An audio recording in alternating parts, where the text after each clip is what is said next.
I don't think it's the right drug. I'm also against, and I've already said it before, but I'll be clearer. I don't want you to rev up a kid and then have to figure out another medication to calm them down. A kid is not a chemistry experiment. Yeah. And as far as benzodiazepams like Valium and Xanax, and I'm slow to give those to kids too, but for a different reason than I'm slow to give it to the elderly. I'm slow to give it to the elderly because it can make elderly confused. It's less likely to make a child confused than an elderly person who got already less cognitive reserve, let's call it. I'm sure everybody listening is thinking of one person in particular over the age of 80. We're wondering about cognitive reserve. But elderly people have less cognitive reserve, and so they can become confused more easily. But young people, young children might tolerate it without becoming confused. But what about their A game? Is it dulling their A game? Are they waking up groggy? Melatonin in some countries is regulated as a drug. Here, it's far less regulated as a supplement. Are there examples of drugs that, and maybe even goes the other way, drugs that we treat here more harshly than in other countries that you think could be safely deregulated? And is there a reason that countries in Europe say, consider melatonin a drug instead of a supplement? Well, you know, Chris, you can hear my bias that I think everything's a drug. I think aspirin is a drug. I think that, that antibiotics are drugs. And to answer your earlier point, in Europe, there's a lot of places in Mexico where you can get antibiotics over the counter. In Mexico, you can actually get a drug like Adderall over the counter. So I don't think that there's a consistency in thought to this. Part of the problem here, and this is more political than medical, is that things evolve into over-the-counter substances earlier in the game, and then the FDA can't come along and restrict them. It's too late. They're already seen that way. So there's a lot of politics in determining that. If something came out now, people will say, if aspirin just came out now instead of off of tree bark in the late 1800s, it would be prescription only because it can cause bleeding. You mentioned cherry juice. So that works? And by the way, I didn't answer your earlier question, which is, should melatonin be prescription only? Yeah. I don't know. I don't know the answer to that because I think it's a pretty natural treatment to give to the elderly who are making less of it. So I'm more comfortable with it over the counter for the elderly than for the ultra young. But in terms of the other point, you're just emphasizing now is there's a lot of ways in food, tryptophans and melatonin, and it's converted to melatonin by the body. So yeah, sour cherry juice and bananas. Bananas are loaded with tryptophan, valerian tea, kava tea, valerian root. Those should all be tried. Valerian tea should be tried because it leads to melatonin increase. Yeah. I'm jumping around a little bit, but just to end things on supplements in general, since they are, I don't want to say unregulated, but less regulated, how about the variance between them? I mean, you don't really know what's exactly in this stuff that you're taking. Who knows how many milligrams of the active ingredient or what's meant to be the active ingredient are actually in something, for example? Well, you can judge that by side effects, but that's why I would start with a banana before going to a drug, or I would start with some tea. I mean, I have no problem with drinking tea at night. I almost don't care how much of the active ingredient is in tea. But when you start talking about a pill and as you just said, you don't know exactly what you're getting, then you have to monitor it by seeing how you're tolerating, which I'm okay with. But in kids, pediatrician that's really on top of this. Dr. Mark Siegel, news medical contributor and professor of medicine at NYU Langone Medical Center. Dr. Siegel, good to talk to you again. Thanks. Great to talk to you, Chris. Thanks a lot. Free speech lives here. Talk Radio 1210 WPHT.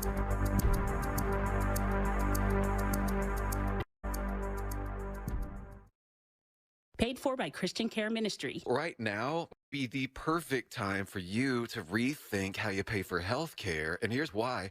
Really, is it open enrollment for a lot of people? It's also a time you can join MediShare and save even more than usual. For many families, switching to MediShare saves $500 a month, which is a game changer for a lot of people.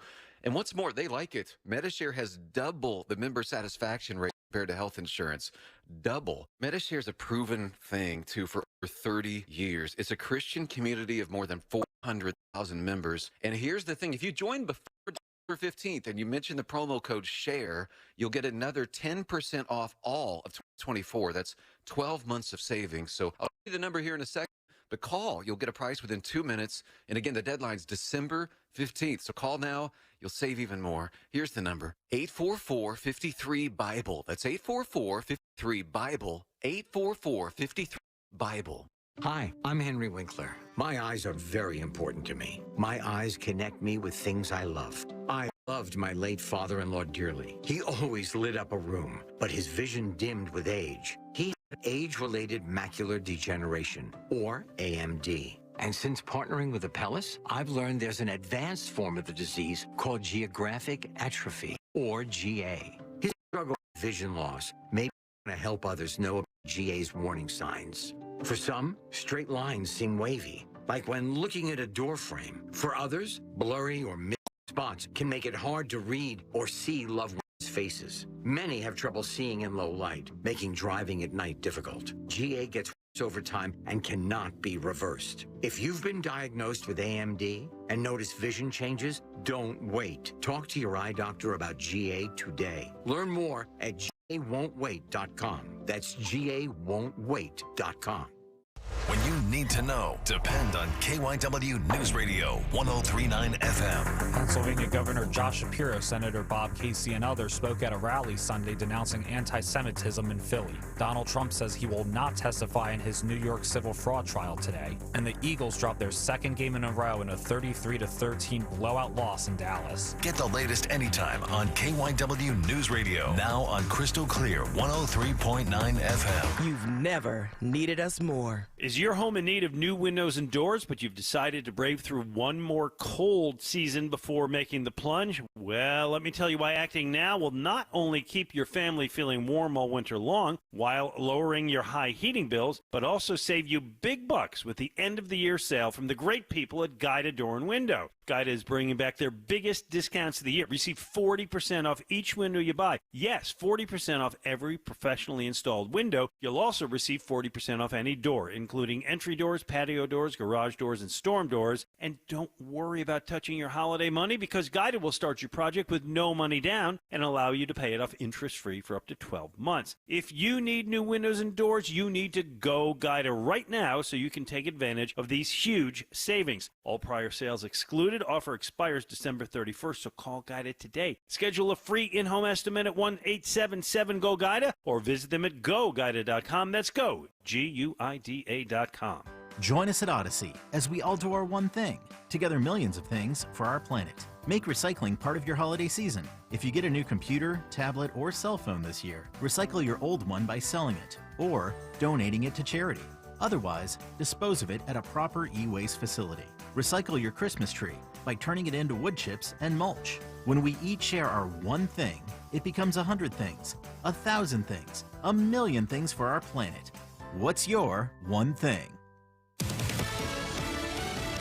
Fox News, I'm Chris DeMeo. Ukrainian President Vladimir Zelensky will meet with President Biden this week. Zelensky will also meet senators and the Speaker of the House. Tuesday's visit will mark Zelensky's third trip to Washington since Russia's invasion of Ukraine began. Fox's Marianne Rafferty, the president asking Congress to okay more than $100 billion in aid for Israel and Ukraine. The White House blasting House Republicans for not backing U.S. supplemental aid for Ukraine. But Congressman Michael Lawler says it won't happen without tougher border security. We need to get serious about the goals and the objectives in Ukraine, lay it out for Congress, and I know we support funding for it, but it comes with securing our own border here in the United States. That's not asking too much. On Fox's Sunday Night with Trey Gowdy. America's listening to Fox News.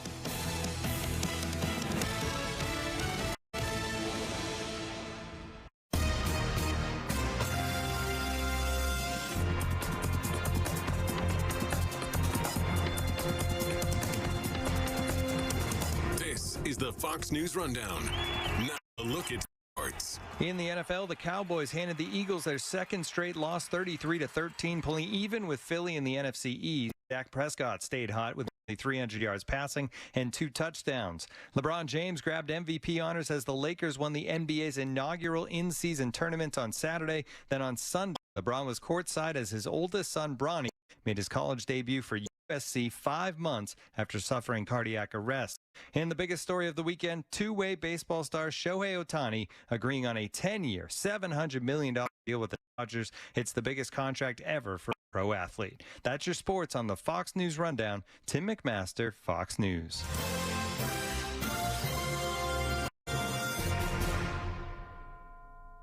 Now an update from Outkick's Hot Mic. Sports. There's nothing like it. Denzel Washington as Coach Herman Boone and Remember the Titans breaks the sport of football down to its bones when he stands on an empty field and talks about struggle and effort leading to victory or defeat. Football makes perfect sense to Boone, even when the rest of the world in 1971 seemed chaotic and divided. Our own life can feel chaotic with wars abroad and strife at home. And while things seem dire, we don't walk, we run to our escape. The purity of the sports we watch and discuss amongst friends and family has never been more important. So if you are currently clawing with your fingernails for every inch, the way Al Pacino describes in Any Given Sunday, take solace in knowing that it's our games that can give us hope, perspective, and an awful lot of fun. Don't let anyone ever tell you otherwise. Don't let anyone take your head out of the game. I'm Chad Withrow with Hot Mike with Hutton and Withrow on the Fox News Rundown. Did you know the Philadelphia Eagles dentist is in your backyard? Starting their 3rd season as the official dentist of the Philadelphia Eagles, Lansdale Family Dental Care on Broad Street would love to care for you. The all-pro team of doctors Targan and Patel provide advanced and compassionate care and are in-network with most major insurances. No insurance? No problem. They can help with their in-house care plan that will provide affordable care and keep you smiling like our birds. Go to LansdaleFamilyDentistry.com. Making ends meet around the holidays can be tough, especially when you're in need of home repair and improvement projects. You shouldn't have to make a choice between gift giving and critical home repairs. PJ Fitzpatrick understands and has secured no-interest financing programs of up to 25 months for qualified buyers. For everything from new windows, new showers, and even a new roof.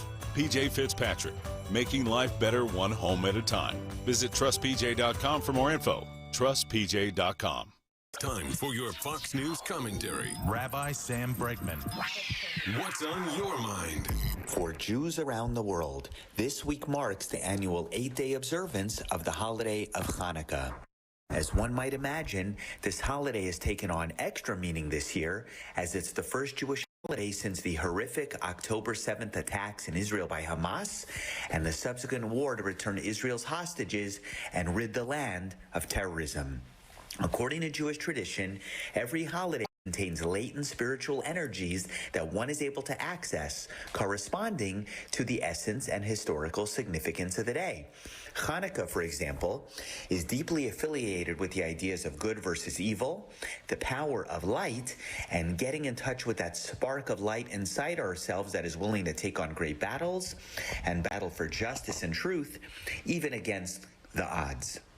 Hanukkah is often thought of as the holiday of the underdog, referring to both the tiny jug of oil that should have lasted for only 1 day, but sufficed for 8 to illuminate the menorah, as well as the military victory of the tiny Jewish army against the mighty Greek Empire.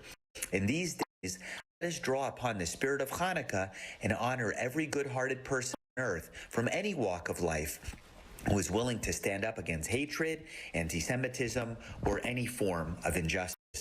Even when there are forces at play aiming to confuse the truth, Hanukkah teaches us that the many can be delivered into the hands of the few, the strong can succumb to the weak, and there is more going on behind the curtain of world history than meets the eye. With all my heart, I join Jewish leaders worldwide in wishing you a happy Hanukkah and extend my wishes for much life and good health for all. I'm Rabbi Sam Bregman. Attention taxpayers. If you or your business owe the IRS back taxes or have years of unfiled tax returns, the IRS has green-lighted billions of dollars in tax relief to those facing financial hardship through its tax relief initiatives. If you have a delinquent tax problem and possibly facing wage garnishment, liens, levies, audits, or already in a payment plan, you may now qualify for significant relief. Qualifying and enrolling in this program could stop all collections, settle your tax problem, and may even reduce what you owe by up to 99%. Call the hotline at Tax Help USA to see if you qualify by dialing 800-210-1005. If you or your business owe at least $10,000 in back taxes to the IRS or state, you can now get the help that you need during these hard economic times. Call Tax Help USA to get your free tax assessment to see what you qualify for by dialing 800-210-1005. 800-210-1005. 800-210-1005. Don't miss the Labor and Energy Show with J-Doc and Krause, brought to you by Advocacy United, this Saturday night at 6. Find out about the important issues that'll affect you. The Labor and Energy Show, Saturday night at 6 on Talk Radio 1210 WPHT. As a mom, comforting my family is what I do best. Vicks Vapor Stick provides soothing, non-medicated Vicks Vapors in an easy-to-apply stick. And it dries fast, so there's no mess. I use it to comfort myself and my family. Thanks, Mom. Vicks Vapo Stick, soothing comfort for the whole family. And when you need more comfort for yourself, try Vicks Vapo Shower for steamy Vicks Vapors. Use as directed. Vapo Stick for use ages 4 and up. Vapo Shower use for adults only.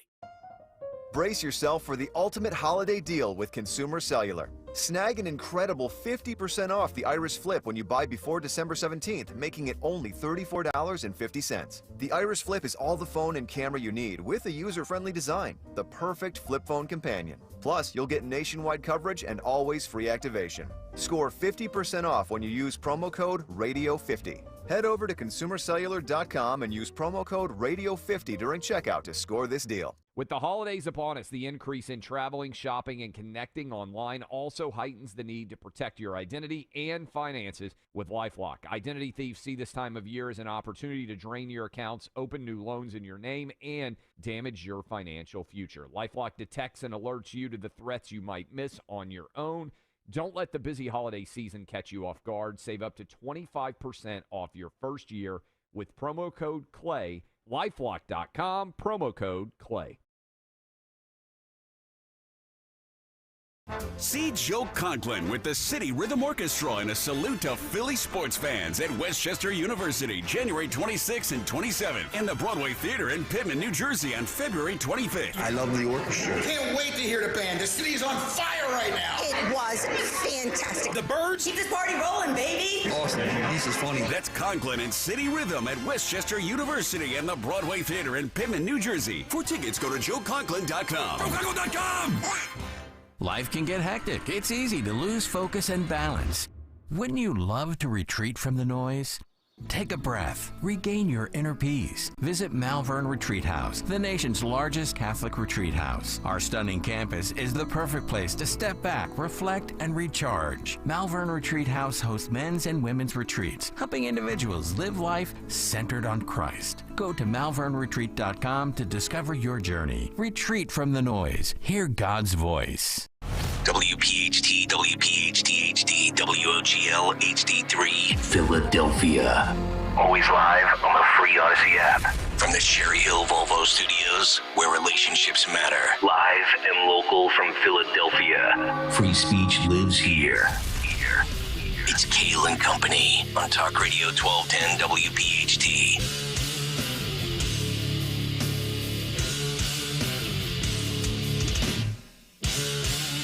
And away we go, live on this Monday, December 11th. It is indeed Kayal and Company right here on Talk Radio 1210 WPHT. We are always live on the free Odyssey app. And, of course, streaming live for your video viewing pleasure on YouTube as we head until 10 o'clock this morning. 855-839-1210, the phone number. Twitter and Instagram. The radio station at 1210 WPHT. I am at Nick Kayal, Kayal. Dawn Stensland with the news. Greg Stocker, the chairman of the board. Phil Almquist, Anthony Dorenzo, our associate producers. As we begin another week, the countdown to Christmas is on, just 2 weeks from today. I think the Cowboys kicked another field goal from 70 yards Man, last night. What a disaster. Show that was. But you know what? I thank the Philadelphia Eagles. As a man who has to wake up at 4:15 a.m., if you're going to play at 8:25 on a Sunday night, just bow out early. If you ain't got nothing, just stay home, and I'll go to bed early. That game was over by 9 p.m. Who knew that the highlight of the night was Bryce Harper doing the introduction for the broadcast? Can we talk about that for 1 second? You're not feeling it. I mean, a lot of people said that. I thought it was solid. I liked it. I mean, he flipped for us. He flipped for us. He flipped for a paycheck. All of a sudden, he's an Eagles fan because of the city that pays him, the organization that pays him. That's a fair point. Yeah, fair point. He grew the beard out really nice. Dawn, good morning. How are you? Good morning. Doing great. All right, we've got all sorts of good stuff to get to today. Another loaded show. By my track, by my count, 7 more shows until the holiday break, but not that I'm tracking the countdown. We've got POTUS privilege and the victim card. McGill, she's gone. The RNC says, debates? You can keep doing them. We just won't acknowledge them, CNN and ABC. Also, some interesting polling data. A historic first for Trump in the Wall Street Journal poll. And Nikki Haley is basically treating Joe Biden in the polls like the Cowboys treated the Eagles last night. We will get to that as we continue this morning. Kevin McCarthy endorsing Donald Trump. Tucker says you're going to have to pay if you want my stuff. We've got the cut sheet. Harry Mays this morning at 9:30. So we have a lot of good stuff to get into this morning. A lot of very good topical points of conversation. And also, you know, the left loves to say there's just phobias running amok everywhere. We got to get to the latest in Skinnyville when it comes to fat phobia. That's coming up right before we get to the cut sheet around 7:35 this morning. But before we get to all of that, and let's get to some news because we've got traffic, we've got weather. I don't know if it's like raining, snowing. The Schuylkill looked like a bomb went off this morning, by the way, as I was coming in. Yeah, all of the above, I think. Oh, my goodness gracious. So let's get down to the news for that round number 1 at 6:04, the great Dawn Stensland. And good morning. We are sponsored this Monday morning, December 11th, sponsored by Piazza Auto Group. And yes, we'll talk about the forecast, this powerful storm system, and a major cold front. Flooding rain, gusty, damaging winds, coastal concerns, by the way, from the Jersey Shore to Delaware. Full forecast. And right now, many spin-outs, road closures. So we'll talk about all of it moving forward this morning. Let's get into the news before we do our Eagles lowlights. We have 2 Philadelphia police officers recovering this morning after being shot and wounded early yesterday morning in the Holmesburg section of the city. For one of the officers, by the way, this is just the second time being shot. The second time being shot in the line of duty. He's in his early 30s at this point in his life. By the way, the suspect in the shooting, also shot, is now hospitalized in critical condition this morning. So this thing started with a district sergeant who was on duty in full uniform, gets a radio call reporting these gunshots in the area. In total, and there were involved in this many sites as they were trying to pull over this suspect. 4 officers attempted to stop a suspect, and that individual rammed one of the highway patrol vehicles. One patrol car with 2 officers in it was in front of a Ram pickup that was rammed by the suspect's vehicle, which caused major damage. As those 2 officers get out of the damaged car, the 40-year-old suspect in this gray Dodge Ram fires at those uniformed officers, striking them in the face. One officer was struck in the leg or ankle and his face. So one of the officers we know has already been released from the hospital, still suffering from injuries. And the other officer shot in the face is still in the hospital this morning. And you said one of the 2 has been already shot twice in his young career? Yeah, in his career. Man, I would be pivoting out of that profession quick, fast, and in a hurry if that was me. God bless that hero. Yeah, so ultimately, these 4 officers, and this is standard procedure, they're all on administrative duty pending the outcome of the officer-involved shooting investigation, and that's per internal affairs. But this is something that's standard operating procedure. But I will tell you that during the news conferences over the weekend, one of the comments was that, in fact, the suspect name, although not being released yet, we know has multiple priors, including several firearms offenses. All right, so he's got a rap sheet, and he's probably a career criminal. And my guess is, and I'm just speculating here, you could maybe make the argument that he shouldn't have been on the street to begin with. Just an assumption on my part, though. Yeah, and to your point, I mean, thank God, and that was some of the comments we got over the weekend. Thank God these officers did not suffer life-threatening injuries, but serious injuries. We still have one officer in the hospital. I'll also mention to you that it was 2 months ago tomorrow, October 12th, Sergeant Richard Mendez and Raul Ortiz were shot in that parking garage at Philadelphia International Airport when they tried to stop a late-night car break-in, killing Sergeant Mendez and injuring Officer Ortiz. So this is this kind of situation where you have two officers together fired upon in a single incident, very rare, but it just happened. I mean, very rare over the perspective of a decade, but it just happened 2 months ago. And so that's something heavy on the minds of law enforcement. Philadelphia police also over the weekend investigating after a teen boy was killed and other injured when shots were fired into a venue where a teen party was being held. This happened Saturday around dinner time, and police were called, 911 calls to the 5300 block of North 5th Street. This is Saturday night. They found a 17-year-old boy laying on the ground inside, and police say they rushed him to the hospital. He was pronounced dead. The doctors tried to save him, but he was pronounced at 7:40 p.m. Saturday night. So another boy was taken to a nearby hospital, and he's listed in stable condition. We don't have all the information on this one, but as with all homicides in the city of Philadelphia, there is a $20,000 reward for any information that leads to an arrest and conviction in this incident. So police still investigating this one. Yes, we will, of course, talk a lot today about the former University of Pennsylvania President Liz McGill's resignation, met with celebration, calls for the heads of Harvard and MIT to also step down over their failures to condemn anti-Semitism on campus. So many saw McGill's resignation. That was on Saturday, as the beginning of university presidents facing the consequences for failing to condemn student calls for the genocide of Jews, though others believed it was a win for the censorship of pro-Palestinian voices. So we'll have much more on this, the replacement, who's the interim, that sort of thing. We should also mention to you that President Joe Biden will be here in Philadelphia to dole out some grant money to some closed fire stations that have been closed down since about 15, 16 years ago. Well, as Joe once famously said, my wife's a Philly girl. And he always comes to Philly. I think this is now, the 15th time since his election. So, I mean, this is a guy. We talk about it. Republicans should be coming to Pennsylvania more, coming to Philadelphia more. I mean, Joe's here every 3 months, it seems like. Well, one person who won't be coming to New York City, Donald Trump, in an about-face yesterday announcing he will not testify in his own defense at his New York civil fraud trial that is threatening his real estate empire. So I know we'll talk about that moving forward, but he had said he would.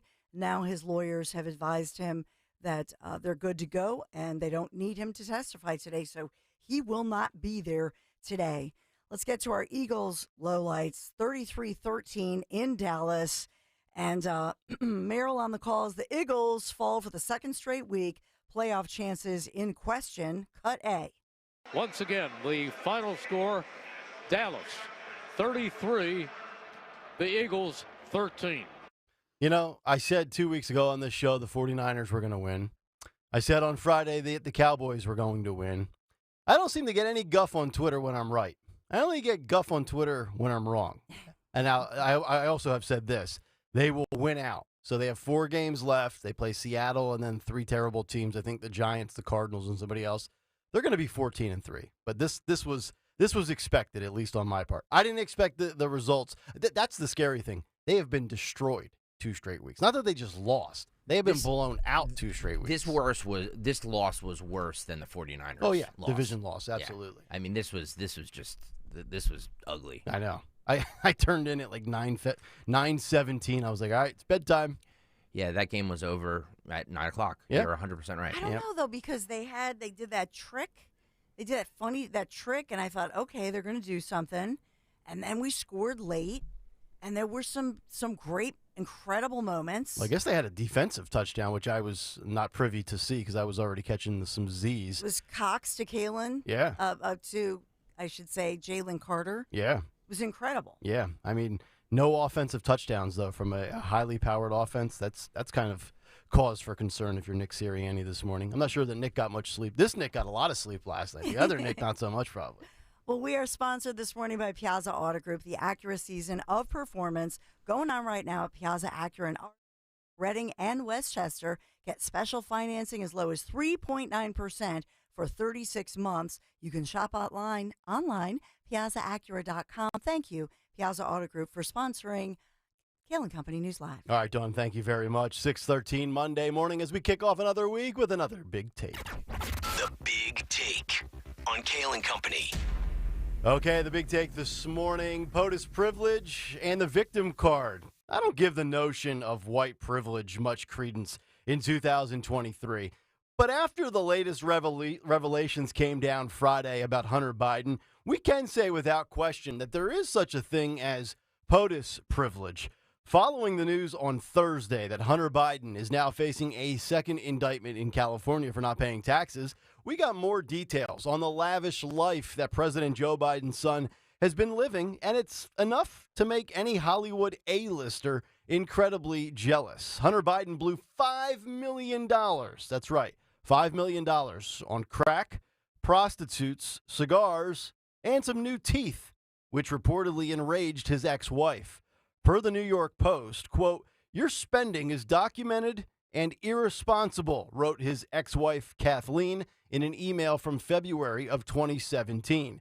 His ex-wife further documenting how much of a low-life scumbag Hunter Biden actually is, as she revealed that Hunter Biden blew $122,000 in 2 months and cut his child support payments from $17,000 for his 3 daughters down to a mere $1,700 per month. But now federal prosecutors have revealed how true his ex-wife's statements are. Hunter Biden blew through $4.9 million in 4 years, including $638,000 to various women and $188,000 on adult entertainment. Now, that's not a crime, but certainly makes you a loser to not support your kids while you blow that kind of cash on adult entertainment. But here is the crime, or the alleged crime. Special counsel David Weiss is investigating Biden and has now filed a 9-charge indictment in Los Angeles, accusing Hunter of dodging more than $1 million in taxes while living an extravagant life between 2016 and 2019. Biden, 53, has been charged with 3 felonies and 6 misdemeanors for failing to file taxes and pay them in 2016, 17, 18, and 19. He faces 17 years if convicted on all counts. We will have details as to how successful these tax crime prosecutions are coming up at the bottom of the hour at 6:30. So who got the short end of the stick and the raw deal over these years? Was it Hunter Biden's kids?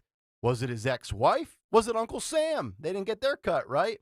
No, Hunter Biden is the victim here. That's right. Both Democrats and Hunter Biden himself have already pivoted to the victim card.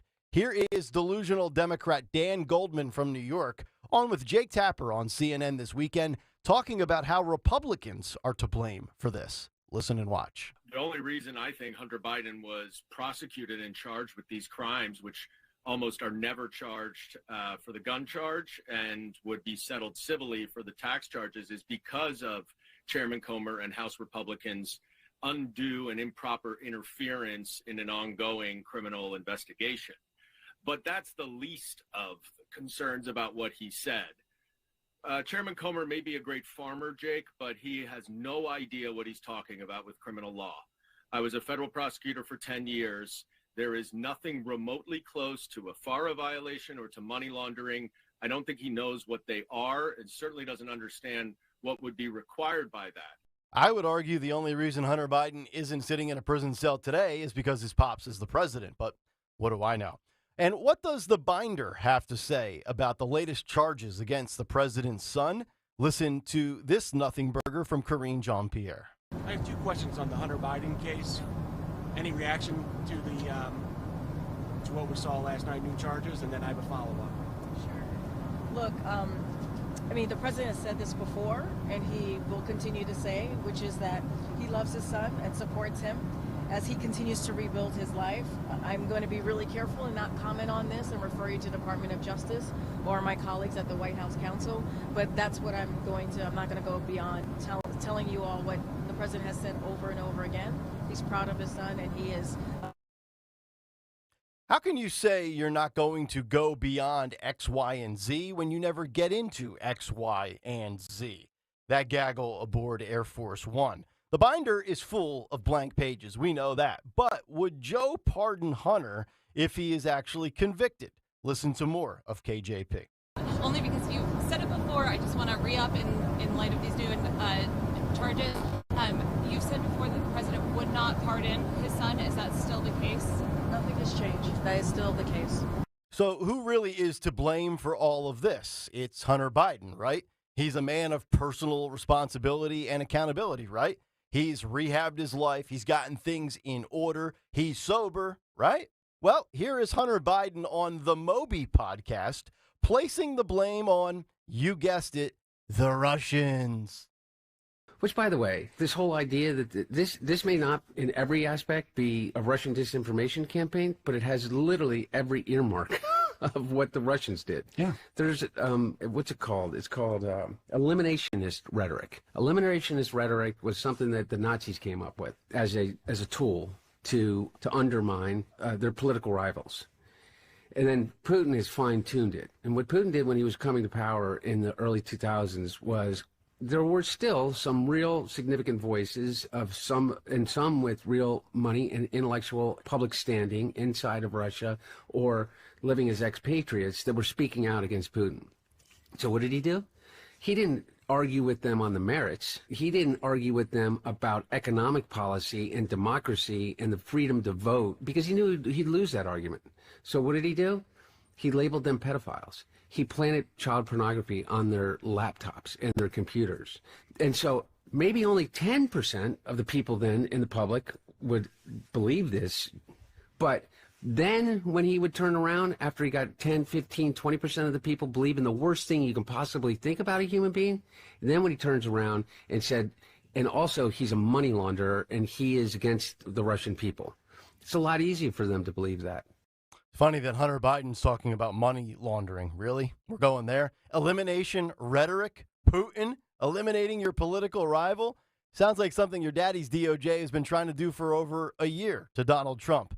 And what about all of that information that you've seen on social media being shared about Hunter Biden? All of the facts coming out about Hunter Biden and his criminal enterprise and doing all the legwork for his father. Well, we should blame Elon Musk for all of that, right? Like what? Seriously, Nick? Yeah. Well, let's actually listen to Hunter Biden pass the blame to the owner of Twitter/X. Listen to this. And then you have the people that are the most culpable of all. You have the people that literally just love to feed it because they think that it is some kind of a game. They think that it is like the one thing about Elon Musk that I'm certain of is there's another very damaged human being. Yes. And I say that he is the dumbest smart person I think that the world has ever known. To be fair, there are a lot of dumb smart people. No, I know, but he now represents I would say Rupert Murdoch is upset. They're. But you know what? It's like Elon Musk doesn't care about the damn First Amendment. He doesn't care about anybody but himself. And so all of this idea that he's a champion for the First Amendment and blah, blah, blah, blah, blah. Elon Musk doesn't care about democracy. Elon Musk doesn't care about our freedom to vote. He doesn't care about that. Is there any time that you've ever saw anything from him that has any rational defense of democracy, of what we've created here as Americans, as his adopted country? So Elon Musk lost $22 billion purchasing Twitter, but he does not care about free speech. Okay. So if you're keeping track of Hunter Biden here in the blame game as he plays out the victim card, it's the Republicans' fault, it's the Russians' fault, and it's Elon Musk's fault. And he also calls Elon Musk the dumbest smart guy he knows. I would argue Hunter Biden, who has a law degree, would be the dumbest smart person I know, excluding the Ivy League presidents at Penn and Harvard. This clown literally documented all of his crimes on the laptop from hell. That says you're not the brightest guy on the planet. But yet here we are yet again watching a Democrat deny, deflect, and have the nerve to claim that they are the victim. And the mainstream media will continue to bury this story or hardly cover it. But if this was one of Donald Trump's kids, it would be wall-to-wall coverage, and they would already probably be in prison by now. POTUS privilege, it's real. We've just shown you, and that's the big take. The Big Take on Kayal and Company. All right, big take this morning. If you want to jump in with your thoughts and reaction, you can certainly do so. 855-839-1210 is the phone number. On social media at 1210WPHT, or you can get us on YouTube. Just go to youtube.com/@1210WPHT. Hit the like and subscribe buttons and be a part of the Kayal and Company comment community. Today, we'll come back, get some thoughts on that. Also, some of the stats, how likely it is that Hunter Biden will go to jail. And then we have the fallout from the University of Penn. 1 down, 2 to go, says Elise Stefanik. That story on the way as we continue live here on this Monday morning on Kayal and Company. But let me tell you about my friends at Wawa, because you're just about 14 days away from Christmas, and they've got 2 great ways to help you shop over the next 2 weeks efficiently for this holiday season.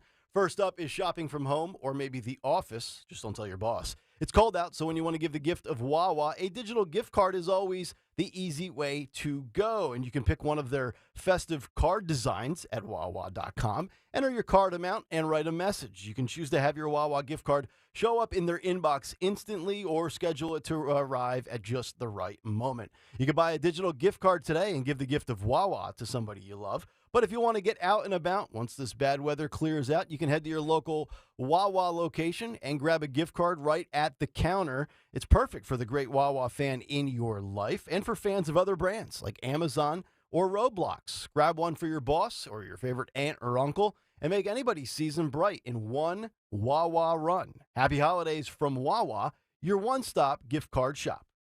Heart failure, carpal tunnel syndrome, shortness of breath, stomach issues, lower back pain. How does it all add up? If you have heart failure and any of those seemingly unrelated symptoms sound familiar, it's time to talk with your cardiologist and get the full picture. They may add up to transthyretin amyloid cardiomyopathy. ATTR-CM is a rare and underdiagnosed disease. Recognize the signs and discuss them with your doctor soon. Learn more at connectwithyourheart.com. That's connectwithyourheart.com. Sponsored by Pfizer. Thanks to Total Wine, you saved more on all the gifts for the ones you adore. Wine, spirits, beers, all nestled on shelves. Got some advice from our helpful elves. Oh, so many gifts to explore when you go to Total Wine and more. Bottles so delightful, whoa. Priced so amazingly low. With the lowest prices for over 30 years, you'll always find what you love and love what you find. Only at Total Wine and More. Drink responsibly, B21. Are you looking for a venue for your holiday party, a baby shower, or even a wedding? Look no further. Plan your next event at Riverwinds Restaurant. No matter the reason for your gathering, they'll make it perfect. Just choose the date, and Riverwinds will create a decadent menu that will exceed your expectations. Then enjoy as you and your guests have the event of a lifetime in a beautiful setting along the Delaware River with views of the Philadelphia skyline and the most picturesque sunsets in the area. Visit theriverwindsrestaurant.com today. Hi, this is Dom Giordano. The winter months are rolling in, and I'm excited to talk with you, though, about Rescue's Natural Supplements Deck the Hall sale. We're talking up to a whopping 78% off on all products, including essential omega-3s, cholesterol support, natural pain relief, and much more. And get this, the savings last the entire month. And did I mention that Rescue is offering 15 special health-boosting products at under $20? To order, call 800-26-ALIVE, 800-262-5483. You'll speak to a Rescue product consultant or shop online at res-q.com. res-q.com. You can fortify your immune system, boost energy levels, support overall well-being with Rescue selection of over 50 high-quality natural supplements. There's no code needed to save up to 78% site-wide. So stay healthy this holiday season by shopping res-q.com today. Pajamagram's famous naturally nude pajamas are back. A very luxurious Christmas gift for her, one that'll make you a holiday hero. This year, Pajamagram has upped the ante. How about a free Barely There naturally nude nightie? How about $75 of savings? How about gift packaging options and quick delivery? That's an effortless 2-in-1 deluxe gift that you both are guaranteed to love. Soft and silky with a barely there feel, curve caressing with a fit that's better than lingerie. Best selling for a reason. Pajamagram's naturally nude pajamas and nightie are designed to make her feel amazing and drive you wild. Now is the time to win Christmas. Now is the time to go get your special someone naturally nude from Pajamagram. But hurry, this gift sells out every year. Shop now while it lasts.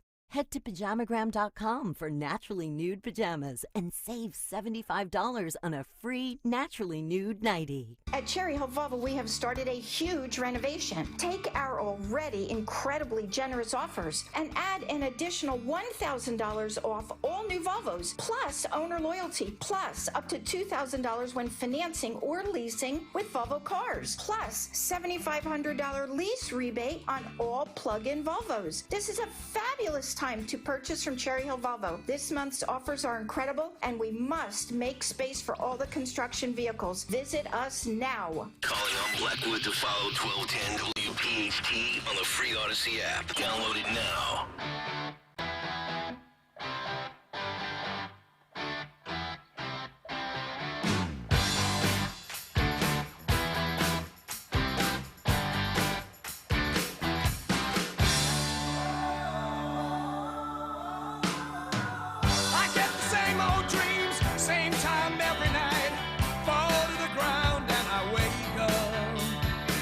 So I get out of bed, put on my shoes, and in my head, 6:29. Welcome back in. Happy Monday to each and every one of you as we continue here on Kayal and Company. Nick, Dawn, and Greg. Talk Radio 1210 WPHT. Get us on the free Odyssey app and watch us live on YouTube. Hopefully you had a great weekend. My guess is your weekend was better than Liz McGill's, Claudine Gay's, and even Hunter Biden's.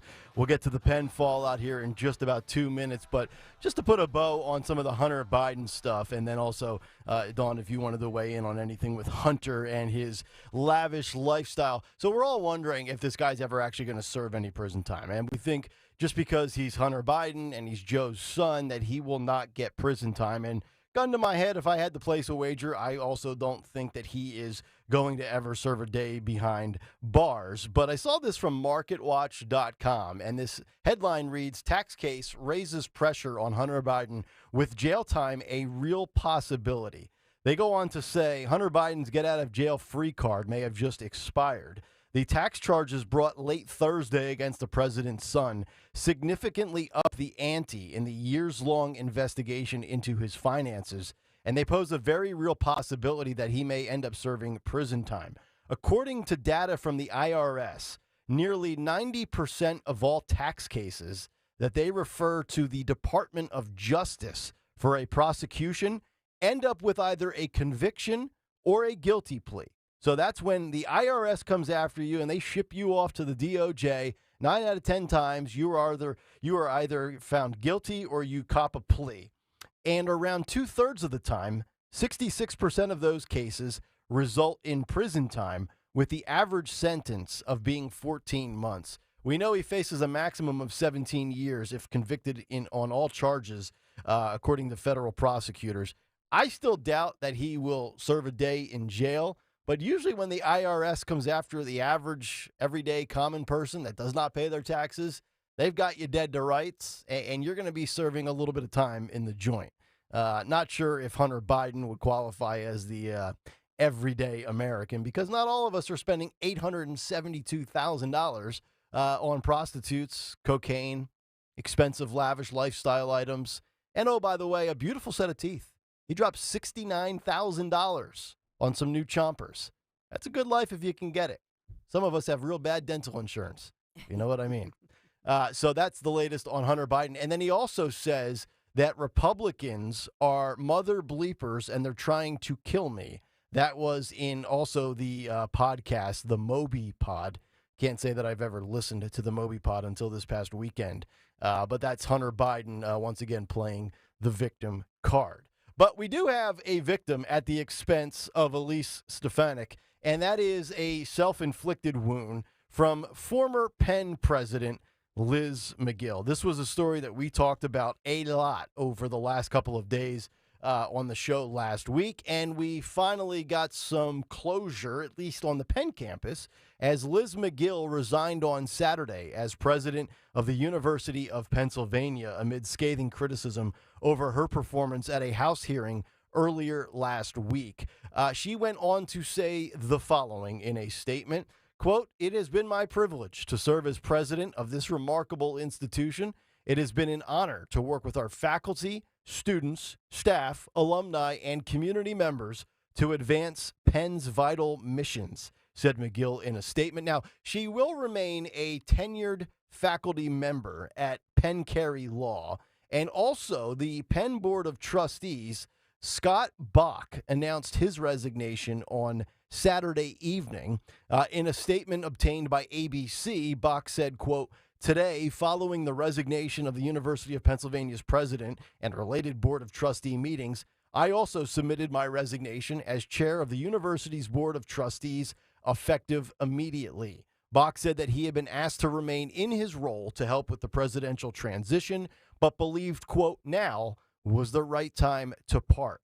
He called McGill, quote, "a very good person and talented leader," and, quote, "not the slightest bit anti-Semitic." So you got one down. You still have Harvard and MIT to go. And if you were seeing over the weekend, the smart folks up at Harvard have also rented out, I guess, some sort of like box truck. And they are now driving around throughout that campus area with a box truck that reads Claudine Gay, the best friend Hamas has ever had. Much This is glorious. Yes. I want all these people toasted. Get Claudine Gay out. Get the MIT nut job. Get them out. Get all these left-wing smart people.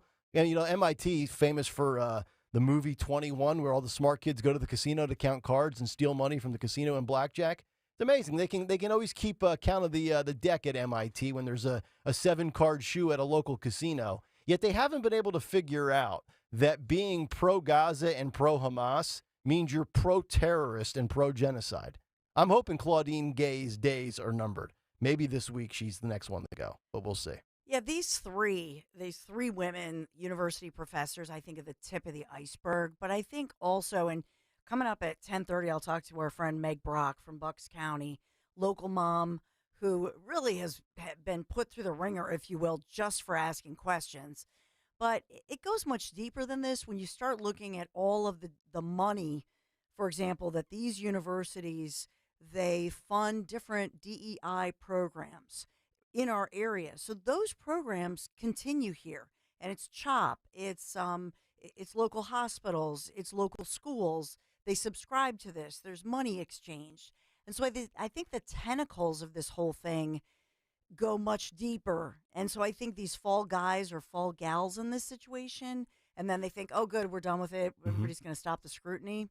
No, I think it's just begun. I'm glad you bring up money because I this is just my opinion.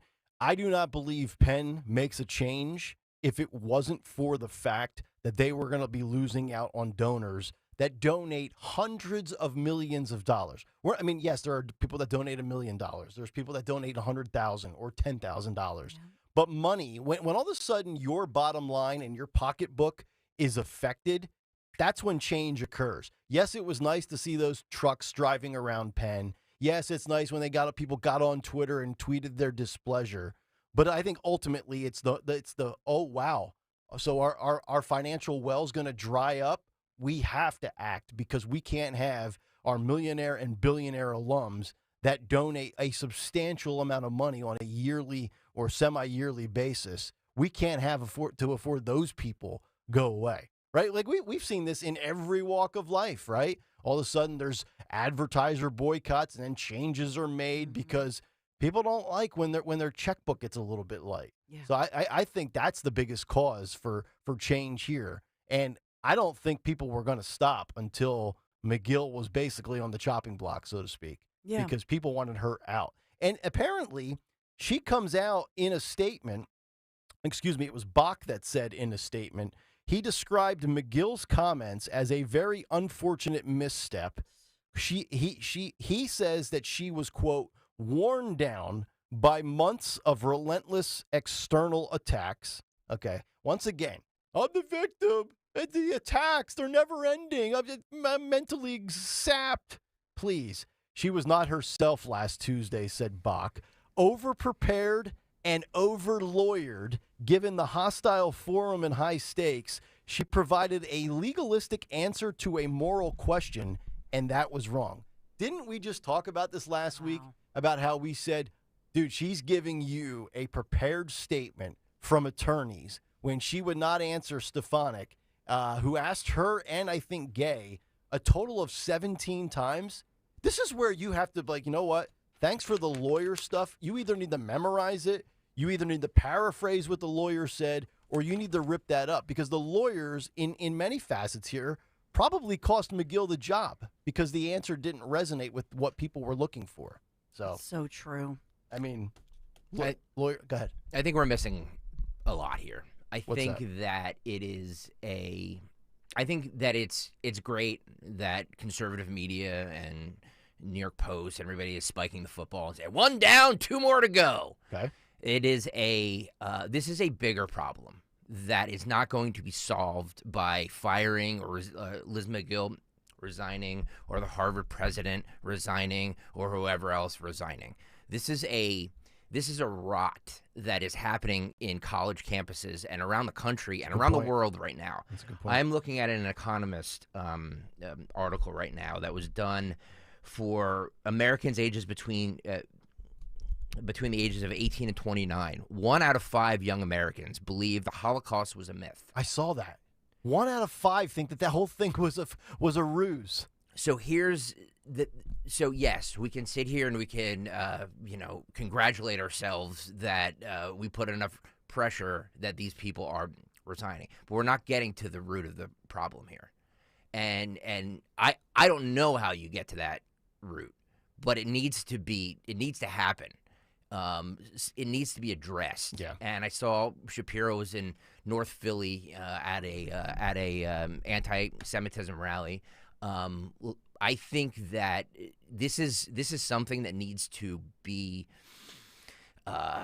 This needs to happen from both sides. Both the left and the right need to come together on this and really get to the bottom of, because I fear for what's coming down. Oh, you make a great point. Not to oversell it, but there needs to be this generational mental and/or ideological cleanse of, it's so odd. We keep getting told that Gen Z and Gen Alpha and even the younger millennials, they're the generations that are going to fix America and, eradicate all forms of hate. Yet it's so odd that they're the ones that are always talking about inclusivity and diversity and equity. Yet throughout this whole thing, now 2 months and 4 days in, they've been anything but inclusive and preaching equity to a group of people that, you would like to think, if you are of the Jewish faith, Jewish race, religion, whatever you want to call it, if you are Jewish, you would like to think that those days of Nazi Germany and Hitler and the Holocaust, 75, 80 years later, that stuff is behind you. You're now more accepted. And what have we learned in 8.5 weeks? The level of hatred, it's as bad as it was 70 years ago. It was just like hidden away in a closet, so to speak, for the masses to see. I'm sure there are plenty of Jewish people that were like, I've been experiencing this the last 30 years, but now it's under the microscope. I hate to say it, but social media and the internet TikTok has made it worse. And this is also a problem, guys, when you don't trust anything. You don't trust facts anymore. Right. So what happens when you don't trust facts anymore, or trust things that, well, did it really happen this way, or was it a false flag? You get crap like this. Yep. That's what happens when you don't trust facts anymore. And also they don't teach. Do they teach this anymore in the schools? No, a couple. It's part of the reason when I said this is the tip of the iceberg. When I said that earlier, in part, this is what I'm talking about. But Number one, TikTok. Remember, Phil Almquist found that graphic that talked about TikTok users and how The anti-Semitism. the anti-Semitism. Yep. But when you think about, and I have a friend who years ago, she had gone on campuses, including UPenn, and asked simple questions about the Holocaust. If you went to like Catholic schools, because all the nuns teach Holocaust, Mhm. if you were educated, for example, in Jersey public schools, or it depends on the state. So Holocaust education here in Pennsylvania is relatively a new thing, and across the nation. Who was the president who held that huge news conference? Wasn't covered live except maybe one. It was Trump. Trump actually signed into law that bipartisan said, we need this. Mm-hmm. We need this kind of education, and we need it in our curricula. But we did not have it in Pennsylvania until fairly recently. I'll say within the past 5 to 10 years. Yeah, I'm trying to remember. I don't recall having anything No, you wouldn't have. specific. Now, we certainly, I think we covered it in history class, when we were discussing World War II and things like that. But there was never a dedicated class or even a week's worth of educating yourself on it. It was kind of just in passing. Hey, read chapter 7 tonight. And over those 28 pages, there might have been a paragraph and a half on, what Hitler did, gas chamber, things like that. But other than that, concentration camps, there was never this like level of educating yourself on it. And I don't want to boil it down to something as simple as, well, let's stop teaching pronouns and teach the Holocaust. It's not that simple. But like the things that we are focusing in on today pales in comparison to the stuff that should be taught, even at an entry level. I'm not saying our kids in 10th grade need to be scholars on Nazi Germany, but you need to understand the basic premise of what one evil man was trying to accomplish. Yeah, and that's the whole point, right? That we're supposed to know world history, American history, because the idea is if we really are well educated and we know the history, the concept is that it won't repeat itself. So part of the problem is these students, and to your point about it, they learn more about, in American history, who was really in the LGBTQ plus community. I mean, that's really a focus that happens in our schools. But up in Pennsylvania in particular, and half the country, they didn't have, and you're lucky you went to World War II. Most of them stopped at World War I, didn't even study World War II. And that's true. This stuff isn't happening in schools. I hate to say it. Well, they're I not. think schools are rots too, but Greg, it's if you not were happening in educated, schools. if you knew, like my kids, if you had history since you were a little kid and you had a lot of history and you knew it, then you have a baseline so that when you get the scholarship or whatever you want to call it, the financial aid to go to an Ivy League school and they start saying this crud, you know it's wrong. But if you've never learned the history, how do you know what's right or wrong? Yeah, because you can go on TikTok and Twitter and everything like that and find quote unquote real videos of people who have proof that the Holocaust never happened. And what happened? Now we have a guy back on Twitter who said that Sandy Hook was a false flag. So here we go again with all of these things of questioning facts. That's what happens. The 1 in 5 Americans think the Holocaust was a myth. That's what happens with this crap. That's staggering. 20% think it's fake. I mean, okay.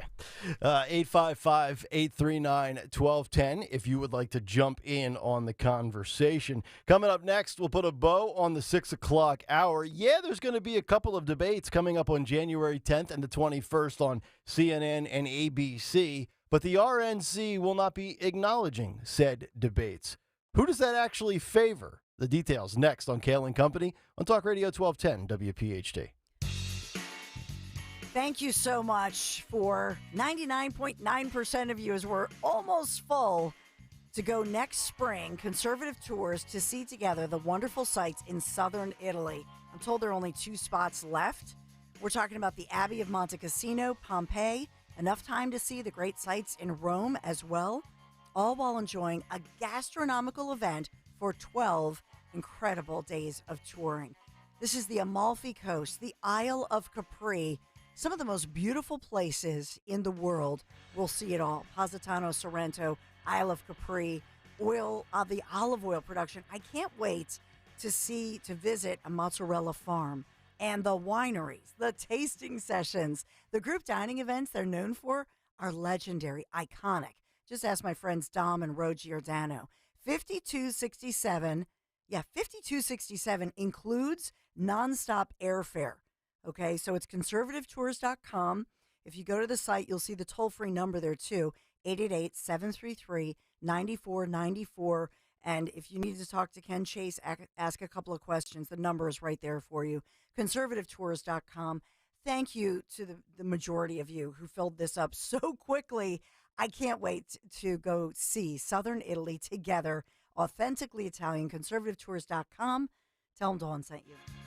Jim Gaffigan here with some more Straight Talk. Now you can get a Walmart Plus membership, plus not pay for it, because it's included with Straight Talk wireless plans. You get free delivery with Walmart Plus, plus a Paramount Plus subscription included. Plus, you pay less for gas. That's a lot of pluses. Only Straight Talk gives you unlimited 5G data and Walmart Plus included on select plans for free. Straight Talk wireless, available at Walmart. Requires service on Gold or Platinum Unlimited. One offer per eligible account. Paramount Plus Essential Plan only. Separate registration required. Additional terms apply.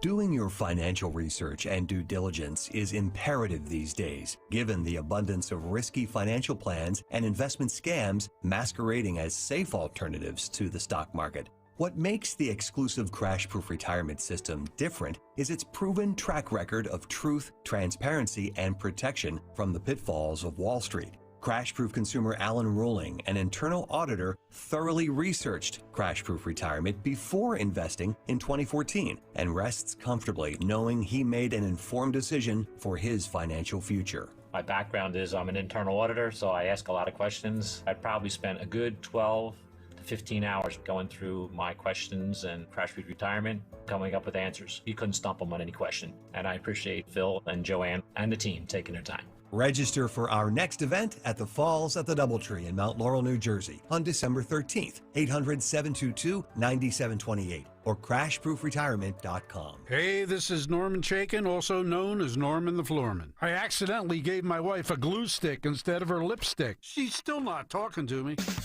No kidding, folks. Whether you need carpet for your home or business, whether it's your boardroom, bedroom, or investment property, I've got just the thing at half price. Whether you visit my showroom on Lancaster Avenue in Bryn Mawr or my warehouse in Conshohocken, you'll save big. Call me at 1-800-220-RUGS, 1-800-220-RUGS, or visit us at normancarpet.net.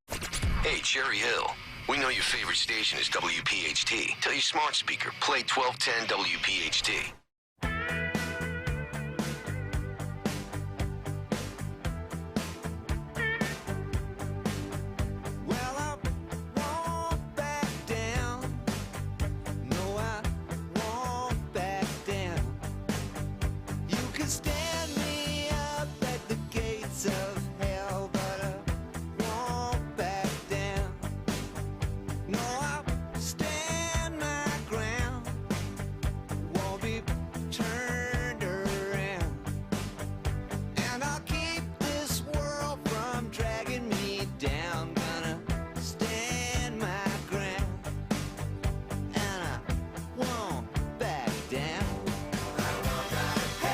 Kayal Company, 6:50. Hopefully all of you off to a good start on your Monday morning. Nick, Dawn, and Greg.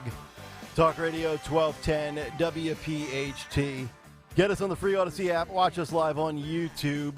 Loaded edition of What's on the Cut Sheet. That's coming up in less than an hour, 7:45 this morning.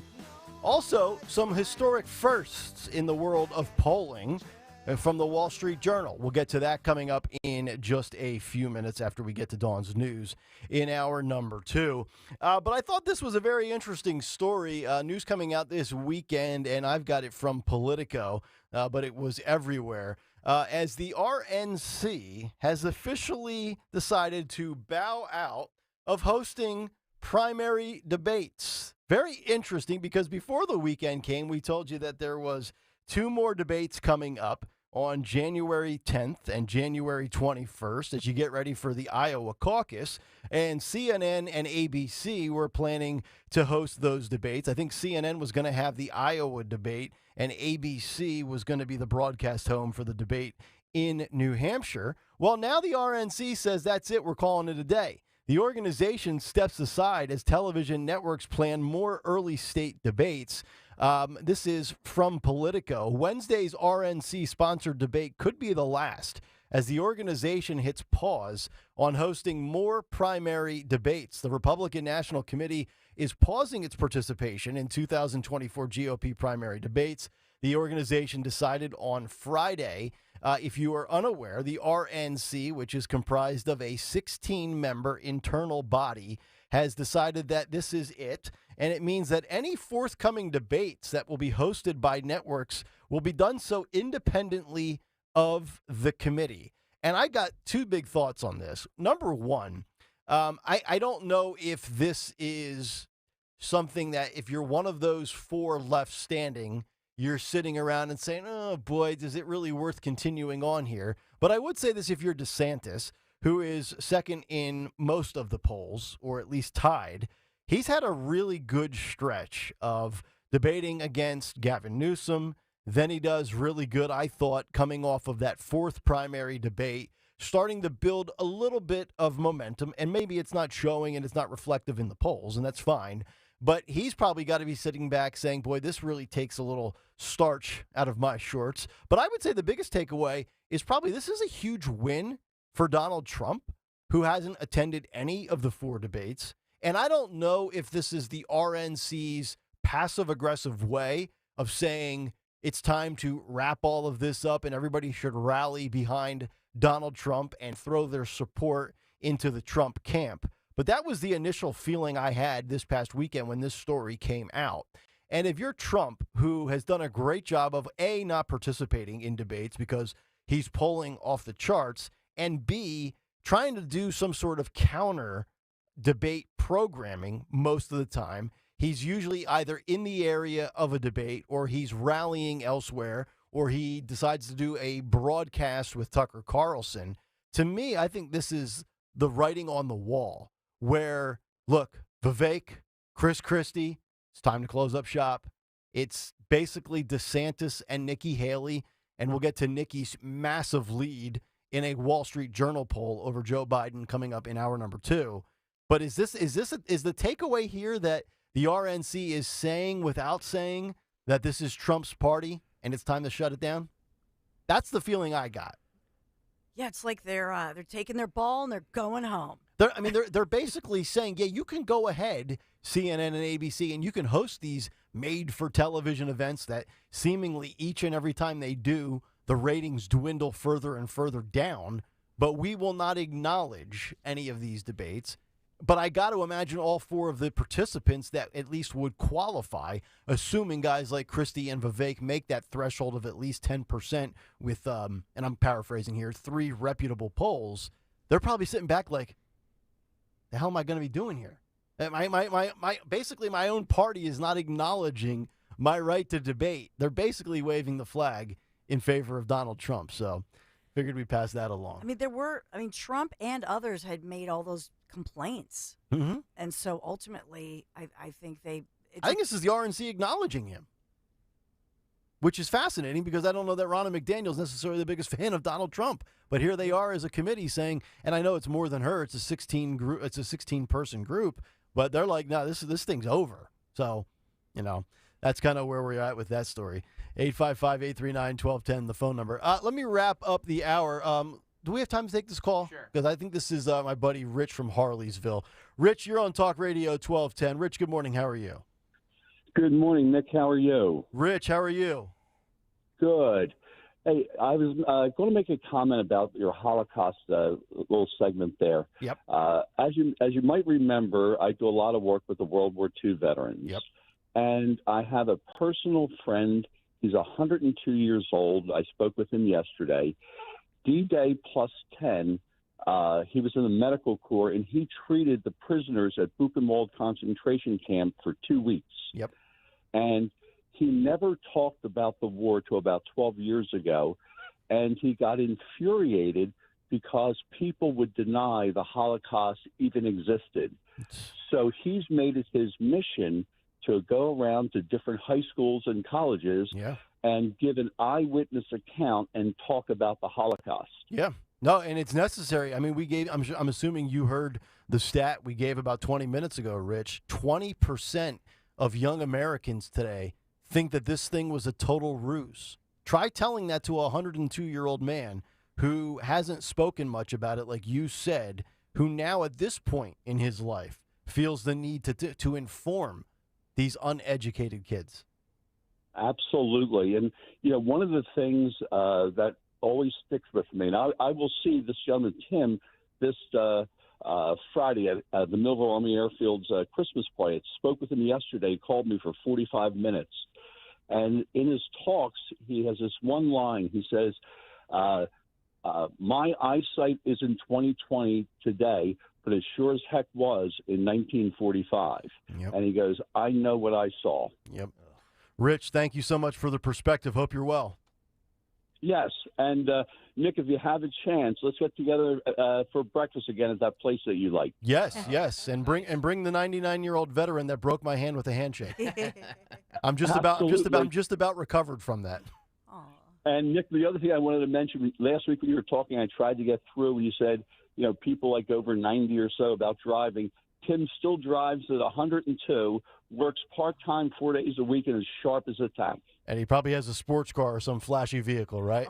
Actually, he has a Lincoln SUV. Yeah, boy. Wow. All right, there you go.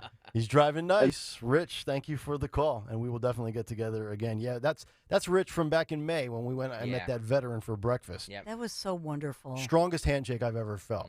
Yeah. So try telling this guy that the Holocaust was a ruse. These punks. 855-839-1210. Hour 2 is on the way. Dawn will have some news to kick off the hour. And then Donald Trump and Nikki Haley crushing it. We'll give you the historic first details as we continue. Kayal and Company back after this. Hi, it's John DeMasi, host of Health Watch, Sunday mornings at 8 and again at 4 here on Talk Radio 1210. If you or someone you know has been diagnosed with cancer or undergoing treatments that cause severe fatigue or brain fog, medical hydration may be right for you. Dr. Molly Fantasia of Innovative Medical Associates has more than 30 years experience in helping cancer patients to improve their quality of life. We believe in medical hydration. We've improved it so much that we are able to help people across the board with challenges before they become chronic. Nutrients delivered right to the cells support your immune system through surgery, chemotherapy, or wherever you may be on your cancer journey. Visit innovativemedicalassociates.com to schedule a free consultation with Dr. Molly in their Marlton, New Jersey office. And join us on Sunday mornings at 8 and again at 4 for Health Watch to learn more about the benefits of medical hydration for cancer, autoimmune diseases, and more. WPHT, WPHT-HD, WOGL HD3 Philadelphia. From the Cherry Hill Volvo Studios, where relationships matter. Always live on the free Odyssey app. Lose weight and feel great with NJ Diet. NJ Diet uses DNA and blood work to help you lose weight and keep it off. Tune into the radio show Sunday at 2 or visit njdiet.com.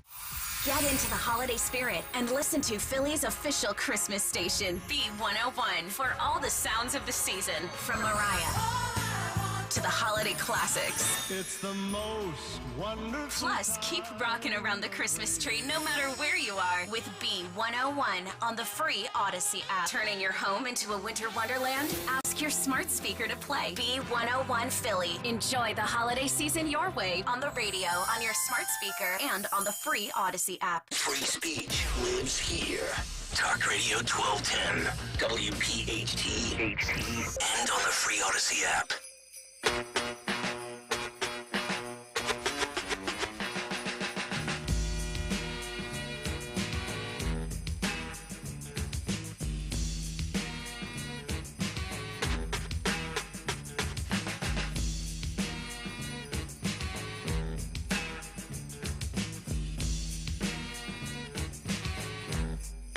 Kayal Company 7:01 as we begin hour number 2 here on a Monday morning. Nick Kayal, Dawn Stensland, Greg Stocker, Anthony and Phil here as well.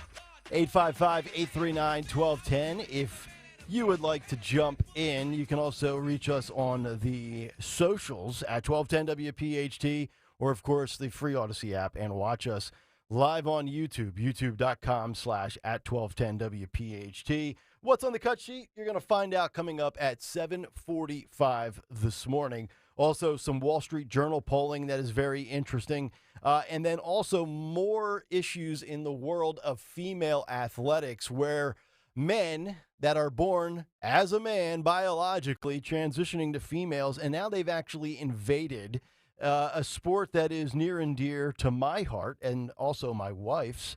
And you will also hear Representative Lisa McClain. If you want to hear a female and you think Riley Gaines gets fired up, or if you think Dawn Stensland gets fired up about the invasion of female sports, wait till you hear Representative Lisa McClain absolutely eviscerate people earlier. I think this was on Friday. So we'll get to that as we continue. Also, Kevin McCarthy endorsing Donald Trump. And who does Melania want to be the VP for Donald Trump? We'll give you those details as we continue this morning. Plus, fat phobia is back in the news, and we'll have a conversation on that. But let's get to the news. A lot to get to, some terrible stuff to officers in this city. And for all of that, at 7:03, round number 2, I give you the great Dawn Stensland. And good morning this Monday morning, December 11th, with some flurries in the forecast, especially if you're northwest of the city. We are sponsored this morning in Kayal and Company News Live by Wawa. Yes, 2 police officers who were shot over the weekend in that pursuit in northeast Philadelphia. One of the officers has been sent home, recovering at home this morning, but the other officer remains in stable condition today after that shootout that happened in Frankfurt Ave and Welsh Road. That happened in the city's Holmesburg neighborhood in northeast Philadelphia. Those officers injured in that shootout over the weekend, Sunday, after the driver of a truck they were trying to stop at the intersection there, Frankfurt Ave and Welsh Road, like I say, instead rammed their vehicles before hopping out and opening fire on their cruiser. Incredible. A marked cruiser, fully uniformed officers, multiple bullets flying. Then they were able to return fire on this guy. Ultimately, that suspect is in critical condition in the hospital, as well as another officer. One of the officers hit remains hospitalized, but in stable condition. So he is expected to recover, albeit a long road to recovery. So that one's going on in the city of Philadelphia. I mean, this is, I look, obviously critical is critical. I mean, but getting shot in the face, yeah. It's not only is it a blatant disregard for the law and for officers, it's just a blatant disregard for humanity. You shoot, and not that this is ever a defense, but sometimes when some of these criminals encounter an undercover officer and they think it's somebody else, but when you shoot an officer plain as day, wearing the proper attire and uniform in the face, I mean, you know what? Just wipe these scumbags out. We need to start cleaning up the streets. Get rid of them all. Yeah. Well, and to your point, when you think about it, when this guy just opens fire when they get out of the car after he strikes their vehicle and a lot of damage, what it tells me too is they were wearing their bulletproof vests. Mm-hmm. So the reason that they're struck, their head injuries, and then the one officer has an ankle injury, it just sounds like the guy was aiming for especially their heads, right, because they're wearing a bulletproof vest. Yeah. Yep.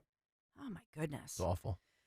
We do have a lot going on with the Philadelphia Fire Department, and as I say, President Joe Biden will be here in Philadelphia today to award a huge federal funding to open up some firehouses that were closed some 15, 16 years ago. But this, as a man died and a woman was severely hurt as flames tore through a Philadelphia row home overnight. So firefighters rushing to that home near North 12th Street near Champlost Avenue. And it was already heavy smoke coming from the home. As I'm understanding from firefighters, they were quickly able to get this fire under control. No working smoke detectors. How often do we hear that story? But a tough one for firefighters to fight, as they worked very quickly, but they couldn't save the man in this one. Speaking of firefighters, I had a little encounter with firefighters on Saturday. What happened? Because the weather was pretty nice on Saturday. It was warm out, so I took my truck to the car wash, and then I came back and I realized the interior on the floor was getting a little dirty. So I wanted to clean off the rubber mats and wipe down the interior of my truck with the leather wipes and then the vinyl material, and just give my truck a nice little facelift on the inside. All of a sudden, I start hearing fire trucks everywhere, and they're getting louder as I'm out there in the parking lot at my apartment complex. And then they come pulling into my apartment complex, and I'm thinking there's a fire somewhere in the apartment building. And no, it wasn't a fire. It was the Whitpain Township Fire Department with Santa Claus on top of the fire truck. Hey, he's waving, having a good old time, and I'm like, oh, thank God. I'm thinking, like, I don't smell any smoke. I don't smell fire. And we might have to rethink that whole idea. The whole Santa Claus on top of the fire truck thing. It leads people to me, like guys like me who are starting to get older and think everything's going to burn down. I thought there was like an actual, like an issue at my building. It's like, oh, Santa. Yeah, he's waving to me as he goes by. I'm like, yeah, all right, you drunk. Well, in other news, and we've been talking about this, and I know we'll talk about it moving forward, but making national news, the UPenn president Liz McGill and her board chair resigning amid that outrage over the response to anti-Semitism. So McGill became Penn's ninth president, I should say, back in July of 2022. So not on the job very long, but ultimately releasing that statement, resigning, not fired, but certainly resigning under testimony. And this after she testified on Capitol Hill during that hearing last week that focused on anti-Semitism at United States universities, and particularly prestigious universities. And this as, yes, Governor Josh Shapiro here in Philadelphia over the weekend, speaking out strongly against the anti-Semitism that we've seen on campus, and the ADL releasing some new numbers that, in fact, 73% of all Jewish students on college campuses in general have experienced hatred and anti-Semitic comments or harassment or bullying. Well, Greg mentioned, trying to correct this at the root cause and educate people on, this matter. You know what they should do, honestly? All of these schools that receive any federal funding, they should do what the University of Connecticut now does. Phil, who's somehow a UConn fan and a New York sports fan in the back, has told me that his alma mater, UConn, about a year ago, installed a requirement to graduate that you had to take a BLM course. Well, you know what? Now you got to take an anti-Semitic course. How about that? And if the school doesn't offer it, they don't get federal funding. You want to eradicate this at the root level where these young kids in college, where all this hate is breeded? Require that, or the funding stops. The paychecks stop coming to these schools unless they put in like a one-credit course where you got to take it for 6 weeks or something like that. How about that?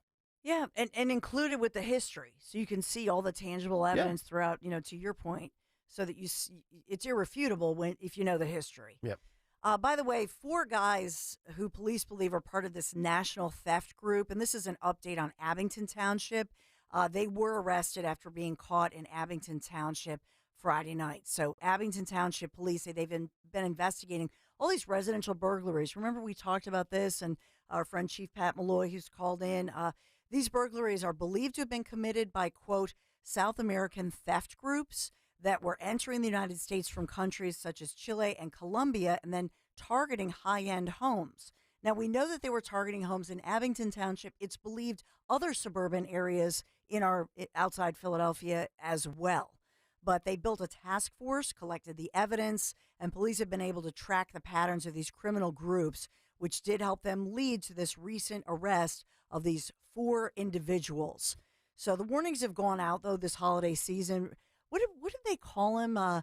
They called them, the news media was calling them tourist burglars or something. Remember that? Yeah, well, they're just here to visit, right? So some of these individuals crossed the border illegally. Some of them actually received visas and were on visas. Yeah, they show up to Chicago and Philadelphia and cities like this, and then they realize it's a hellhole and they go back. Unbelievable. SATG, South American Theft Group. Sounds like a union. In this case, the men told officers in Abington and part of the suburban task force they'd actually driven all the way from California to Pennsylvania. And I'm not sure why Pennsylvania. Are we a sanctuary? I'm not sure why they are targeting us in particular all the way from California, but they confessed that to the officers. So just so you know that one. Also, I know that we had given some tickets out, but there's this story of Andrea Bocelli's concerts. Yeah, from December 7th, I think we gave him out. That everybody was there gathered for his wonderful concerts, and that he's had to cancel one in Boston and then here in Philadelphia. So there are a lot of questions to this. I don't have the answers. But is he ill? What's going on? So we're looking into that this morning. All right, we got to talk about the Eagles. Oh, the Philadelphia Inquirer, what are they focusing on this rainy morning? Keeping bike lanes clear. Oh, yeah. By the way. Right. Well, I'm sure they had wall-to-wall coverage of Liz McGill on Sunday's paper, so you got to move on, right? Well, probably different. They actually did. They did.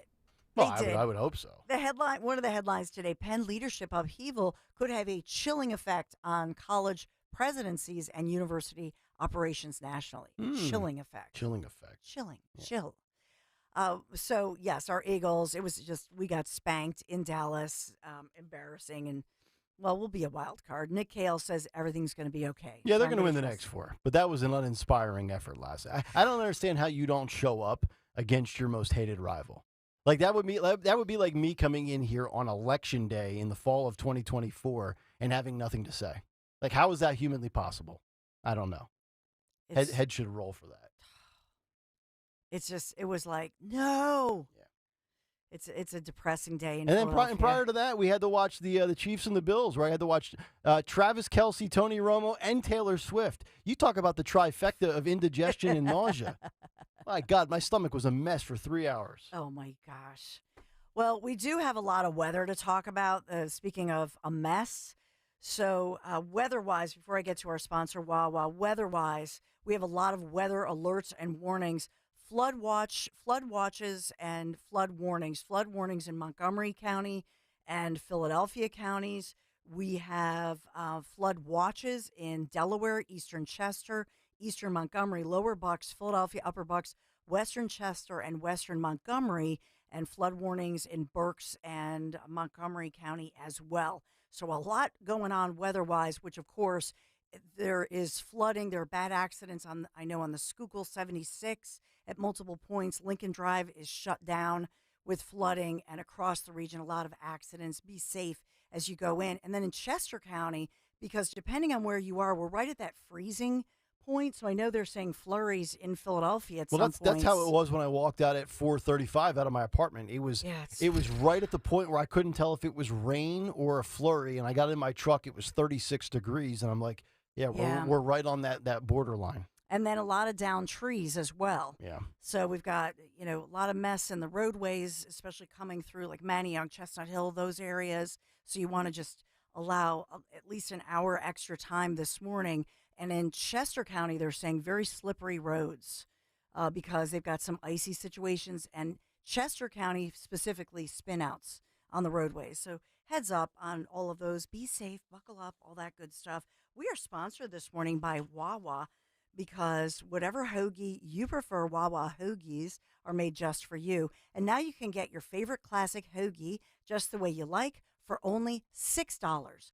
Gotta have a Wawa. We will warm up to 45 degrees today and tomorrow. Quite a chilly week ahead, but 45 today and tomorrow. The sun will come up. We will dry out. Kayal and Company News Live. All right, Dawn, thank you very much. 7:15 on this Monday morning. Coming up next, 3 sets of polls that are very, very encouraging. And we've got some details on the skinniest state in the country now trying to criminalize fat phobia. We'll get to that story as we'll have a little fun before we get to the cut sheet. That's just about 20 minutes out. Kayal and Company on Talk Radio 1210. WPHT. This holiday season, all your wishes are coming true on FanDuel in partnership with Valley Forge Casino, America's #1 sports book.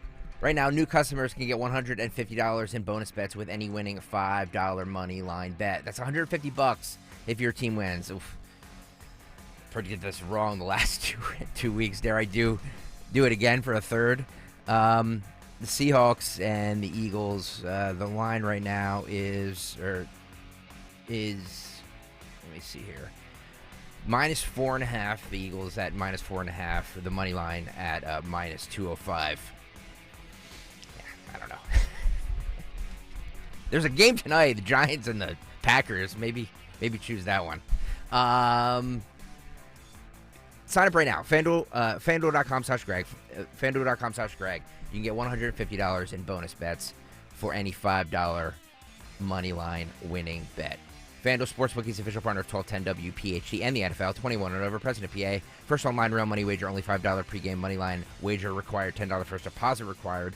Bonus issued is non-withdrawable bonus bets that expire 7 days after receipt. See terms at sportsbook.fanduel.com. Gambling problem? Call 1-800-GAMBLER.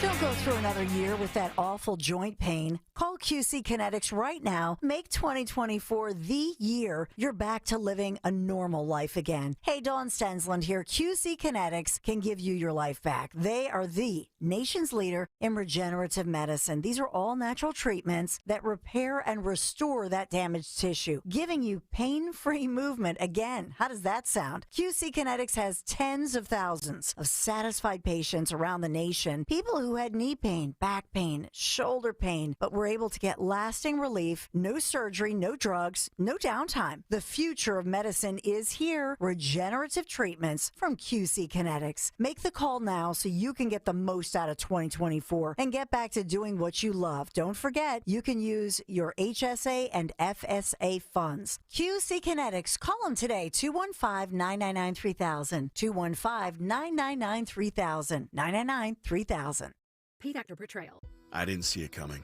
Life can be so unpredictable. After losing my dad, it made me think about my family if something were to happen to me. The mortgage, car payments, and all the other bills. Even things like our annual summer vacation would be out of reach. I had heard about life insurance through Ethos and how easy it was to get coverage. They were right. I knew it was time to stop putting it off and get life insurance right now. I got on my computer and went to ethoslife.com. In just 10 minutes, I was covered. And boom, family protected. Thanks to Ethos, my family won't have to worry about the bills if the unpredictable happens to me. Ethos, fast and easy online term life insurance. Up to $2 million in coverage with no medical exam. Some policies as low as $1 a day. Answer a few health questions and get your free quote at getethos.com. That's GETETHOS.com. See Joe Conklin with the City Rhythm Orchestra in a salute to Philly sports fans at Westchester University, January 26th and 27th, in the Broadway Theater in Pittman, New Jersey on February 25th. I love the orchestra. Can't wait to hear the band. The city is on fire right now. It was fantastic. The Birds. Keep this party rolling, baby. Awesome. This is funny. That's Conklin and City Rhythm at Westchester University and the Broadway Theater in Pittman, New Jersey. For tickets, go to joeconklin.com. joeconklin.com! Hi, I'm Rachel, and I have a serious heart condition called hypertrophic cardiomyopathy, or HCM. Some symptoms include being short of breath, feeling tired, or having dizziness or chest pain. I still had symptoms on my beta blocker, so I asked my cardiologist about any treatment advances. It was a breakthrough for me. That's why I'm working with Bristol Myers Squibb to raise awareness about HCM and to help others like me. Talk to your cardiologist today and visit hcmrealtalk.com for more information. Sponsored by Bristol Myers Squibb. Yo, Collegeville. Follow Talk Radio 1210 WPHT on the free Odyssey app. Download it now.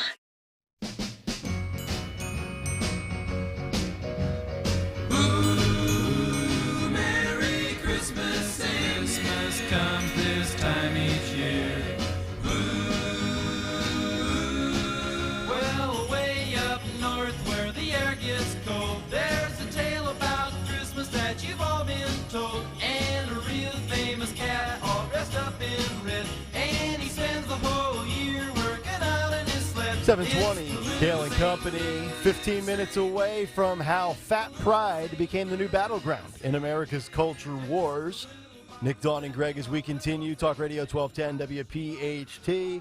Cut sheet in just about 25 minutes. You know, very interesting when you start looking at a lot of these polls, and there's a couple of things I want to get into here, but we have to start quickly with, because it's fascinating that you could have such a monstrous lead, yet have no chance to get there and actually pull this off in real life.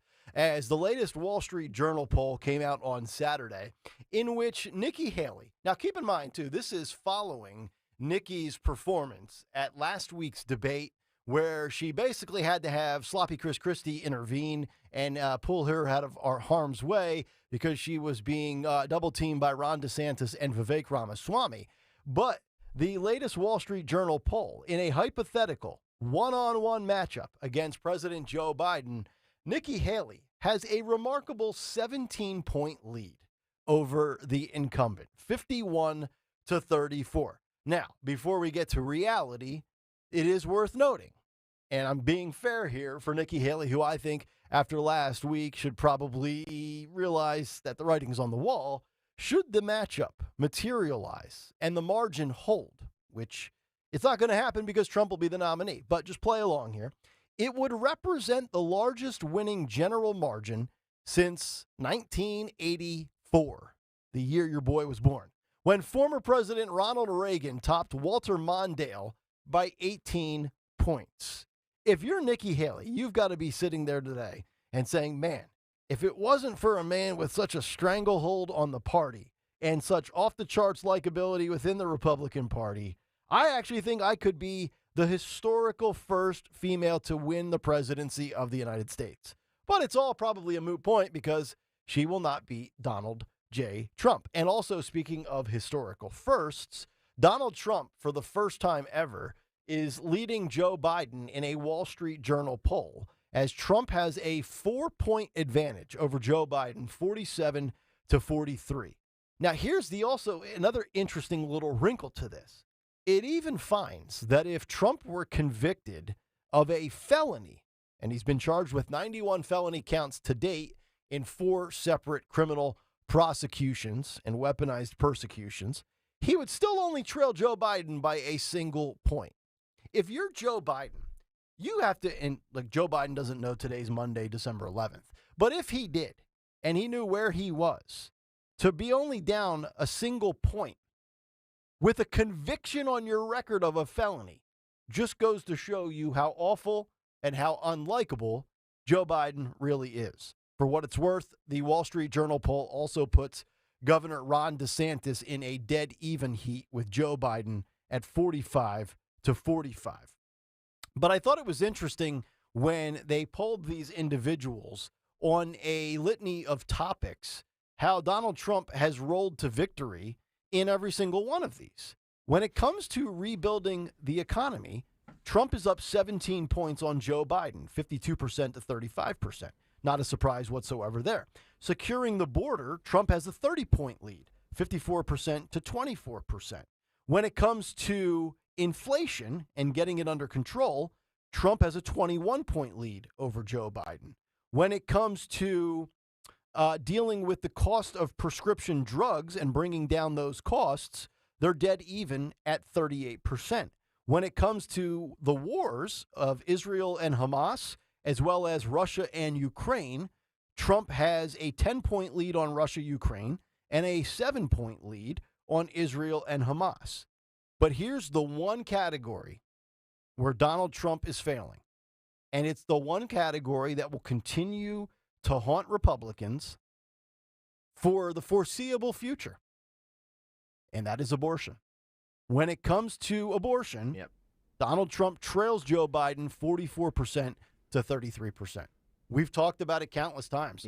You could look at all these polls and all these other categories, but it could literally, the single word that could single-handedly destroy Republicans yet again in another election is the 8-letter word that starts with an A and ends with an N, and it's called abortion. As long as you have stories, and by the way, what's happening now in Texas is not going to determine the 2024 election because it's way too far out. However, if there are more stories like that that come down where a state is getting involved, the attorney general is getting involved in stuff like this, basically saying he's going to prosecute doctors, the GOP will lose in 2024. You talk about nuking your own chances right there. That will absolutely crush you. Also, not for nothing, but there also was these polls that said that Hillary Clinton had a 99% chance of winning the 2016 election. So, yes, Donald Trump is ahead by a ton. But no votes have been cast yet. So let's just wait for this to play out. Let's wait to see how the first states caucus. Ugh, dumb word. And vote in the next couple of months. Yeah, no, I agree. And I think there's three things, and all of these polls look great. I mean, it's actually so bad for Joe Biden right now that they're going to be consulting Hillary Clinton this week. So think about that. You defeated Trump in 2020, yet you're rolling in such uncharted levels of unlikability that you have to default to the lady who lost to Trump in 2016. That's remarkable. Hey, I'm doing so bad right now. I'm going to go talk to somebody that couldn't beat the guy the first time around 8 years ago. But, we look at all of these polls, and there's three things. One is the abortion thing. Two, you have to also think about all of the single career-oriented females out there that do not have children, that go and get their $7 or $8 cup of coffee each morning, that will vote for any single human being on the planet, not named Donald Trump. And also, too, and this really shouldn't have to be reiterated, but I do think it's worth mentioning, there's also the silent majority out there, right? There's that group of people that's not polled. There's that group of people that don't share their political views on Twitter or Facebook, that don't have a sign in their yard. And I think those are the people that you should absolutely be worried about. Yeah, some of these polls are great. And also, we talked about in the last hour how the RNC has officially paused their primary debates. So coming up in January in Iowa and New Hampshire, debates will continue. CNN will televise one, ABC will televise another. But if you're Nikki Haley this morning and you're reading a Wall Street Journal poll that has you up 17 points on Joe Biden, yet your own committee has basically said, we're not going to acknowledge anything moving forward. If I'm Nikki Haley, that's got to steam me up a little bit. But yeah, yes, agreed. I just feel like we sometimes put, not we, but I mean people take these polls too seriously. Oh yeah, and it's just like, well, I don't believe any of them. Yeah, I really don't. Over the last 2 years, I don't believe a single one of them. Yeah, it's just fascinating to look at all of these, because when you start to add them up, it does add up to a lot of people. Like, granted, it's not, what we had, 81 million, 80 million, 74. You're talking about 155 million. And then, of course, you look at these polls, 1,500 here, 3,000 there. Jesus on the YouTube chat writes, if the RNC doesn't get serious about mail-in balloting, then it won't matter. Bingo. Yeah. 855-839-1210. Don't worry, though. Colorado is getting serious about fat phobia. Wait till you hear this ridiculous story. This is one of these things where I actually question if this actually is something going on in real life. And I'm not talking about making fat jokes. I'm talking about the legalized effort to prevent discrimination in the workplace. I truly don't believe in most professions where your physical appearance is no impact on your ability to perform that this actually happens. But we'll get to it when we continue. 855-839-1210. The Piazza Auto Group is a great group and a great family to do business with. And normally I tell you about my Honda Ridgeline or Hyundai or Mazda or Acura or any of their other great brands. 17 different brands, 35 locations. But it's the holiday season, and there's no greater time of the year to give back than the holiday season. And that is why Piazza Premium Automobiles has partnered with the Salvation Army for the Piazza Toy Drive once again. You can visit any of the Pennsylvania or Delaware Piazza Premium showrooms through December 15th, so you have about 4 more days, and stop by to donate a new toy. Your support will make the holidays a little brighter for a local child in need. To find the dealership near you, just check them out online at piazzapremiumautos.com. And again, up until December 15th, any of their dealerships, any of their locations in PA or Delaware, stop by and help somebody out for the holidays. Thank you, and happy holidays. Hey, it's Rich Ziola. For years, I've been talking about the great work my friends Stephanie and Matt and the entire team at Emmons have done for me and my home. Well, now Emmons can bring that same quality of work to all of your kitchen and bathroom remodeling needs. Emmons Roofing has really become the one-stop shop for all your roofing, siding, windows, solar, and now baths and kitchens. Trust the team at Emmons just like we did. They remodeled our kitchen and our bathroom in our former house, and we were so happy with the work they did. If you have a property at the shore, have the team at Emmons come out and take a look up a roof now. Small winter leaks can lead to big, costly repairs when the warm weather hits. So call 856-556-3229. Call today for a free estimate online at emmonsroofing.com or visit the Emmons Design Showroom in Cherry Hill. That's emmonsroofing.com. Be sure to tell them I sent you. Remember, for 6 years, I've been using Emmons on every project in my home. Excellent results, outstanding people. emmonsroofing.com. Does your broker say, "We're different. We're a fiduciary. We only make money when you make money"? Well, the reality is no broker is different. They all collect fees, even when you lose money. Does that sound like a fiduciary responsibility to you? Crash Proof Retirement is the only firm in the country which fully records all educational sessions, guaranteeing a fiduciary responsibility and transparency. My name is Ed Topkowitz. I went with Crash Proof Retirement in 2013. Crash Proof Retirement earned my trust. When you come in, everything's recorded. I think it's proof that they are a fiduciary. I have a team of expert people who know what they're doing and have me as their first concern. And you don't pay any fee. Register for the next Crash Proof Retirement educational event at the Falls at the Doubletree in Mount Laurel, New Jersey on December 13th, 800-722-9728 or crashproofretirement.com.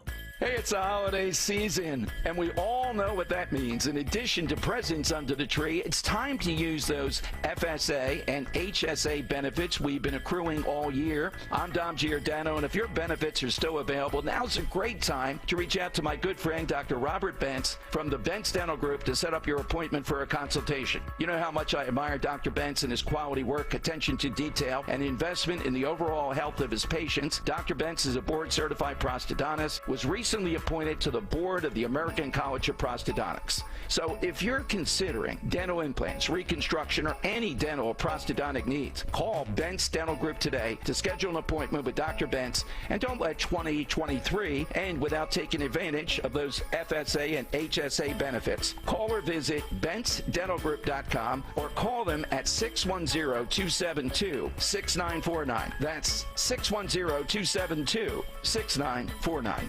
Chronic pain, cancer, fatigue. Find out about the benefits of medical hydration therapy on Health Watch with Dr. Molly Fantasia every Sunday morning at 8 on Talk Radio 1210 WPHT. Don't go through another year with that awful joint pain. Call QC Kinetics right now. Make 2024 the year you're back to living a normal life again. Hey, Dawn Stensland here. QC Kinetics can give you your life back. They are the nation's leader in regenerative medicine. These are all natural treatments that repair and restore that damaged tissue, giving you pain-free movement again. How does that sound? QC Kinetics has tens of thousands of satisfied patients around the nation, people who had knee pain, back pain, shoulder pain, but were able to get lasting relief, no surgery, no drugs, no downtime. The future of medicine is here. Regenerative treatments from QC Kinetics. Make the call now so you can get the most out of 2024 and get back to doing what you love. Don't forget, you can use your HSA and FSA funds. QC Kinetics. Call them today, 215-999-3000. 215-999-3000. 999-3000. Listen on your schedule. Anytime. Just go to 1210 WPHT on the Odyssey app and search the Kayal and Company podcasts.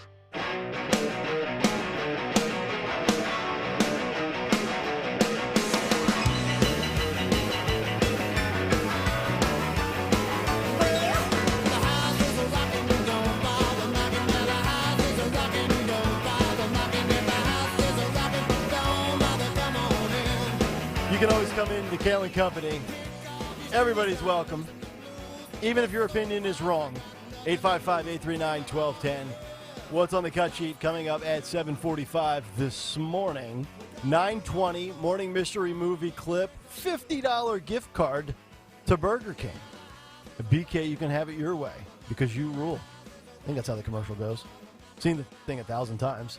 Harry Mays at 9:30 to try to make sense of what the Philadelphia Eagles rolled out on Sunday Night Football. Also, by the way, I mean, this show has continued to crush it for 15 months now, and we mention that from time to time. But later today, for those that are in the know, one of the big trade publications, Barrett News Media, will be rolling out their top 20 major market morning shows in the news talk format. I suspect that Kayal and Company will be on the list. And if we're not high enough up on the list, I'm going to take my gripes to social media and have them retaliate these things, or retabulate. Yeah. So that's coming up later today. We'll take a victory lap once that comes out. But let me get to this story. This was a stalker find, and I find this very interesting. It's courtesy of the Daily Mail. And the headline reads, How Fat Pride Became the New Battleground in America's Culture Wars. 1 in 6 U.S. deaths are linked to obesity. But liberal states are banning fat phobia with discrimination laws. And what's interesting about this is the story is based upon Boulder, Colorado, which apparently is the fittest city in the United States of America. Is that true? Boulder is? I thought that John Denver was full of it, to be honest. But yeah, apparently it's the fittest city, the slimmest state in the country is Colorado.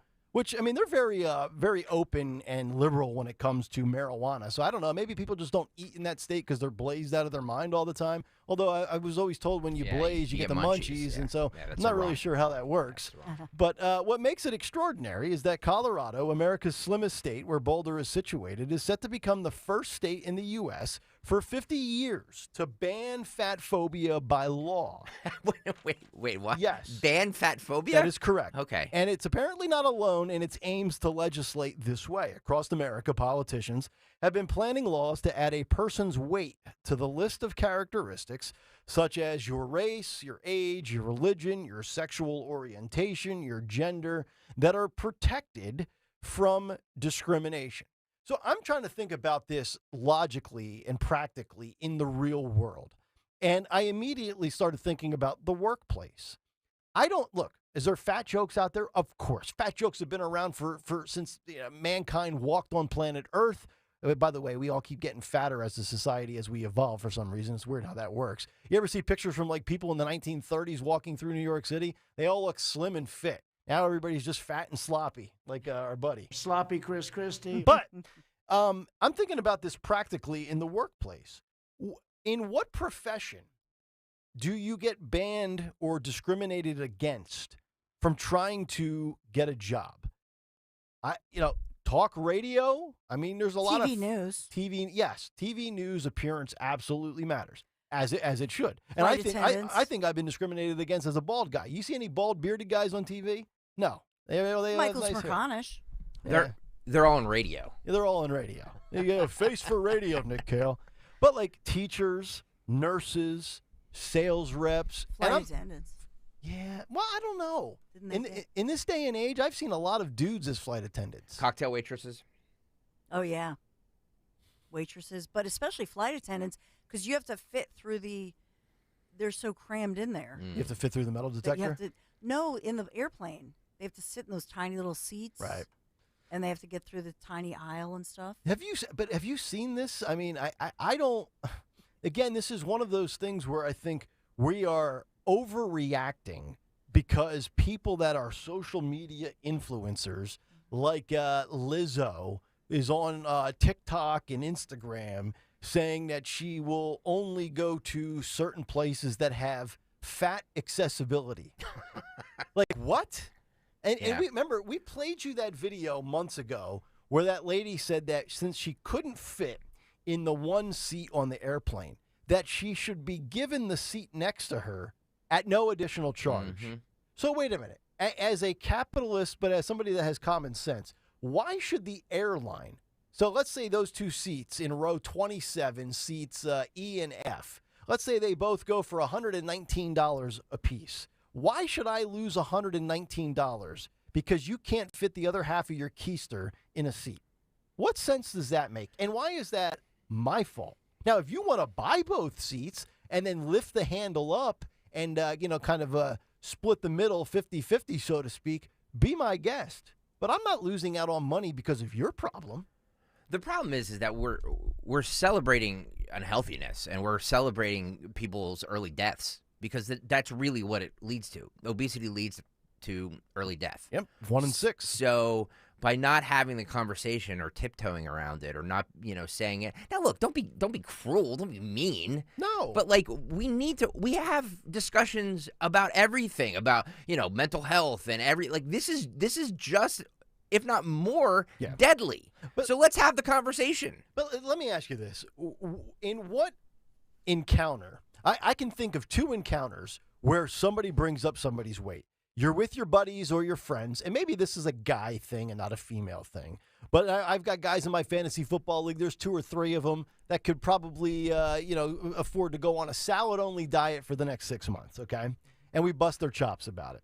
And then when you have interactions where it results in a fight, whether it's a physical altercation or a verbal altercation, and usually alcohol is involved, like maybe perhaps that video of the Eagles and the Cowboy fan fighting last night on Sunday Night Football out in the concourse, insults about somebody's weight come out.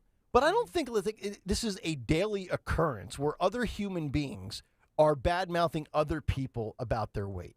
Primarily because I think most humans are disconnected from society because they've got their phone in their hand and they're looking down and scrolling and swiping, or they're walking around society completely disconnected with earbuds in their ears. Yeah.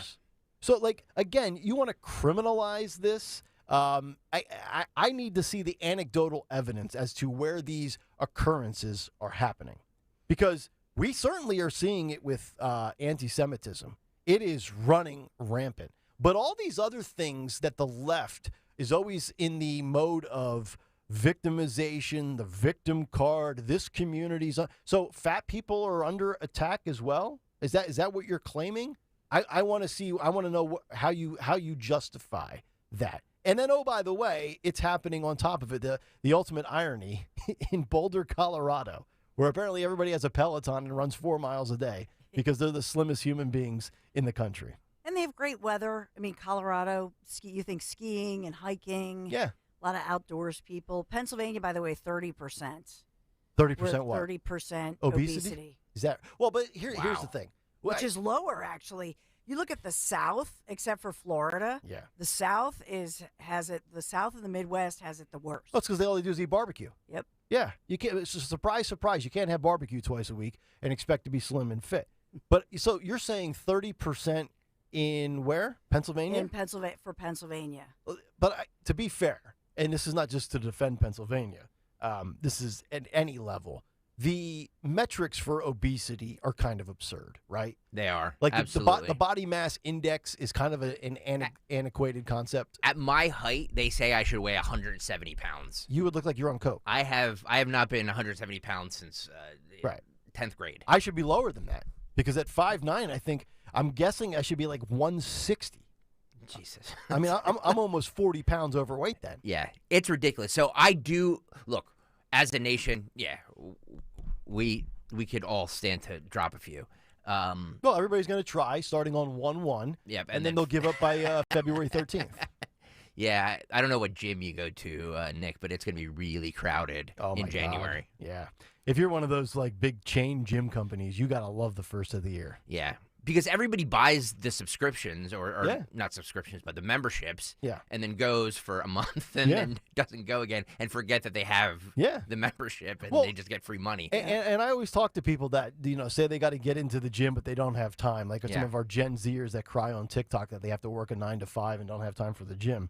The amount of time, when you get your weekly screen time report from your iPhone on Sunday and it says 5 hours and 32 minutes, just imagine if you actually spent 90 of those minutes on a treadmill, which, oh, by the way, here's the beauty of it. You can actually be on a treadmill while scrolling and swiping. Yep. So you could still get your beloved screen time on your smart device while walking for an hour and a half and probably walking off 380 calories. Absolutely. What a concept. So how are they going to prosecute this? I don't even know how do you enforce charge, it? I mean, how do you charge somebody? Is the cops walking around the sidewalk looking for this? If somebody files it, I would assume if it happens in a workplace, your first step would probably be to go to HR, right? I mean, you're not going to call the cops from your cubicle saying somebody's fat shaming you, are you? Bill L on the YouTube chat says he's 5'6", 160, and just made the obesity chart. I mean, that's just ridiculous. 5'6", 160. Yeah. Oh, well, they would claim he's on the verge of dying. That is just absurd. Well, I mean, I think at 5'9", you're supposed to be 160. So I got 3 inches on Bill, and they're telling me I need to lose 40 pounds. Oh my God. I was actually 160 about 6 years ago after I had my acid reflux surgery, because for about 6 to 8 weeks, it's very hard to eat a normal volume of food because you get your stomach wrapped, and so it's hard to actually get some of the food to go all the way down. So you have to eat real small portions. And I lost probably 20. I was probably 185 at the time, and I lost 20 or 25 pounds. And people were like, "Dude, are you okay?" I'm like, "Yeah, it's because it's the side effects of the reflux surgery until your stomach kind of resituates itself after 2 or 3 months." Trust me, when you're 5'9", you don't want to look 160. You do not. Well, and it depends. I have a relative, and he goes to the gym like every day. Well, he's probably carved up real good. Right. And so if you look at him, you go, oh my gosh, this is the most fit person, eats really clean foods and all that kind of stuff. Mhm. And he has, when he looks at the chart, he is at a 31% on the BMI chart, which means technically obese. Yeah. And so it doesn't account for the fact that muscle weighs 3 times that of fat, which I think that would ultimately punish men more than women. Yeah, that's true. Definitely. You know what I mean? Yeah. Because men tend to have more muscle mass. Right. 855-839-1210 if you want to jump in. 746 Monday morning. It is time for a Monday installment of What's on the Cut Sheet. What's on the cut sheet? What's on the cut sheet on this Monday is brought to you by our good friends at Cherry Hill Volvo. Now is a great time to go because they need to clear their lot. They're undergoing a state-of-the-art renovation and need to make room for construction vehicles. Take advantage of incredible sales and lease options right now. Cherry Hill Volvo. Check them out on Route 70 in Cherry Hill. Cherry Hill Volvo, where relationships matter. I want to talk about what we were talking about at 7:20, Nick. Kelly O'Donnell from NBC News was on Meet the Press yesterday, and she says that the Biden re-election campaign will aggressively begin to tie Trump to every abortion restriction. That's what they've been relegated to. So this is we've said this from day one, that this is the playbook. This will be the playbook. And if states like Texas continue to do what they're doing, they're going to lose. Yep. Cut one, guys, go. Take us inside Biden world. How concerning is this? And I know within this context, you've got new reporting on how they might use the issue of abortion, which we've obviously been talking about here in 2024. The first reaction is that bad poll numbers are something that is somewhat baked in the minds of people who are close to the president. They've seen it before. And then they turn quickly and look at recent elections and say, when voters are asked to not just respond to a survey, but to cast a ballot, they have done so in ways that match up with some of the president's priorities. We saw it in November in Virginia with the state legislature. We saw it in Ohio with respect to abortion. On abortion, the new reporting is that the campaign will more aggressively tie Donald Trump to every instance in America where there is a restriction, a ban on abortion, when there is abortion in the news. You were talking with Senator Romney about the Texas case. To say Ken Paxton, the state attorney general there, was endorsed by Donald Trump. And so they want to link Trump in every way to the change in people's lives with respect to abortion. And to then say that is the kind of position you would have when Donald Trump talks about day one being an authoritarian, a dictator. They're saying day by day he's becoming more autocratic. And so if they look at something practical like abortion, that's a way to get at it. Democracy might be more theoretical for many Americans. And so abortion is a way where they can link him to that day by day. They will go feelings over facts because the facts are not on their side. And you will hear 3 words for the next 10 and a half months. You will hear dictator, democracy, abortion. Dictator, democracy, abortion. Because Biden can't run on the economy. He can't run on inflation. He can't run on the border being safe and secure. He can't run on crime in big cities. What can he run on? Abortion. And they're going to go into the feelings. That's what they're going to do. They are absolutely going to do it, and we have seen since Roe v. Wade was kicked back down to the states in the summer of 2022. Republicans have come up over, like the Eagles at the Dallas Cowboys on Sunday night. Over. Yeah, it's literally the only thing the Democrats can run on, and they're going to run on it bigly. Bigly. She mentioned Senator Romney. He was on for a big interview with Kristen Welker, excuse me, and talking about the Biden impeachment inquiry, and he says he doesn't see any evidence that should warrant an impeachment inquiry. Cut two guys, go. As you know, House Republicans have signaled that they may vote as early as this week on an impeachment inquiry into President Biden, despite the fact that they haven't shown yet a direct link between Hunter Biden's business dealings and President Biden. Have you seen any evidence that President Biden has committed high crimes and misdemeanors? No, I don't see any evidence of that at all. I think before you begin an impeachment inquiry, you ought to have some evidence, some inclination that there's been wrongdoing, and so far there's nothing of that nature that's been provided. So are you opposed to the impeachment inquiry? Well, if I were in the House, I'd vote against it, unless they were able to bring forward evidence that suggests that there were a high crime or misdemeanor that had been committed. But so far, that hasn't been the case. Look. Fortunately, for most people, we're not responsible for the misdeeds of our kids and grandkids and great-grandkids. Nothing in my family I'm embarrassed about. But President Biden's son, Hunter, is obviously been a very unsavory person and has had some extremely damaging personal foibles, including a drug habit and so forth.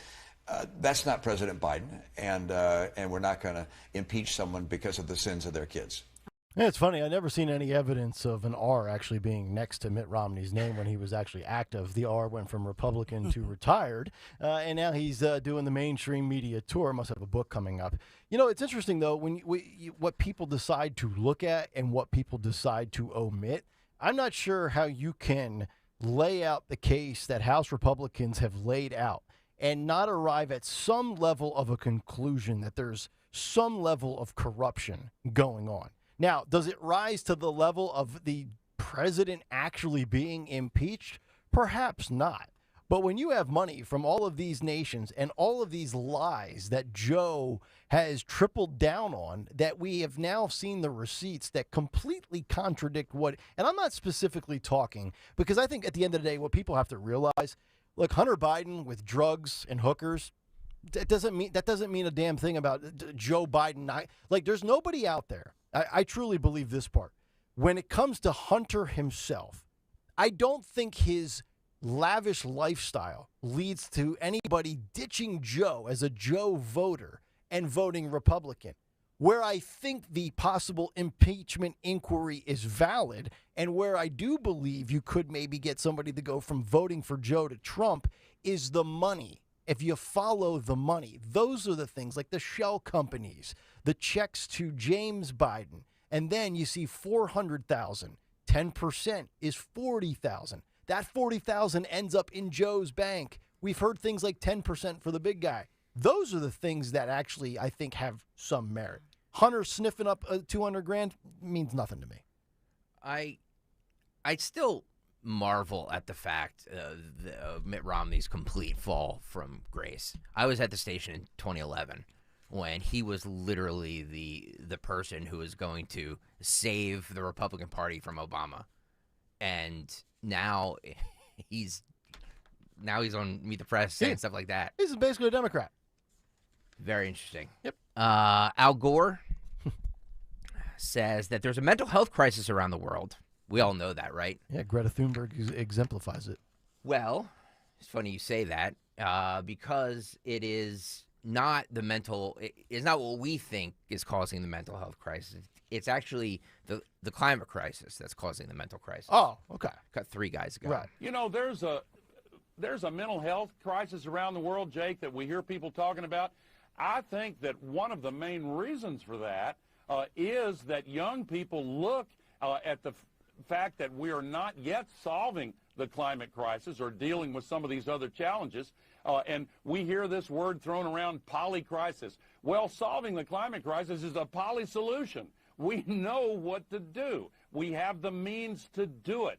and we have to make sure that we make the right political choices in our democracy to enable ourselves to make the right choices. Could you imagine, and we know these people out there, they actually exist. I forget who the female politician was months and months ago on this show. We played you the clip where she said her children get up in the middle of the night terrified over climate change. Could you imagine actually thinking about climate change so much in your everyday existence that it leads to the mental breakdown of your brain? Like, I've never seen one of these individuals in real life. They only seem to exist on TikTok, or they just travel with John Kerry and Al Gore. But like the Greta Thunbergs of the world, like, yeah, she's proof that mental health is a real issue in this country. And the fact that you could allow mental health to be a thing because of your fear of the climate, I mean, there's a lot of psychiatrists out there that should be prescribing some serious meds to these people. Sheila Jackson Lee was defeated in her Houston mayoral race by Democrat State Senator John Whitmire. There was a runoff election. We talked about it a little bit. Remember, she had that ad where she told people to vote on the wrong day. Maybe vote December 9th when the election was the 7th. Maybe that had something to do with it, just saying. Yeah. Or maybe it was the fact that she calls them Gen Z and millenniums. Cut 4. This is this video is courtesy of ABC 13 in Houston. Cut 4, guys, go. You've spoken quite extensively about how your opponent had a much larger war chest than you did. What, if anything, would you have done differently? Well, I don't think there's anything you could do when the ability to spend 9 to 1 is there. We raised every dime that we utilized. We're very grateful for that. We came into this race in the spring of 2023. We didn't have a 2-year run. And I was just grateful to all the people I met, all the people that gravitated toward this campaign, all the excitement. It made me have a renewed excitement about government, about people's concern, about the civic life. And I just want to continue that. And I met a lot of Gen Z and millennials, and they are eager. I said, we're simply opening the door for you to take our place. I want to continue along that path and let them work with me as they move in years to come for leadership in this nation and in this community. You know, Sheila, as a millennial that identifies as a Gen Xer, I'm offended by that. The Millennium Falcon. The Millennium Falcon. By the way, Sheila, she gets a ton of run on media for somebody that hasn't accomplished a whole heck of a lot. I'm fascinated by the amount of people that don't win in politics that always seem to find a microphone or a camera. She's one of them. Or advise campaigns like we said earlier Hillary Clinton's doing. It's like, hey, she lost. So let's have her advise. Pick her brain? Right? Well, I mean, she's been around forever. You could say that a lot of the consultants for radio people are failed PDs. PDs that have been fired or, whatever, let go at some point in their careers. Oh, yeah. So why am I taking – I will make this promise to each and every one of you. When I'm shown the door here, I'm out of radio. Like, I'm done with radio. You're not going to open up a consulting I'm not agency? going to add – no. Never say never, Greg. Right. Like I'm saying never. Could you imagine Greg Stocker, radioconsulting.com, where the first rule – like you would put out your 10 commandments of radio, and the number 1 commandment would be this. Can we stop getting our news from Twitter? You would tell all brand managers. Amen to that. Yes. All right, I'm rolling the dice here. I know that this might end badly for YouTube, but I got to play it. So, did you guys see SNL over the weekend? So, the cold open started by mocking the hearings that happened last week with the UPenn president and the Harvard president. And you would think, great, that's ripe for the picking, great. Yeah. Well, SNL decided that they were going to actually take shots at Elise Stefanik and not the 2 Harvard presidents. And probably do it in an unfunny fashion. And by the way, it was super unfunny. Like very, very few laughs. Yeah, that's their brand. Very few laughs. Even for an SNL, you're watching this and it's kind of like cringe. But they decided to go after Elise Stefanik and make her a caricature rather than the 2 presidents of Harvard and UPenn. I'm going to play a little bit of this and I'm going to stop it because we might get booted off of YouTube because of the copyright issues, but we'll try it here. All right. I'm just going to play the audio here. So this is how it started. Ms. Stefanik, thank Thank you, Chairwoman. Now, I'm going to start screaming questions at these women like I'm Billy Eichner. See, we're already starting with the over-the-top voice, and if you actually if you watch the whole thing, they are the professors are very measured and giving answers. And all right, we continue a little bit more. Anti-Semitism, yay or nay? I'm sorry, what? Yes or no is calling for the genocide of Jews against the Code of Conduct for Harvard. Unbelievable, right? Just that noise. I would just want to turn the TV off. It's like like when you have to try too hard to be funny, you're usually not funny. Yeah. By the way, there's a method of why I'm playing a little bit and stopping it. I'm picking up on it. Okay, all right. A little bit more here. Well, it depends on the context. What? That can't be your answer, you pen lady. Same question, yes or no? See, like the presidents are very measured, and they're and she's like, it's over the top voice. It talks like this. Yeah. That's the direction she went down. All right. Well, this is a we bad are look. serious Yeah, about it is. stopping all forms of hatred, anti-Semitism, Islamophobia. The second one, and my tea lady, Chance to Steal. You know, here's my one complaint, and then I have a serious question. My complaint is, why is it that this once proud franchise, I mean, going back to Chevy Chase, to the early 90s with, Sandler and Farley and Spade, the late 80s with Eddie Murphy, and then even the early 2000s and late 90s with Will Ferrell and even Jimmy Fallon. You know, I wasn't a fan of him, but, he was successful on that show.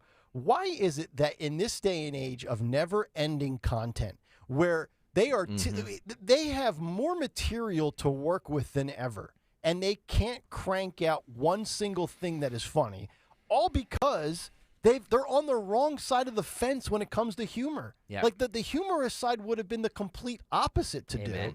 But here's my legit question. Why is this permitted on that show if the executive producer is Jewish? It's a great question. Lorne Michael is Jewish. To my knowledge, he's Jewish. Everything I've ever heard or read about him, he's Jewish. So either he's of the belief that he's self-deprecating and he thinks this is funny, or he's just completely missing the boat on the actual political nature of the last 8.5 weeks. The problem is that they're just doing what their writers and what their producers or whatever believe. So it's funny to them because they don't believe what 99% of the American people believe. Yeah.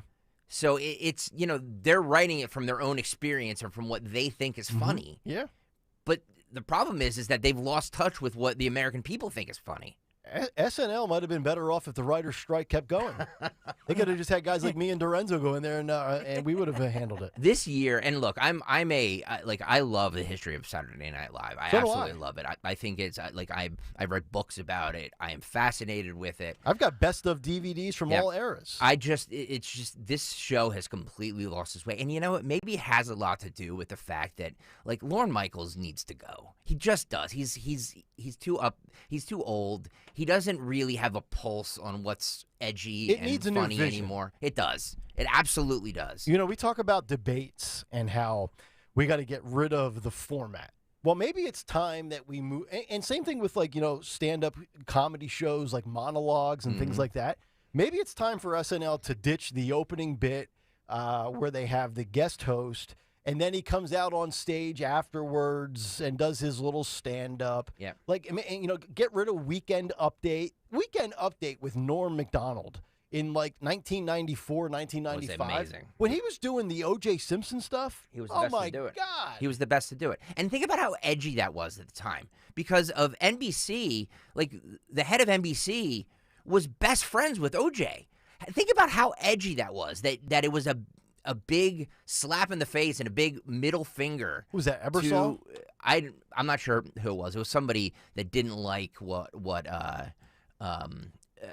he was doing. And they were cutting edge. They were counterculture. Now they're just they might as well go on a college campus. Yeah. You know what I mean? And I would also put term limits on cast members.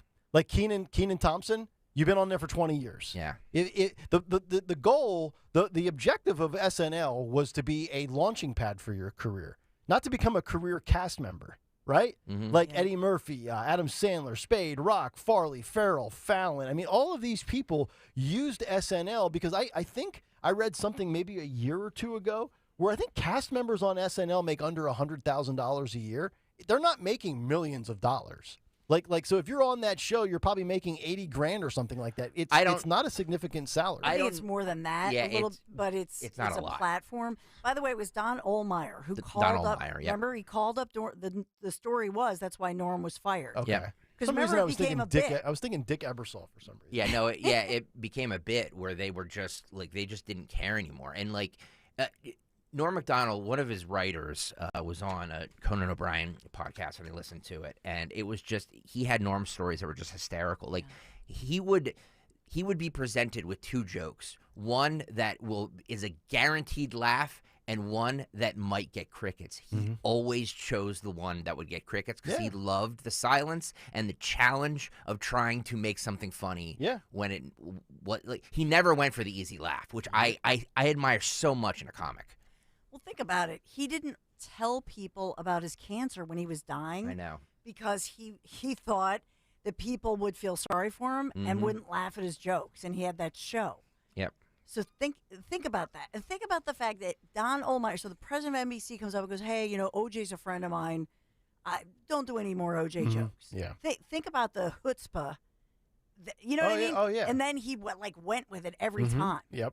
I just checked out the SNL cast member salaries. This is according to Yahoo. So there are 21 episodes per season. And the starting salary is $147,000 per season. So I was off. Second-year cast members make $8,000 per episode, which equates to $168,000 a year. Imagine making $168 grand not to be funny. That's a good life. Well, I mean, what they're doing that's not a ton of money. And can you imagine making that money and living in New York City? Right. So. You know what I mean? It's a little different. And by the way, we remained up on YouTube. Hey-o. So now we figured out that we now have the secret sauce. The secret sauce is the audio talking. only.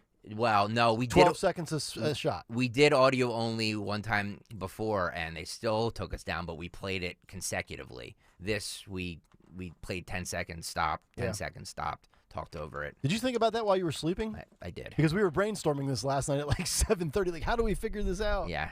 This was my Hail Mary play because I'm not, YouTube is great and I love having it up there, but it's not like if we get taken down, it's like my concern is over the air and what we do, for over the air and for the app. So I was going to play it regardless. I was just hoping that we wouldn't get taken down on YouTube, and we did not. There we go. Thank you. Take that, bots. We out-algorithm the algorithm. How about that? How about that? Kevin McCarthy was on CBS Sunday Morning yesterday being interviewed by Robert Costa, and he endorsed Trump for president and said that he would serve in his cabinet if asked. Cut 6, guys, go. Will Donald Trump be the nominee? Yes. And the Republican Party? Yes. And if Biden stays as the nominee for the Democrats, I believe Donald Trump will win. I believe the Republicans will gain more seats in the House and the Republicans will win the Senate. Can he count on your support? Yes. That's an endorsement. I will support the president. I will support President Trump. Would you be willing to serve in a Trump cabinet? In the right position. Look, if I'm the best person for the job, yes. Look, I worked with President Trump on a lot of policies. We worked together to win the majority. But we also have a relationship where we're very honest with one another. Okay. I'm not sure what kind of weight that carries for a guy who is on 0. his way out. Yes, that was my polite way of Sorry. saying it. And I don't think that Trump would come to him. But, it's interesting. Would he be backing Trump? And I'm not saying that was an emphatic endorsement. He was asked twice, and he said, I will support Trump. He didn't say, yes, I will endorse. I always try to listen to their specific answers. But where was this in the last year and a half or so? Now, all of a sudden, because you're kind of out of the line of fire, so to speak, you're all of a sudden the big Trump supporter and the big advocate for DJT. And while we worked together and we were brutally honest together, he's such a weasel. Joe Biden made a rally stop in Nevada over the weekend, and he was talking about making high-speed rails happen between Las Vegas and Los Angeles. Okay. This is how that sounded. Cut 8, guys, go. And finally, to bring high-speed rail to our nation. Today, I'm here to deliver on that vision. You have no idea how much this pleases me. At long last, we're building the first high-speed rail project in our nation's history, and it's starting here.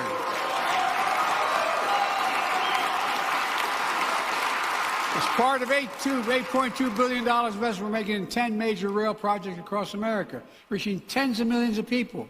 We're putting high-speed rail on the fast track. Together, we're finally going to make high-speed rail happen between Las Vegas and Los Angeles. Well, at least Las Vegas to Los Angeles is a little more realistic when it comes to trains, which, by the way, his fascination with trains is fascinating, isn't it?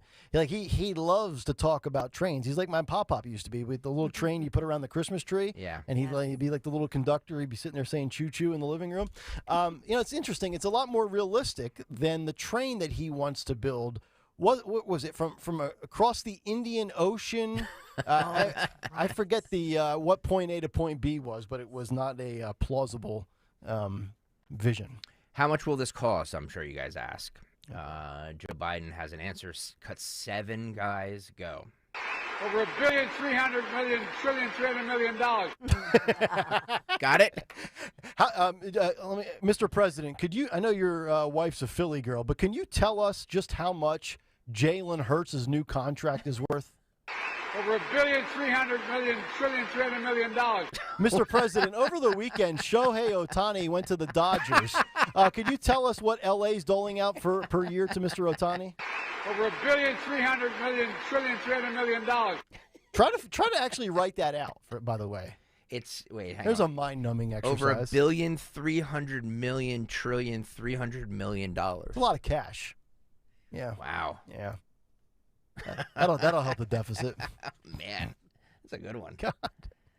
He's done this before too. Yeah. And if you notice too, in that clip with the trains, he's talking very, very fast. Yeah. He gets, when it comes to certain things, he really ups the tempo of his delivery, and that's where all his snafus come from. Yep. You played this earlier, but I'm gonna play it again for the folks who are just tuning in late, and I assume there's a lot of you tuning in late because of the late night game last night. Hunter Biden doesn't do a ton of interviews, but when he does, he goes on the Moby Pod. Yeah, by the way, because I played some of that in the Big Take. Is the Moby Pod a pod I should be aware of? I never heard of it until this weekend. I think it literally just started. I think it just started like last month or the month before, because when I saw this over the weekend, I was like, well, I have to clearly listen to this. Right. So I actually listened to the entire Did you really? interview. Okay. Yeah, I mean, look, he's Moby. Moby's his friend. They met in rehab, and he was kind of They went out to his everybody's got a podcast these days, right? Malibu beach house. Yeah. And it's just listening to people who don't know radio or do podcasts is just infuriating. It's infuriating. It really is, because he had one hit in the late '90s or early 2000s. Everybody thinks that he knows something. I'm going to cut 12 here on the corruption allegations.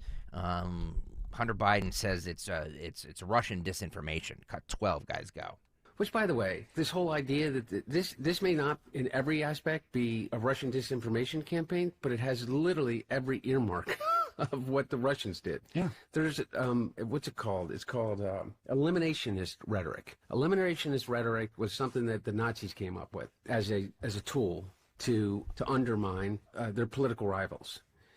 And then Putin has fine-tuned it. And what Putin did when he was coming to power in the early 2000s was there were still some real significant voices of some with real money and intellectual public standing inside of Russia or living as expatriates that were speaking out against Putin. So what did he do?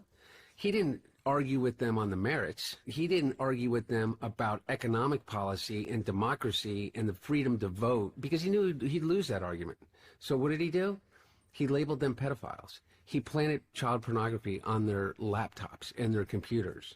And so maybe only 10% of the people then in the public would believe this.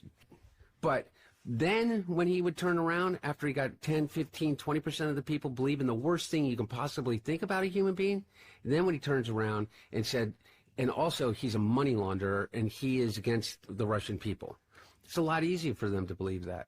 You know, I'm not sure what's more embarrassing, the fact that the Democrats can deny like this and play this tired card, or the fact that a majority or a good portion of their voting base will actually believe it. I'm not sure what about Hunter Biden's laptop that has files chronicling his spending on drugs and women and fake teeth. I don't know what any of that has to do with Putin planning fake porn on people's laptops in what he called election. I forget what the phrase was, another made-up phrase by Democrats. But when in doubt, if you can't blame Trump and you can't blame white supremacy, you blame the Russians. He was asked about Elon Musk. He called him a very damaged human being and claims Musk is culpable in spreading misinformation against him. Cut 13, go. And then you have the people that are the most culpable of all. You have the people that literally just love to feed it because they think that it is some kind of a game. They think that it is like the one thing about Elon Musk that I'm certain of is there's another very damaged human being. Yes. And he is, I say that he is the dumbest smart person I think that the world has ever known. To be fair, there are a lot of dumb smart people. No, I know, but he now represents I would say Rupert Murdoch is up there. You know. But you know what? It's like Elon Musk doesn't care about the damn First Amendment. He doesn't care about anybody but himself. And so all of this idea that he's a champion for the First Amendment and blah, blah, blah, blah, blah. Elon Musk doesn't care about democracy. Elon Musk doesn't care about our freedom to vote. He doesn't care about that. Is there any time that you've ever saw anything from him that has any rational defense of democracy, of what we've created here as Americans, as his adopted country? I will say this, and I'm going to completely eviscerate Hunter Biden in a second. I do believe Elon Musk has become a certain level of a troll and an attention whore. I think he loves having talk shows and Twitter tweets and columns written about him. It feeds the ego. But you don't lose $22 billion. You don't restore, quote, free speech, even though you're not really entitled to free speech on a private platform like Twitter. They have the right to get rid of people at their own, their own reasoning. But like, you don't go to the extent of which Elon Musk has gone, and also Donald Trump to a certain extent as well, if you don't believe in the cause you're fighting for. Think about this for a second. Elon Musk was a left-wing progressive darling until he bought Twitter. Donald Trump was a mainstream media beloved figure. And then all of a sudden, Donald Trump runs for president as a Republican. He's persona non grata. And Elon Musk, again, I mean, he lost $22 billion. And oh, by the way, has federal agencies investigating him. And he's doing that for what? For attention? I do think he loves the attention, but you don't risk your livelihood, your financial security, and perhaps even your freedom if you don't believe in the fact that you're fighting for free speech. So I would totally disagree with Hunter Biden on that. By the way, we're streaming live on YouTube, youtube.com/@1210WPHT. We did not get taken down for that SNL clip. I love it. If you're watching right now or just listening, hit the like button on today's show. Hit the like button. I want to get to 100 likes. Also, if you have not done so, please hit the subscribe button. Jonathan Turley weighed in on the Hunter Biden indictment. He was hit with 9 felony charges, federal tax evasion. And this is what he said. I'm going to start here with cut 9 here. Phil, go. Now, the framing from Hunter's attorneys, Abby Lowell says that they bowed to Republican pressure, prosecutors. If Hunter's last name was anything but Biden, the charges would not have been brought. That cuts both ways, though, because, you know, there's also the argument out there that prosecutors perhaps thought that there was egg on their face for not being aggressive enough initially. Well, I have to disagree with Abby. If his name was Manafort, they would have indicted him years ago because they did. They didn't waste any time indicting Paul Manafort. But more importantly, the whistleblowers came forward with a litany of examples of special deals and sweetheart pleas that were given to Hunter Biden. They even revealed that there was a move to have no charges at all. That wasn't because his name was anything other than the president's son. I mean, most of us have not seen these types of special dealings. Keep in mind that when this sweetheart deal was brought before a judge, who's one of the real heroes in this scandal, she asked the prosecutors, have you ever seen anything like this? And he said no. And so that's when this all began to fall apart.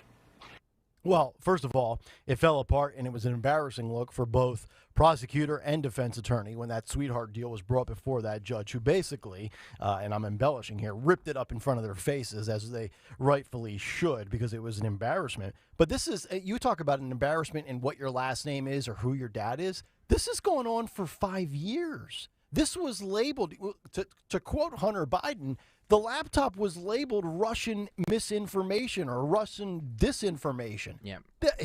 I gave you the stats in the after we came out of the big take at 6:30. When the IRS comes after you for income tax crimes and you are referred to the Department of Justice for prosecution, they have a 90% conviction or guilty plea success rate.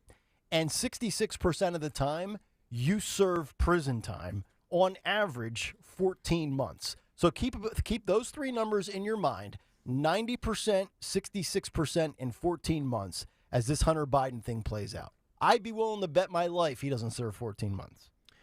Yeah, and his dad, the thing with, these are federal charges. His dad can pardon him.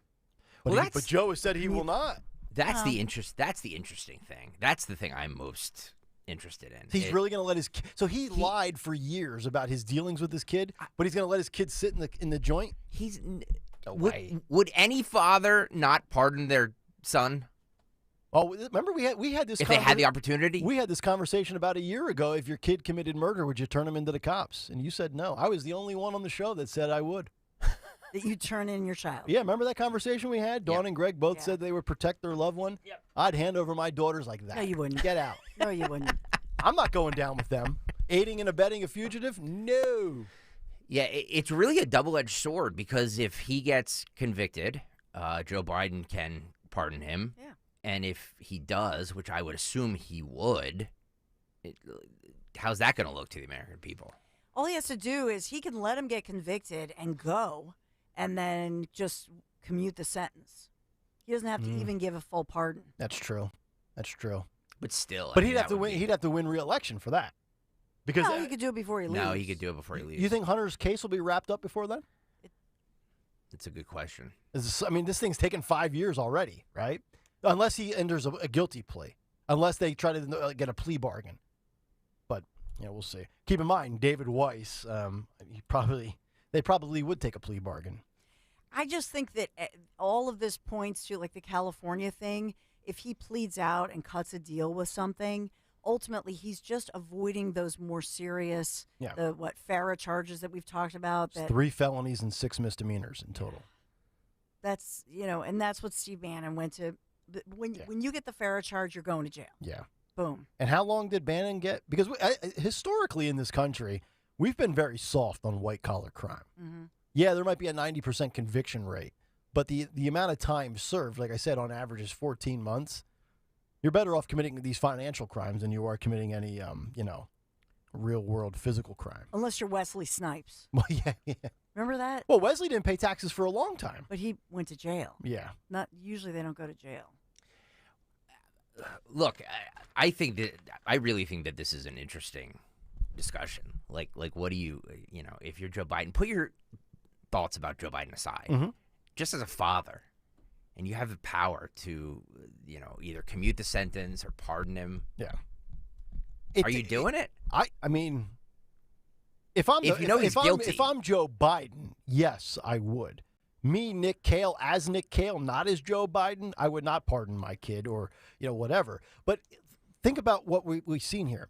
He has said how much he loves his son, how proud he is of his son. He's also denied the dealings, blah, blah, blah, on and on and on down the list. They've treated a 53-year-old crackhead like, a 14-year-old. They always treat this guy like they've got the kitty gloves on. So knowing the history of like this undying love for Hunter, and we've heard all these Democrats and all these left-wing hacks on CNN talking about how much love Joe has for his little boy.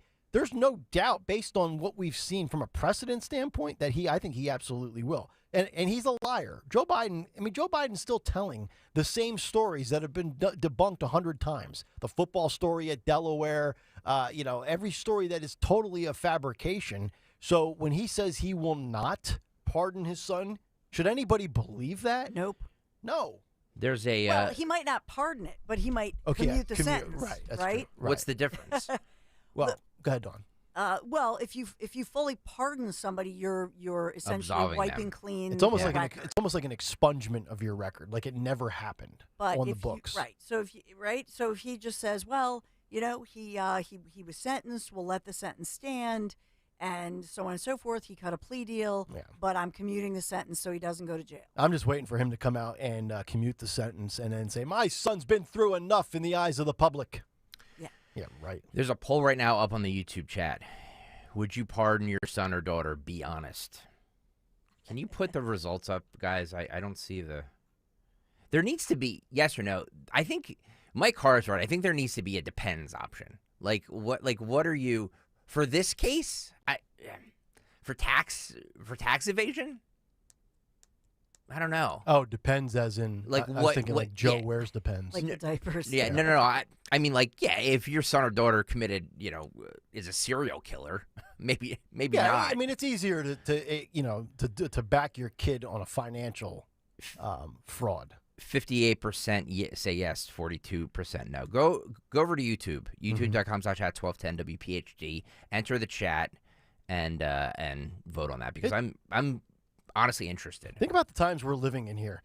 Trump's got four cases going with 91 felonies. Hunter Biden's got 9 charges in 2 cases, 3 felonies, 6 misdemeanors, and you've got the impeachment stuff looming over Joe. That's why RFK looks so appealing to everybody. RFK he's the good guy here apparently. We will have him coming up in 1 second. One more from Turley on charging Hunter Biden as a foreign agent. This is cut 10. This is cut 10. Guys, go. Thank you, Rich. Let's do a rundown here of the most recent charges against Hunter Biden. There is filing of false tax returns, a felony, 2 counts. Tax evasion, another felony, 1 count. Failure to pay, misdemeanor, 4 counts. Failure to file taxes, 2 counts. Do you think that prosecutors are finished here? Remember, this is on top of the gun case that he's been charged in Delaware. Well, they shouldn't be finished. They're certainly likely to be finished on the tax issues, largely because they lost a few felonies by allowing the statute of limitations to run on payments stretching back to 2013, 2014. They can't charge those anymore. The narrative talks about years earlier of how this pattern emerged. But because they allowed that to lapse, they can't bring those charges. But the real question for many of us remains FARA. This is a Department of Justice that has handed out charges for unregistered foreign agents in similar cases. And yet years have gone by, and there's no indication that they've seriously investigated, let alone seriously considered, charging Hunter Biden. And that's a big question, because that's the charge that I think the White House most feared, because it would put pressure on Merrick Garland. If the president's son was a foreign agent, why Garland has not allowed a special counsel to be appointed to look into this corruption scandal. Now, the framing from Hunter. I'm also fascinated by the timing of all of this. I want you to think about Joe Biden's life at 1600 Pennsylvania Avenue. He's the vice president from 2008 through 2016. He becomes the president at the end of 2020 into 2021. But all of this financial stuff happened during the Trump presidency. So Joe is out of the White House. Joe's also apparently a professor at Penn for $1 million, but he never taught a course. And here's Hunter doing all of his dirty work, 2016, 17, 18, 19, $5 million, not paying taxes on $1.4 million. Then you have $400,000 whittled down to 10%. I think, and this is just my theory, the Bidens got very comfortable living a nice, lavish lifestyle from 2008 to 2016. And while they were out of the White House for 4 years, you're like, well, wait a minute. All the perks, they dried up. We got to keep this money train rolling. Hunter, come on down. Burisma, this, that, and the other thing. That's just a theory of mine. By the way, guys, can we put the? I think other people are having trouble seeing the YouTube poll as well. Can you put it up again? I don't see it up there, and I'm getting a lot of comments that says that they can't see it either. Would you pardon your son or daughter? Be honest, if you had the opportunity, yes or no.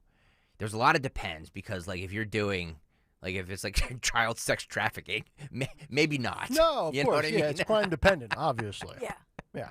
Yeah, if they're a pedophile or if they're a killer. Yeah. I mean, they're a cold-blooded serial killer. If they're Jeffrey Dahmer. I'm just saying. Yeah, like, if they were, I would. Right. I would. Of You course know, not. I would do it myself. I would I take wanna my see- son or daughter out myself if that was the case. I want to see Hunter go away, just like Capone. If Capone had to go away for income tax evasion, Oh, come on. then Hunter Biden has to go. You stop. Yes. I think that Joe Biden, think about this is his Achilles heel. And he's lost another son, you know. Yep, you're 100% right. And the thing, and I hate to say this, but Beau was the favorite. Yeah. He was the golden child. He Well, the was, first like, one, the first perfect. one's tragic, no doubt about it. And then also, all the kids, these kids were injured, remember, during that horrifying accident. Lost their mom. Where their mommy was killed. And their sister. Right? And their sister. So this is his only surviving son. So we should exonerate Hunter just because the Biden family's had some rough shakes. No, I'm not. I'm just looking in. I'm trying to do Biden speak. I'm trying Right. to, look inside his brain. It's a scary place. He has. This is his Achilles heel. It this is. son is his right. Yep. Look, His and soft spot. I'm not minimalizing. Well, that was a tough one. Minimalizing. Yeah, I'm not trying to put that on the back burner. Like, I get it. Addiction's a terrible thing. I don't mock anybody that has any addiction, alcohol, drugs, gambling, sex, whatever it is. Like, addiction is serious. But like, dude, this guy is 53 years old. He's had countless opportunities. He's had a better life than 99% of people.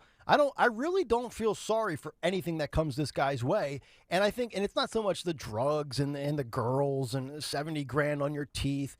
Like, where I lose the ultimate respect for him is he doesn't acknowledge his children. Like, you're a deadbeat, dude.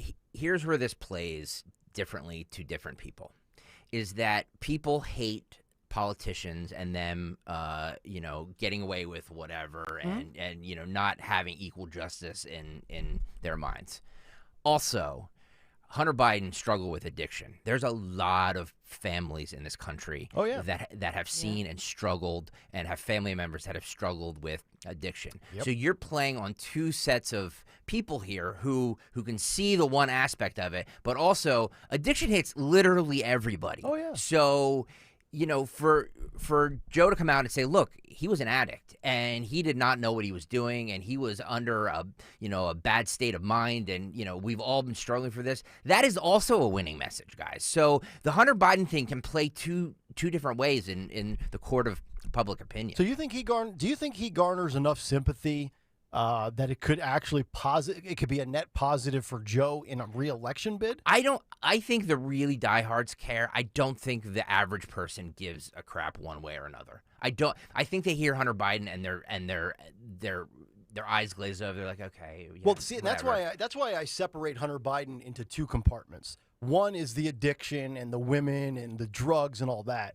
The other is doing daddy's work for the Biden influence peddling and then creating the shell accounts. Those are two, like, I can see sympathy for the addiction, but outrage for the financial crimes. Actually, three, because you've got what he's doing, and then on top of it, he's not paying taxes. And I think anybody that makes any amount of money is always looking to have lower taxes, because once they take your money, they do a whole bunch of stuff with it that really ticks people off.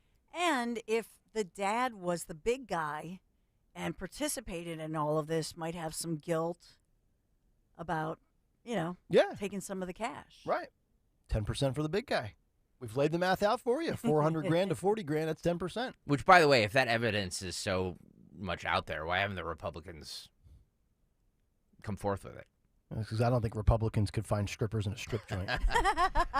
Waiting in the weeds is RFK Jr. to be a spoiler. As he says, my intention is to spoil the race for both Biden and Trump. He was on with Chris Cuomo on News Nation on Friday night, and here's how that sounded. This is cut 11, guys, go.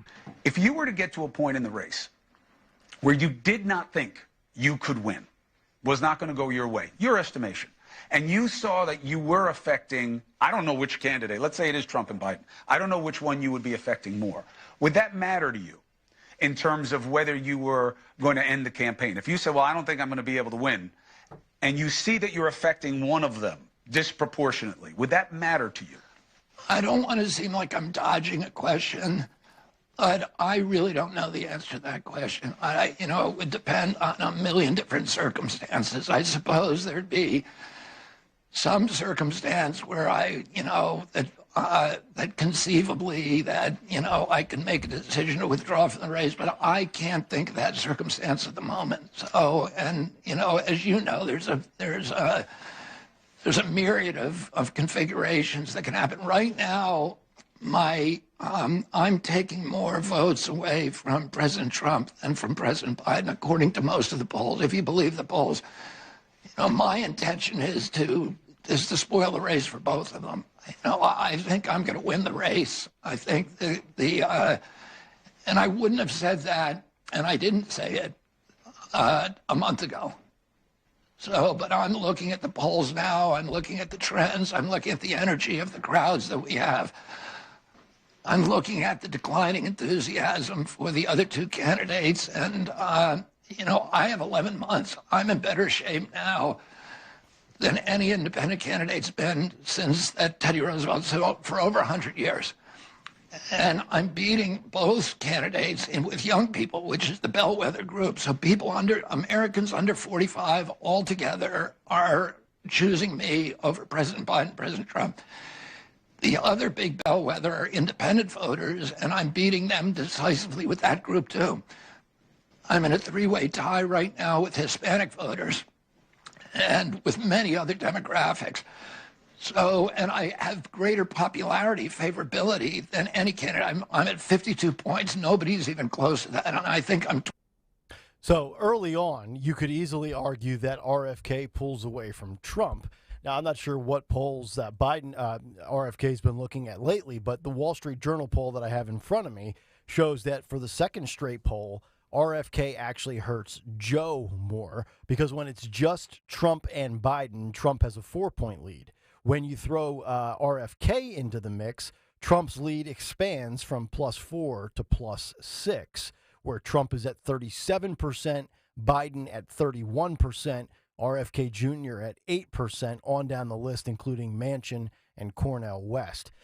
Think about where we are in American politics. From all of the stories and polls that have been written saying Americans are exhausted by both the drama of the Bidens and the Trumps. And then there's this notion that now more than ever is a legit chance for a third person to come in. And here comes RFK Jr. So he's the third man, yet, and I'm just telling you what the national perception of this guy is. He's identified as the redheaded stepchild of the Kennedy family, and he's kind of a kook. So it's like, you're damned if you do, you're damned if you don't. If you look at it objectively, and if you believe the national headlines of, I can't stand Trump, I can't stand Biden, give me a third option. Oh, and they're giving me the crazy guy as the third option. That's American politics right now. Great for our business, by the way. He does resonate with the young people, though. Yeah. 45 and under, he does. The youth vote. Yep. He does. The youths. So he's tied. He's in a three-way tie for the Hispanic vote? I don't know. I'd like to see that poll, because we've seen Trump trending in a great direction with Hispanic and African American voters.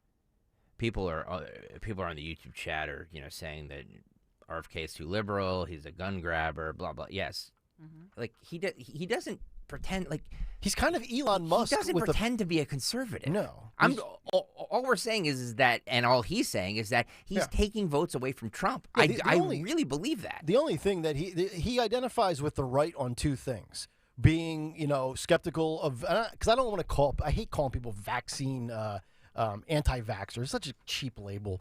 So he's obviously, he does not believe in a lot of these COVID shots and things like that, and he wants to see more clinical trials. And then he's also a free speech guy. He's a guy that's been censored and canceled 15 ways to Sunday. Those are really the only two things that he kind of identifies with to the right. Everything else, that person is correct. He is very liberal on. But to think that all Trump voters are conservative is ridiculous. No, of course not. They're no, not. No, they're not Republicans. They're not conservative. They just want an outsider, and RFK's an outsider to some people. Yeah. George Santos got interviewed the other day, and remember we played the video of him on Cameo. So he's doing cameos now. By the way, his cameos have gone from $75 to $500. Hey, so put demand. I was looking into having him do some things, and then I saw the $500. Oh, so now they're gone. Yeah, it's gone. See, we didn't jump on it quick enough. Well, we should have done it before Fetterman released him doing it for Bob Menendez. Joe Biden. What's staggering is what George Santos says in this clip. Cut 15, guys, about his cameo. Cut 15, guys, go. So you have a sort of deprecating humor, but the thing that's amazing about this is that you started out charging, what, $75? For the first 10, yeah. And then it's now $500? Yes. How much money have you made, and are you going to surpass the amount of money you could have made in Congress in a whole year? I can tell you that by the end of this week, that is actually factual. I will have made more money in 7 days than I would have made an entire year in Congress. So we have to tell our viewers 6 figures. The congressional salary was $174,000 a year. Yes. So you're saying that in a week you will make that salary? Yes, ma'am. I guess you have a lot of legal bills to pay.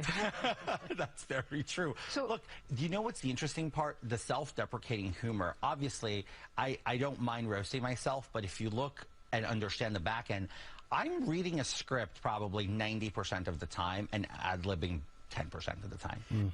So are TV anchors. He makes more money. He's making more money in 7 days than he will make the entire year. You know what my takeaway from this is? In Congress. Americans are stupid. Yes, of course. The amount of money that people make in industries that they shouldn't be. Like, think about that. He's going to make probably 180, 190 grand in a stretch that he would have had to go a full calendar year in Congress. But then again, you have to, do we believe George Santos? Because everything about George Santos is completely fabricated. A very good point. I didn't even think about that. Maybe he's lying. A man's a little bit of a liar. Maybe he's doing it to boost up his cameo numbers. So if I start doing a cameo side business, what are your thoughts on that, Stocker? No. No, Can Dawn do one? We own both of you. What if I own your souls? There's no market for a Nick Kayal cameo, by the way. I've realized that. I thought about it weeks ago. All right, I'm done. That was a hell of a cut sheet. It was. It's Mondays are always loaded. Here we go. I can never end. I have like 3 or 4 more that I'll save for part 2 after we get to Harry Mays. But we have to get to Dawn. Right. Let's get to a Dawn Stensland, a Big 3 at 8:43. It's the Big 3 at 8 on Kayal and Company. And we are sponsored on this wintry, wet morning, sponsored by Consumer Cellular.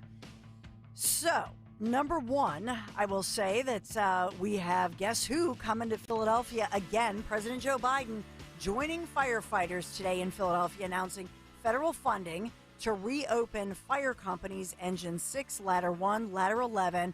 They were decommissioned back in January of 2009, and so now they will be reopened thanks to some FEMA federal dollars coming Philadelphia's way. So that's happening today. Why else is President Joe Biden in Philadelphia? Well, he's also here because later he's scheduled to hold a big campaign fundraiser in the city of Philadelphia, and he's really starting this blitz across the nation. Interesting phrase there, because the Eagles didn't blitz anybody last night. Maybe he's going to shore up the Eagles' pass rush. Yeah, no blitz for the Eagles, Yep. but we do have a, they're saying that his campaign is saying that they hope that Pennsylvanians will contribute big and small. And so that's one of the quotes as Biden is accelerating his fundraising efforts to prepare for an astronomically expensive campaign. Think billions, not millions. 100 trillion, 300 billion, bazillion dollars. Yeah, exactly. Is he going to stop by University of Pennsylvania today to read Miss McGill's professional eulogy? Yeah, I don't know. Yeah, that would be. I don't think he's going to comment on it. If he has any media availability today, that's got to be one of the first questions that he gets asked. Over $1.3 trillion dollars. That's how much he's going to raise. And by the way, Governor Josh Shapiro will be there. Jim Kenney will be there. Many others, dignitaries. I'll tell you maybe what, even Ed Joe. Rendell. Joe gets all the juice out of the lemon in Philadelphia, does he not? This is true. I mean, he extracts every drop. By the way, guys, it's smart politically of him to be here as Yeah. much as he is. I'm just saying. I know. Pennsylvania is a very, very important state. Yeah. Very important.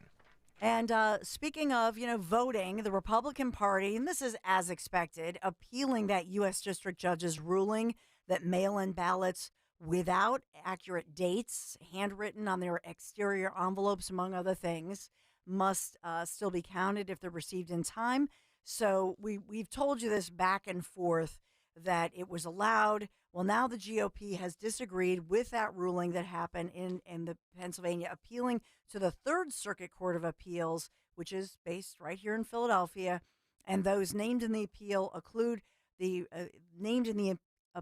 include Republican National Committee, the Republican Congressional Committee, and the Republican Party of Pennsylvania, all according to these court records. This is a case that may very well rise all the way up to the highest court in the nation, the United States Supreme Court. So we'll see what happens here, but it's an important ruling because these mail-in ballots have been a key issue. Number 3 in our big 3, Christmas card controversy. So do you ever, kind of Photoshop your Christmas cards? Well, in the case of the Royals, Kate Middleton and Prince William's annual Christmas card, it appears to suffer a bit of a Photoshop problem because little Louis, their son, their youngest son, is without a middle finger. Oh, no. It's like a little nub there. Yeah. And so the image now is, it was released by Kensington Palace, and there's this Christmas card controversy. This has gone viral. It's a very cash picture. They're in their blue jeans and their gym shoes and showing the first family there as the Royals. But, oops, Photoshop fail. Here's my rule on taking photos. If you don't like the way you look naturally, Photoshopping should not be allowed. How about that? I don't know. I think everybody does it. And in this case, though, it would be a professional photographer did it. Oh. Right? It's not like they're not like us. Yeah. They're like trying to fix all these people on something. social media with their Photoshop pictures. People that are like 52 and all of a sudden they look 32 because they Photoshop. Like, what's the point of that? Just embrace your as you age gracefully. Embrace it. I'm starting to let the salt and pepper in the beard grow a little bit. By the way. But in this one, why are they photoshopping so much? It begs the question: what the heck was going on there? Yeah. But their youngest son missing the middle finger. That middle finger could come in handy. Yeah, maybe I was just gonna say that. You need that finger in life. Oh. Well, we are sponsored by Consumer Cellular this morning, offering the exact same nationwide 5G coverage as the major carriers. So even in bumper-to-bumper traffic, their 100% U.S.-based support is just a click or call away. Plus, activation is always free. Visit consumercellular.com. Switch today. Thank you, Consumer Cellular, for sponsoring our Big 3. All right, Dawn, thank you very much. 855-839-1210. Coming up in the 9 o'clock hour, two things in the world of Donald Trump. We have to get to who Donald Trump's wife, Melania, wants to see be Trump's vice president as people start positioning themselves for positions within Trump's cabinet, and also Tucker Carlson launching a subscription-based site. We'll get to that in just a little bit. But, we've talked a lot about, biological men coming into female athletics and Title IX, Riley Gaines, things along that front. And I have said many times that luckily to date, my daughters have not had to deal with biological men coming into the competitive dance world that is predominantly dominated by females until a story just came out this past weekend in Dallas. But it's also a very interesting story that we're going to correlate and we're going to connect with this piece of audio from Republican Lisa McClain in Michigan, who went off in Congress. But let me give you this story for a second. So parents are outraged after a teenage boy won the girls under 14 2023 Southern Region competition in Dallas this past weekend.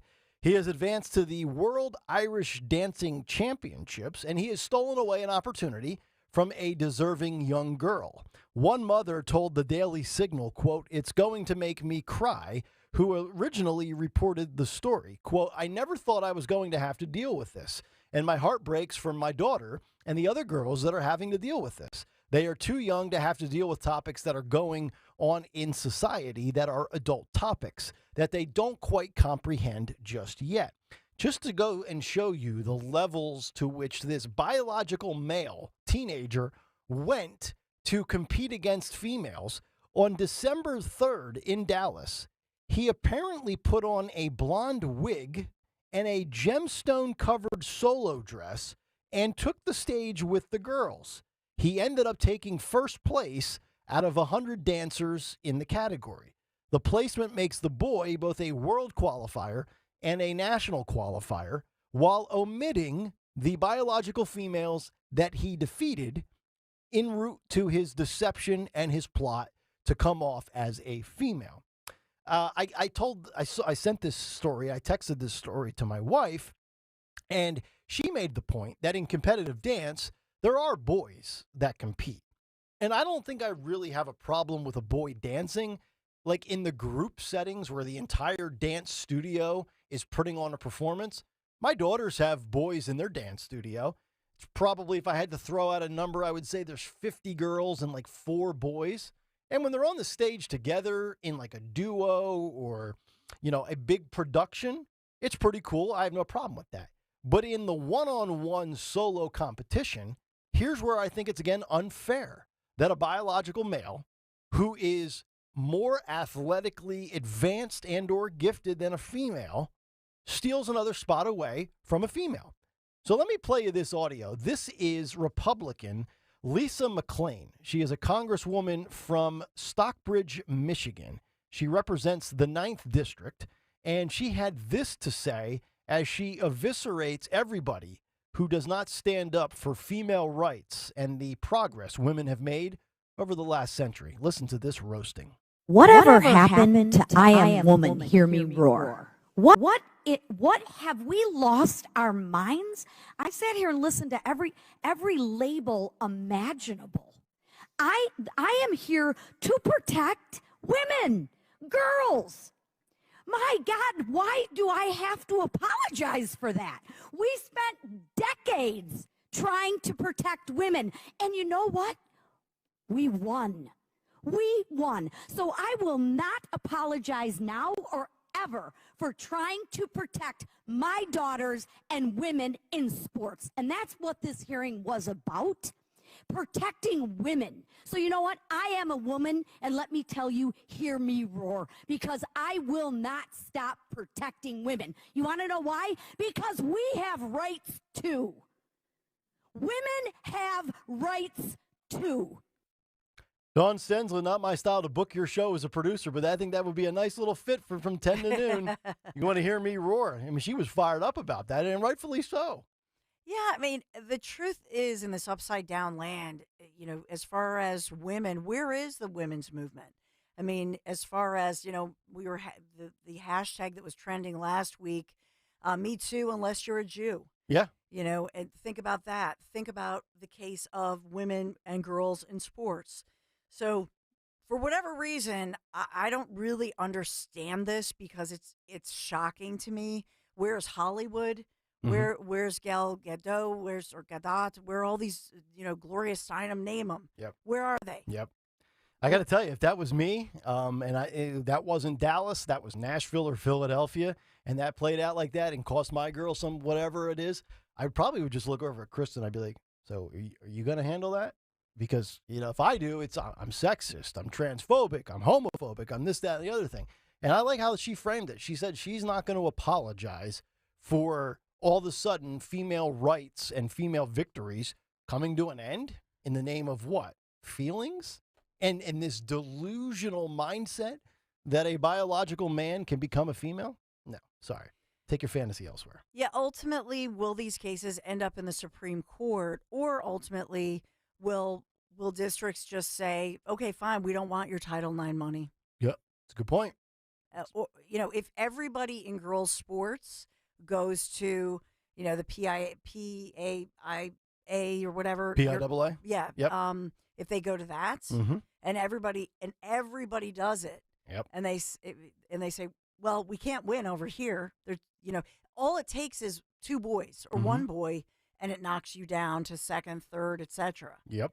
So if everybody just goes to, another private sports entity, or if a school opts to not take the Title IX money. That's right. 855-839-1210 is the phone number. Coming up in the 9 o'clock hour, we'll get to some Trump stuff. We've got Harry Mays set to join us, as well as we'll talk about the Eagles-Cowboys debacle from last night on Sunday Night Football. Hour 4 coming up next here on Kayal and Company. This holiday season, make all your wishes come true on FanDuel Sportsbook in partnership with Valley Forge Casino, America's #1 sportsbook. Right now, new customers get $150 in bonus bets with any winning a $5 money line bet. That's $150 if your team wins. 2 games to choose from tonight. Tennessee at Miami.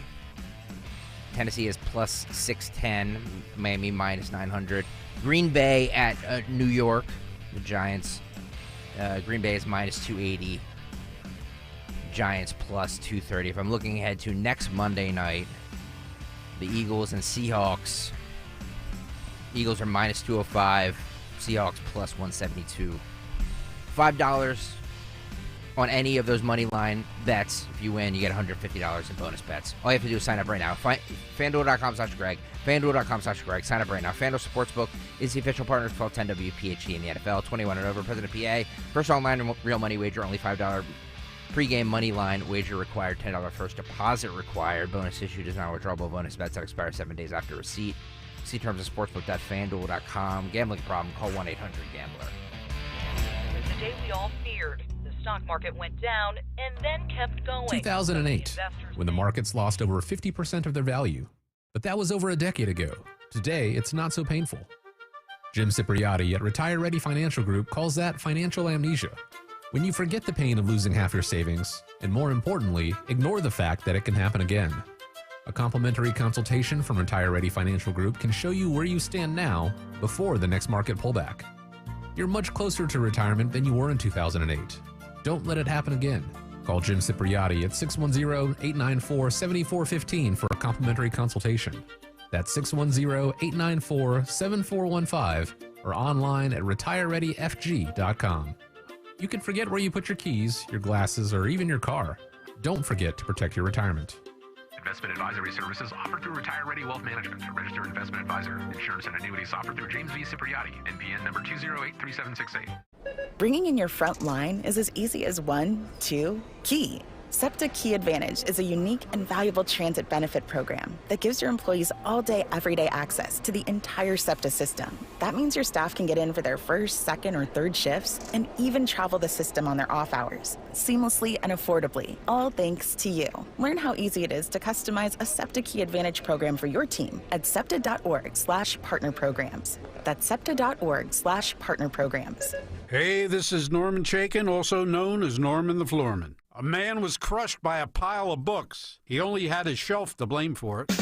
If it's quality carpet at drastic savings, you need to call me now. At Norman Carpet Warehouse, I stock the largest selection of commercial carpet in the Delaware Valley. And yes, we can install within 48 hours. Call 800-220-RUGS. Call Norman the Floorman to save 50% off our competitor's best price. Now that's not chopped liver. WPHT, WPHT-HD, WOGL HD3 Philadelphia. From the Cherry Hill Volvo Studios, where relationships matter. Always live on the free Odyssey app. Pluto TV is your home for the holidays. Enjoy Christmas classics, all for free. Download the Pluto TV app on all your favorite devices. Pluto TV. Stream now, pay never. Hey, don't go through another year suffering with that awful joint pain. Just call QC Kinetics right now. Make 2024 the year you're back to living normal life again. Yeah, QC Kinetics gives you your life back. They're the nation's leader in regenerative medicine. These are all natural treatments which repair and restore that damaged tissue, giving you pain-free movement again. QC Kinetics has tens of thousands of satisfied patients around the nation, people who used to have knee pain, back pain, shoulder pain, who were able to get lasting relief. No surgery, no drugs, no downtime. So if you're suffering in pain from that old injury or maybe some pain associated with some kind of arthritis, you need to check this out. The future of medicine is here. Regenerative treatments, thanks to QC Kinetics. Don't forget, you can use your HSA and FSA funds. So call QC Kinetics for a free consultation. QC Kinetics 215-999-3000, 215-999-3000, QC Kinetics 999-3000. Tell them Dawn sent you. Dawn Stensland this morning at 10. Kayal and Company now on Talk Radio 1210 WPHT and the free Odyssey app.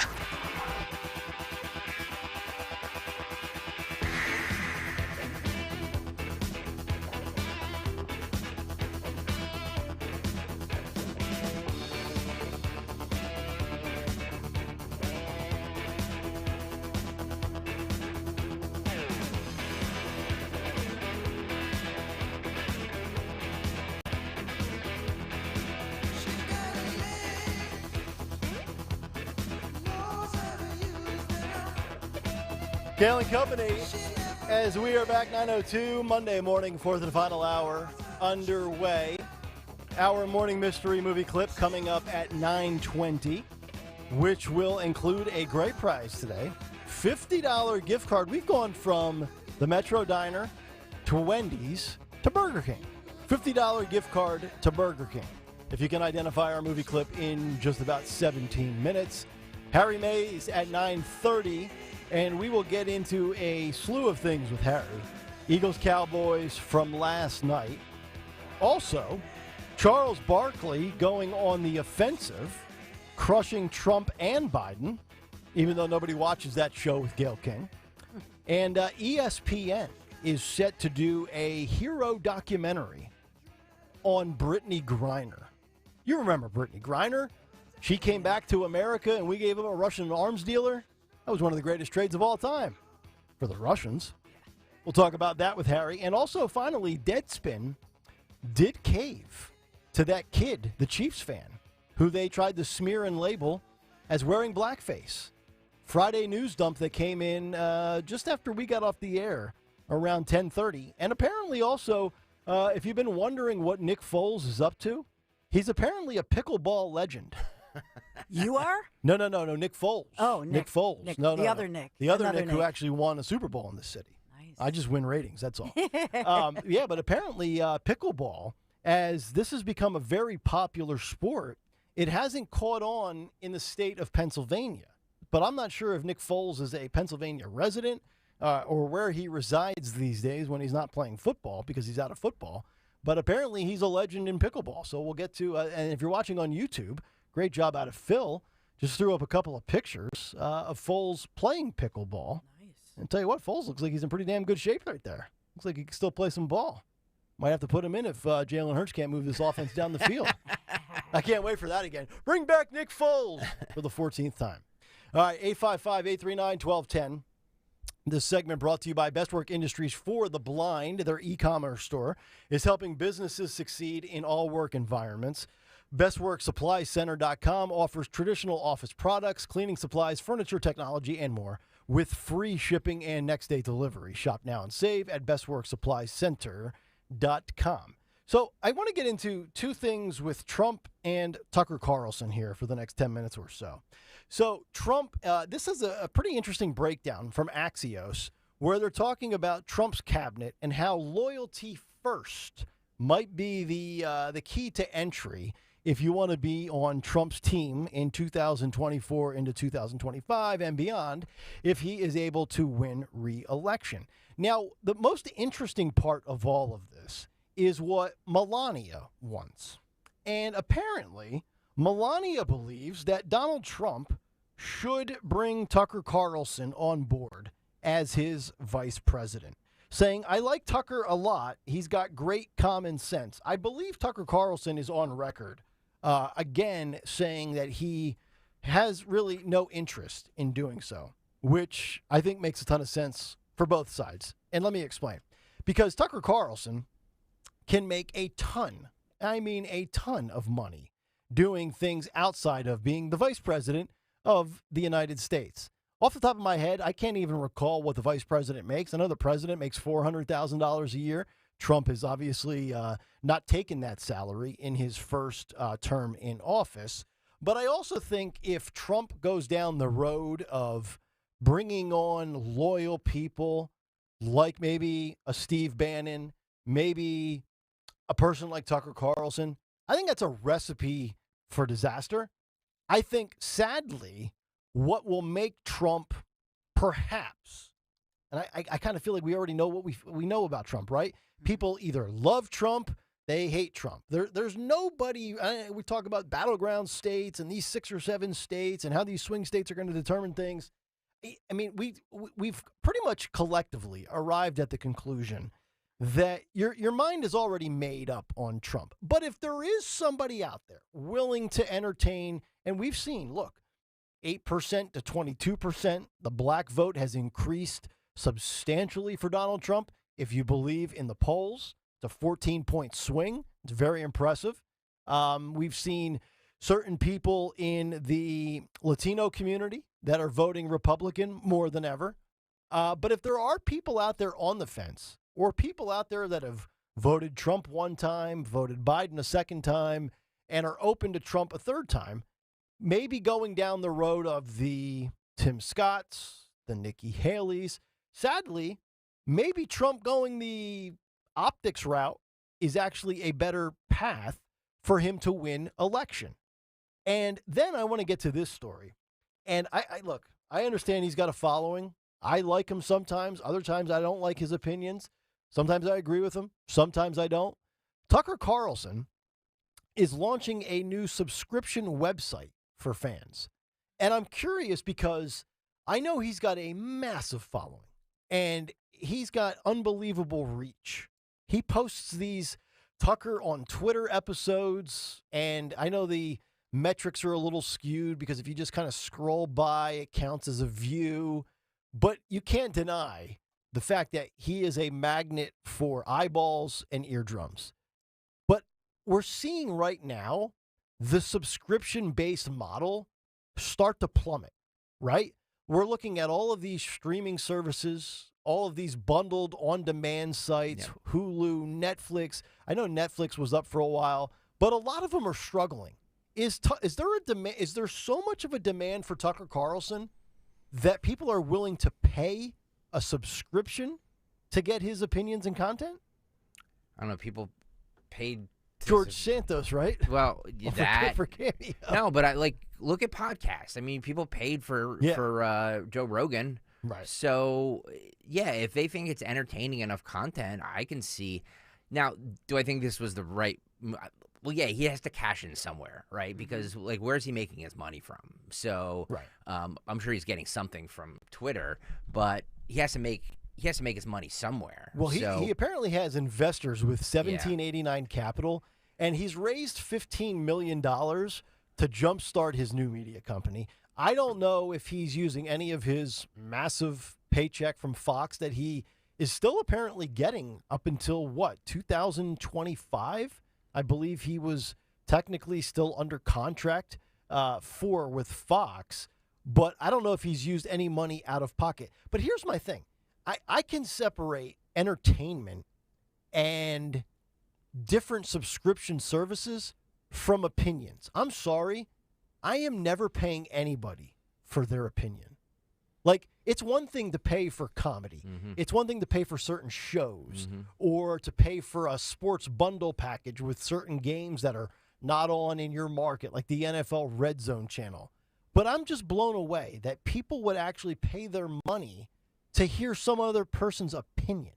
I don't know, maybe it's because I'm in the opinion business that I can't justify shelling. If we were charging you right now to listen to Kayal and Company on 1210 or on the Odyssey app or on YouTube, and it was $4.99 a month, I would not be insulted if somebody said, like the show, but sorry, guys, I'm not paying you $5 a month moving forward to hear it. Yep. I might be shooting ourselves in the foot here as a company, maybe if that ever becomes a thing. But I could totally understand why people don't want to sign up for subscription-based services for content and opinions. But I think that it is.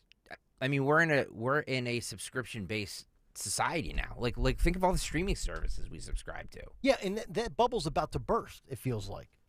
Yeah. It's much like, I would say about 11 or 12 years ago when I was doing sports, all these other national sports networks decided to pop up to challenge ESPN and ESPN Radio. And now 8 or 9, 10, 12 years later, a lot of them have gone by the wayside and disappeared. And it's the same thing with, okay, we're getting away from cable, we're getting away from satellite, and we're doing the streaming services to cut the cord. But you just talked about it last week. How many different streaming services do you have at X amount of dollars per month that add up to, roughly somewhere maybe in the ballpark of what you were paying before? And how much of it are you really consuming? Yes, I said this all the time. I'm paying way more than I was when I was just on cable. But I subscribe to everything because I'm nuts. Yeah. And I don't really watch 90% of what I subscribe to. I mean, something, but I just want the option. Like, I want to know that if something comes out and it's like, well, you don't have that. I never want to hear, well, we don't have that channel. I want to always have that channel of whatever I want to see. Does that make sense? Yeah, no, it makes sense. But I'm just looking at it from, here's where I am. I probably watch, and look, I have like one of the higher end, I guess you could call cable packages, so to speak, on the satellite provider that I use. And I know I only watch like 7 or 8 channels. So I'm probably wasting a boatload of money on something that I don't get to use to justify the cost that it runs me each month. I mean, if I'm not watching Fox News or live sports play-by-play, I'm probably watching one of 3 channels that have a sitcom rerun, like TBS or to be honest, I can't even think about it. Right now, I watch 3 channels. I watch ESPN for sports, I watch Fox News for news, and I watch Big Bang Theory reruns on TBS. And I'm paying like $68 a month for what? Wasting my money. Well, we're going to find out with Tucker. I mean, it starts today. He's launching this. So that starts today? Supposedly, it's starting Tucker Carlson Network. Okay. So he's going to charge $9 a month, or you can get a deal, $72 a year. Okay. Oh, wow. And so buy 8 months, get the last 4 free. But he promises that you can get great interviews, documentaries, access to Tucker's personal inbox, so you can ask him anything you want that's on your mind. Yeah, I think if you do that, you need help. But would you seriously go outside for people who want that personal VIP experience? It makes me wonder if he wasn't able to monetize his Twitter shows that he does once or twice a week, where he has different guests on and different people and newsmakers. He's had Vivek Ramaswamy, and he's had a lot of really interesting stuff. He's done a lot of deep dives on Russia, Ukraine, if you're into that type of content. He's had politicians on. He's who else? He's had Elon Musk. I would not say Tucker on Twitter has been a failure by any stretch. 11 million followers. But I would wonder how if he was able to make any money off of it, especially in a day and age where advertisers are bailing and revolting from Twitter with Elon Musk. But think about it. If he has 11 million followers and he's still going to post some videos for free on X, but if he has 11 million followers, he only needs a fraction of them to subscribe. No, that's true. And he's making some really sweet coin. Yeah, and the capitalist in me congratulates him. By all means, dude, go get your money, and if people are willing to pay for it, go right ahead.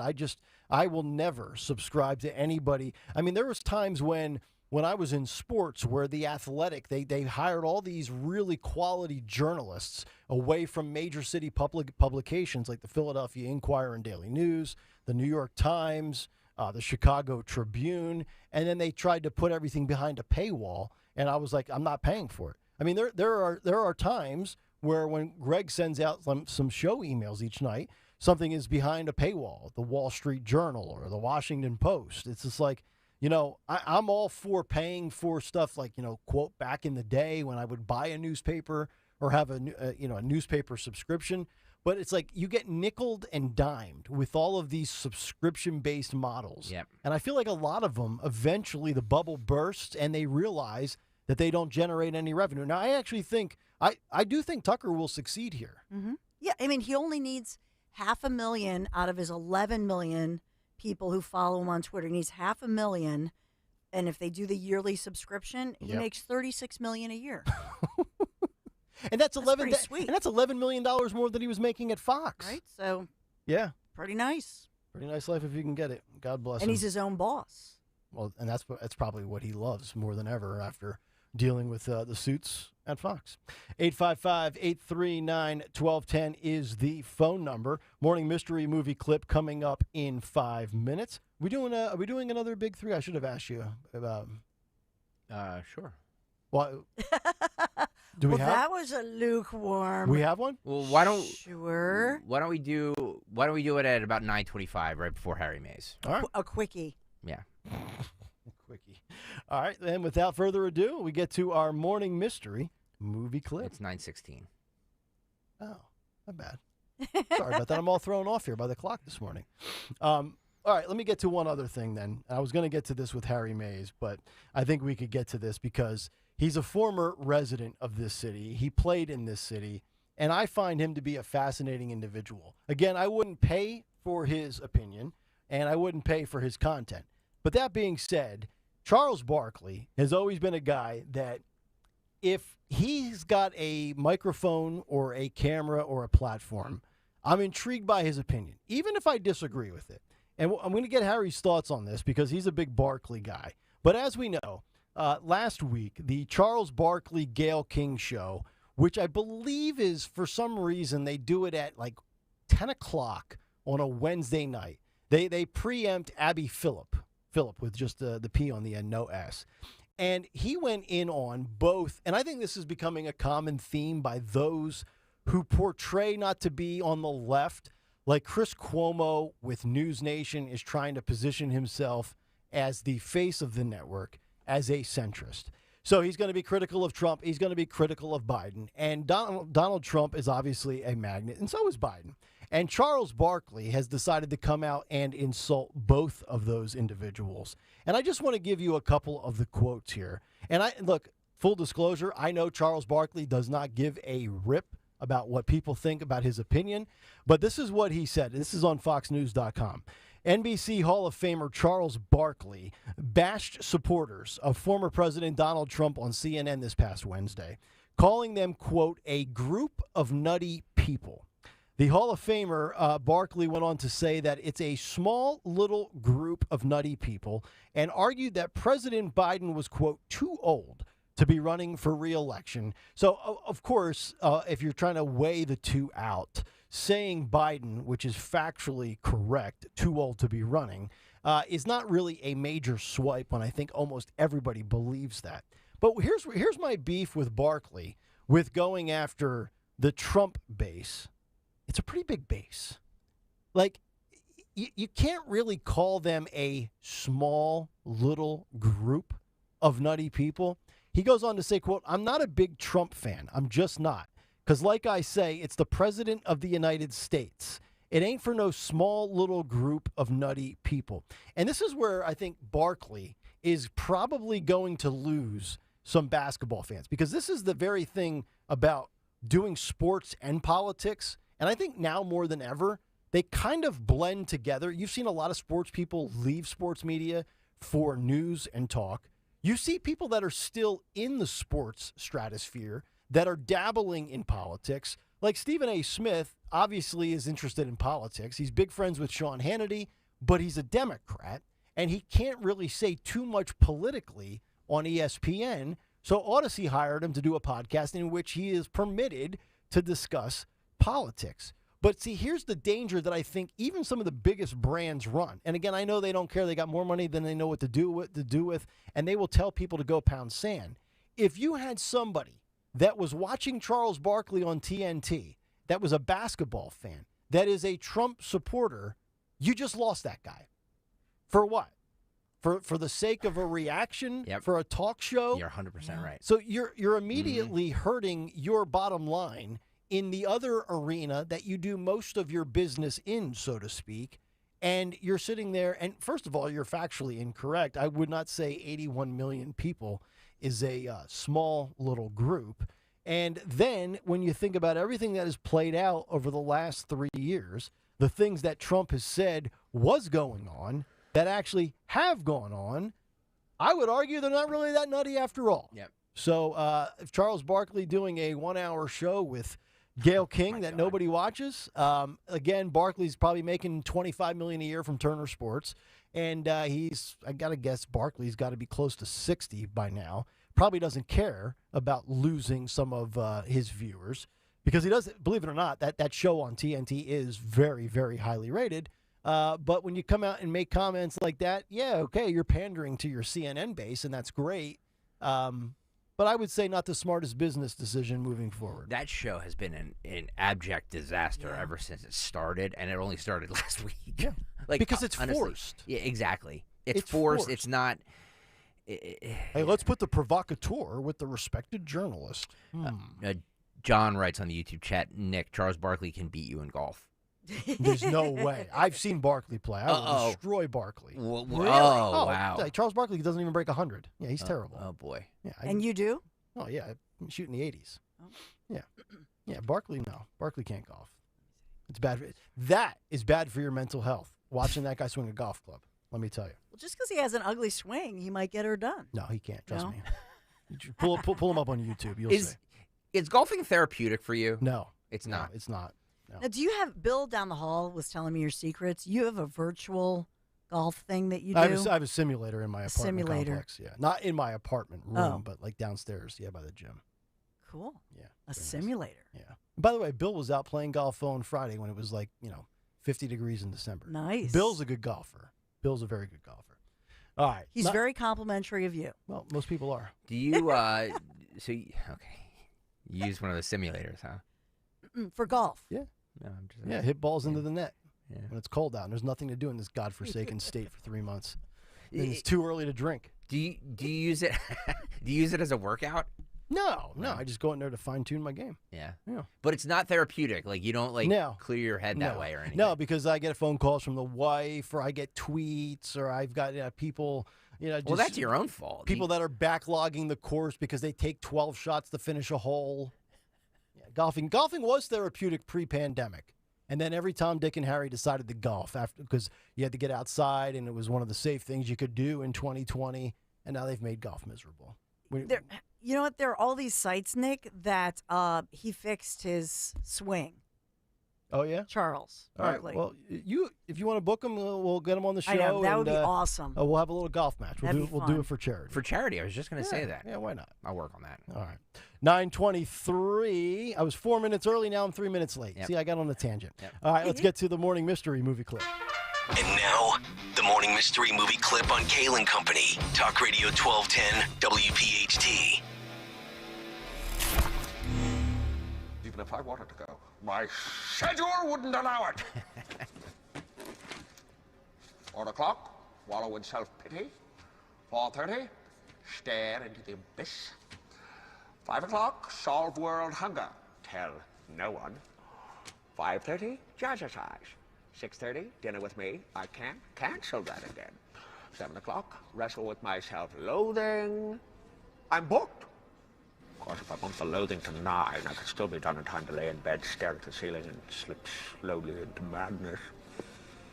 But what would I wear? Think you know what it is? Be call at 12 at 855-839-1210, and you could win this great prize. Oh, today's great prize, a $50 Burger King gift card. Burger King breakfast and Simply Orange Juice is better together. Start your day with a croissant-wich meal and a Simply Orange Juice, and get your vitamin C one delicious sip at a time at participating Burger King restaurants. $50 gift card to Burger King. By the way, Simply Orange Juice, it's the best orange juice. Agreed. Better than Tropicana. Agreed, 100%. A little expensive, but very good. When I drink orange juice, I drink Simply Orange Juice. There you go. 855-839-1210. Caller 12. If you can identify that clip, $50 gift card to BK. Harry Mays at the bottom of the hour on the Eagles and Cowboys debacle, and all sorts of other things, including Deadspin and ESPN's documentary on Brittany Griner being a hero. As we continue, Kayal and Company, Talk Radio 1210, WPHT. Christmas in Cape May is even better with Rich Zioli. It will be a Christmas miracle when you join the Zioli Show live in Cape May on December 15th. Ho, ho, ho! Are you ready? Join Rich Cioli live from the Grand Hotel in Cape May this Friday, December 15th. The Grand Hotel is at 1045 Beach Ave in Cape May. This Friday, 3 till 7 on Talk Radio 1210 WPHT and the Odyssey app. Hey, it's Rich Cioli. You know, for years I've been talking about the great work my friends Stephanie and Matt and the entire team at Emmons have done for me and my home. Well, now Emmons can bring that same quality of work to all of your kitchen and bathroom remodeling needs. Emmons Roofing has really become the one-stop shop for all your roofing, siding, windows, solar, and now baths and kitchens. Trust the team at Emmons just like we did. They remodeled our kitchen and our bathroom in our former house, and we were so happy with the work they did. Do you have a property at the shore? Have the team at Emmons come out and take a look at the roof now. Small winter leaks can lead to big, costly repairs when the warm weather hits. So call 856-556-3229. Call today for a free estimate online at emmonsroofing.com or visit the Emmons Design Showroom in Cherry Hill. That's emmonsroofing.com. Be sure to tell them I sent you. Remember, for 6 years, I've been using Emmons on every project in my home. Excellent results, outstanding people. emmonsroofing.com. Do you have 3 ex-wives and your current trophy wife wants a life insurance policy 3 times the size of the policies you had to purchase for your previous mistakes? If so, you need to call Big Lou at Term Provider, 800-700-6898. Big Lou is intimately familiar with your problems, and if you're 50 or 60 years old and in reasonably good health, a $1 million policy should only cost about $100 to $200 per month. Big Lou may have a solution for your previous policies as well. You may even save enough money to lighten the load on your new $1 million policy. Remember, call Big Lou. He's like you, except he's only on number 2. Call Term Provider at 800-700-6898. That's 800-700-6898. For $1 million in term life insurance that you can live with. Call Big Lou at 800-700-6898. 800-700-6898. If you have unfiled taxes or are in debt to the IRS, this is important news. The IRS just rolled out a new program to help struggling taxpayers more easily resolve their tax problems. It's called the Taxpayer Relief Initiative, and it opens up powerful new options for people looking to get back on the right track with the IRS. And no one knows this program like the professionals at Optima Tax Relief, America's most trusted tax resolution company. They've resolved over $1 billion in tax debt for their clients and have the expertise and experience to help you. One easy call to Optima can start the process, helping to put an end to your worries of wage garnishment, asset seizure, and other aggressive IRS actions. Make today the beginning of your fresh start with the IRS. Call the experts at Optima Tax Relief now for your free confidential consultation. Call 800-682-9928. 800-682-9928. 800-682-9928. Optima Tax Relief. Some restrictions apply. For complete details, please visit OptimaTaxRelief.com. Hey, Percy, we know your favorite station is Talk Radio 1210 WPHT. Remember to take us anywhere with the free Odyssey app.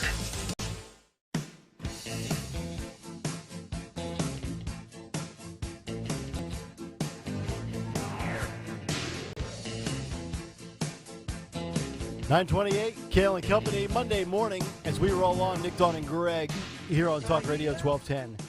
WPHT, we'll get to Harry Mays coming up here in a couple of minutes. Dawn Stensland's Big 3 on the way in just about 2 minutes. But right now, let's get to our morning mystery movie clip winner. We have Sarah in Westchester who is with us. Sarah, good morning. What movie clip did we just play about 5 minutes ago for you? Good morning. It was The Grinch. That is correct. Nice work out of you. I believe that was 2002 with Jim Carrey. So nice job, Sarah. You got the $50 gift card to Burger King. Thank you so much, and Merry Christmas. Same to you, Sarah. Thank you very much, and we appreciate you listening and playing. All right, 9:29. Let's get to a Dawn Stensland Big 3 at 9. It's the Big 3 at 9 on Kayal and Company.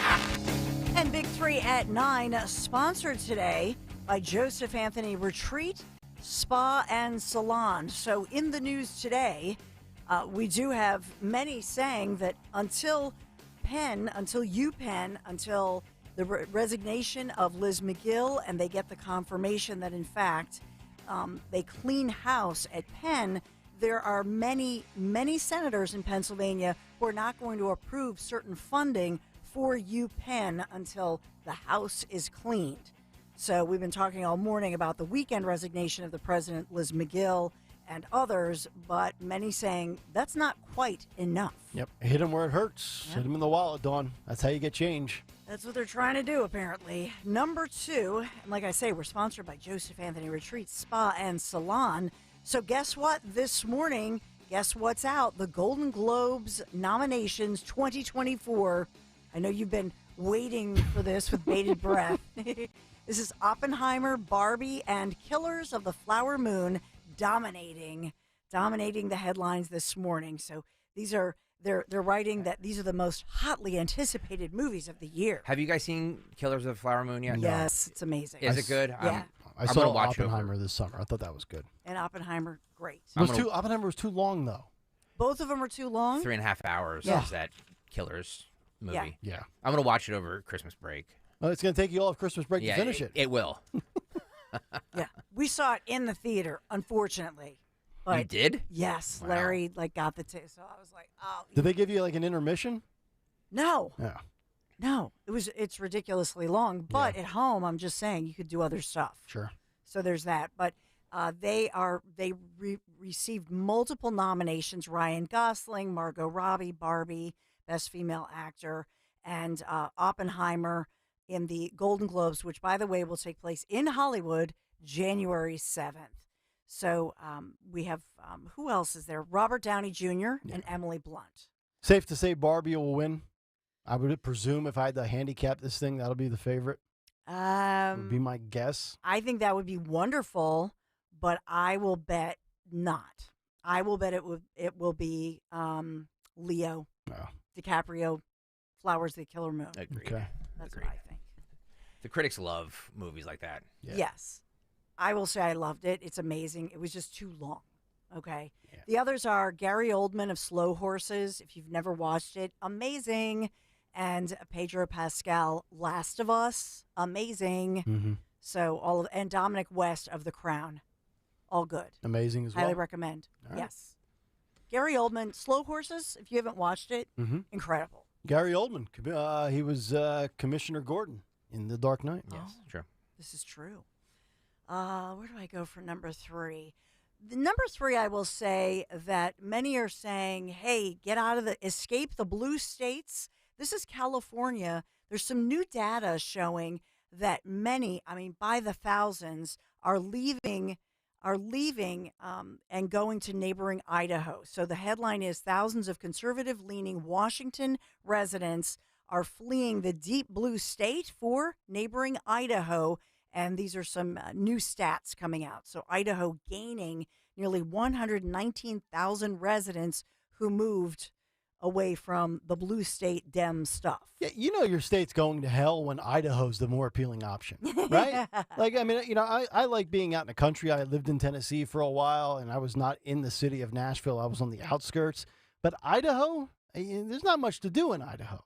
You know you're struggling. Now, if you leave San Francisco, I get it. If you leave Los Angeles, I get it. Philadelphia, Chicago, New York. But I don't know. My choice for relocation is Florida. I don't know about Idaho. Yeah, and triple that amount have gone to Florida, to your Yeah. point. But Idaho, remember, a lot of movie stars went there because you have it's amazing landscape. Yeah. And it's beautiful and private. And what's the Republican registration? Something like, 62%. Yeah. So like-minded. Yeah, if you want red policies, Idaho's the way to go. I just would be a little bored out there, that's all. Well, we're sponsored by Joseph Anthony Retreat Spa and Salon. The secrets of finishing your holiday shopping, 3 locations, Glen Mills, Springfield, and Center City at the Lowe's Hotel. Visit in person or online, josephanthony.com, where gift cards are always available. Thank you. Joseph Anthony Retreat Spa and Salon at josephanthony.com, sponsoring our Big 3. All right, Harry Mays is with us now as we talk some Eagles Cowboys as well as some other issues in the world of sports and politics and social issues. And this segment with Harry brought to you by ECI Comfort. Is the cold weather getting you down? Stay warm with ECI Comfort, your go-to HVAC experts. Upgrade to the reliability of the Train heating system. Check them out online, ecicomfort.com. Harry Mays, a man who has been known to play a little golf or two. Harry, have you ever gone to golf out in Idaho? I've been to Idaho, but I have not played golf in Idaho. Idaho's beautiful. It's beautiful. Okay. Coeur d'Alene is a real beautiful like resort area in Idaho, and that's probably near the area that all these people are moving to because they all the actors and celebrities all moved up to Montana years ago when the first exodus of California happened, and I guess they bought up all the land up there now, so now they got to go to Idaho. Yeah. Can I ask? Yeah. Can I tell Harry what the absurd claim that you said earlier, Nick Kayal? Sure. Harry, Nick said earlier that he thinks he could beat Charles Barkley in golf. I heard that, Yeah. and I want to tell you, Stocker, I got money on Barkley. Now that Whenever is, this match you happens, are embellishing I am for going radio. To be there. I'm you gonna and be I in a cart smoking cigars, drinking that's vodka, a bunch of crap. and I'm putting up money on Charles. But you have not seen him. He improved his game significantly over the last 2 years. Well, you've seen my Dawn, game. Dawn is correct. Phil Umquist, producing extraordinaire, has a video of Charles's swing. If we could put that up there. Here we go, guys. If you're watching on YouTube, right? That's that is a brutal swing, guys. Oh my God! Oh He's man, had an awful swing, but I'm telling you, he's improved. He went to, I think it was Phil Cowan, I believe, is the instructor that has fixed him. Okay, so I'm taking Charles. That was 2008, guys. You can only improve from there. You can't get any worse than that. Right, correct. But I digress. Well, the Eagles could actually find some room for improvement after last night. I mean, I don't know, Harry, if you would have told me that was the 49er tape on repeat, it felt like the same exact thing. 2 straight weeks, 2 straight blowouts. Are you concerned, or is this just a team that's starting to show some fatigue from a killer schedule? Well, I mean, you'd have to be, concerned to a certain degree, but, and I got a lot of texts last night. Hey, this gauntlet of the schedule, if you were going to say at the beginning of the year that they were 3-2 heading to Seattle, you'd sign up for that. And yeah, you would, but it's the way it's happened. It's what we've watched the past 2 weeks that has to concern you. This defense stinks right now. I mean, and the offense isn't any better. I mean, the last 2 weeks, they have 2 offensive touchdowns in 18 possessions. And they've had 17 penalties in 18 possessions. And last night they had 3 fumbles. I mean, they give up a 10-play drive to Dallas right out of the chute, and they get the ball back. They start moving the football, and then they have 3 penalties and then fumble the ball in the red zone. They settle for field goals like they did against San Francisco last week, early, and Dallas is clicking off touchdowns. They gave up a touchdown just before the end of the half. That was a killer. 24-6 at half, and then they fumble on the next possession in the second half. I mean, they're a lousy football team right now, from top to bottom. But it's not all that bad, because if you look at the schedule, they're all tied now. San Francisco, Dallas, and the Eagles at 10-3. San Francisco has the tiebreaker because of the head-to-head for home field. But San Francisco, they have Arizona on the road. I know Arizona's not good, but that's a division game on the road. Baltimore at home could be a tough one. And they also have the Rams in the finale. And the Rams are playing some pretty good football right now, too. So it's not the easiest of schedules. The Eagles have an easy schedule after Seattle. They have the Giants twice and Arizona at home. And Dallas is going to lose a couple here. They got Buffalo on the road, Miami on the road, Detroit at home, and then on the road again to Washington. And I know Washington's not good, but it is a road game in the division. I think Dallas is going to lose 1 or 2 more before it's all said, at least 1. Yeah. So Eagles fans, it's not all that bad. No, you're right. Eagles fans have got to root for the Ravens in that game against the Cowboys, because that will obviously be a big one. Or the Niners. Or excuse me, the 49ers. Yeah. Correct. Yeah. Let me ask you this. Are you concerned right now with Jalen Hurts? He's got, 10 interceptions, 5 fumbles on the year, 15 turnovers after what was an electrifying season last year. And he hasn't been terrible this year, but he has not protected the football like he has in the past. Is that a big cause for concern for you? Yeah, the fumbling is a concern for me, because, typically you like to see him, be able to create opportunities with his legs, get out of the pocket, run every, a couple of times. He's not running like he used to either. If you go back and look, he had I think 760 yards rushing last year, and he didn't play in 2 of the games. So that was only in 15 games. Here we are through 13 games, and I think he's 300 and some yards off that pace. Mm-hmm. So he's not doing the same things with his legs that he did last year. He was banged up in that Jets game and then re-aggravated it, I think, the week after in the Miami game. And I don't know that he's quite still right yet. But he's going to have to get back to creating some plays with his legs, because that's what this team needs to do. You know, they don't really incorporate a whole lot on this offense. No. You look at Dallas. Dallas threw the ball to, I think, 9 different people last night. Yep. Look at, I mean, the Eagles throw the ball to the same 2 guys. Yeah, you're right. It's really kind of a stalled offense. I'm not seeing the creativity. No. I'm not seeing anything that really makes me feel all that good. Yeah. And now they got to go on the road to Seattle, and we got to wait until stinking Monday night for this game. Another This game. waiting around for this Eagles game drives me bananas. We haven't played a 1 p.m. game all year, it feels like. I think there's one 1 o'clock game. I think it might have been the Eagles Commanders the first time around. And every other game is either 4:25, Monday night, Sunday night, or Thursday night. Yeah, and keep in mind, these last 2 losses, too, both of their opponents were coming off like 10 days rest. Yep. So the schedule has been really, sort of stacked against the Eagles here. Now, they'll get this extra rest, go to Seattle, and they'll win that game. Seattle's lost 4 straight. They've lost 5 of their last 6, I believe. They got issues at quarterback. They'll beat the Seattle Seahawks. It might not be pretty, but they'll get that win, and they'll get back on track here. Yeah, you're right. The Eagles' offense, very, very predictable. Also from the department of predictability is Charles Barkley on a show on CNN with Gayle King that basically nobody watches on Wednesday nights at 10 o'clock, decided he was going to try to call it down the middle and criticize Joe Biden and criticize Donald Trump, yet he took the easy, predictable route. He says Joe Biden is too old and Donald Trump supporters are a small little group of nutty people. I want to ask you this from the context of the fact that he still has a sports platform that he's on with TNT. I would imagine if Trump supporters are out there that enjoy the NBA still, after hearing Charles Barkley say that about their guy, I mean, that's probably going to work against Charles Barkley. Probably not that he cares, but that's probably going to work against him in viewership, is it not? Yeah, it probably will. And you're right, though. He doesn't care. And I love Charles. That's part of what I love about him, is he just doesn't care. He has 0 Fs, if you know what I'm saying. He gives 0. So Right. I do love him. I love listening to what he has to say pretty much on any topic, but I'm not tuning in at 10 o'clock at night on whatever network that is to watch him talk about politics with Gayle King. Yeah. I mean, Well, most Americans are not joining you either, Harry. No. So No. you're right about that. Flash Lightning Storm on the YouTube chat says Harry Mays and Bruno were the best. I love that show. Can we make Nick? Can we make the announcement that Harry Mays and Tony Bruno will be together again on Talk Radio 1210 WPHT on December 27th, filling in for this show? No. No. Wow. Who said that? Is that official? That is official. Well, it's coming from you. It must be official. That's why I didn't say anything. So Wednesday, December 27th, 6 to 10 a.m. Harry Mays and Tony Bruno will make their return to the airwaves together from 6 to 10 a.m. On 1210 WPHT. And they'll probably bash me for at least 2.5 of those 4 hours. Oh, yeah. Well, you got to call in so we can bash you to your face.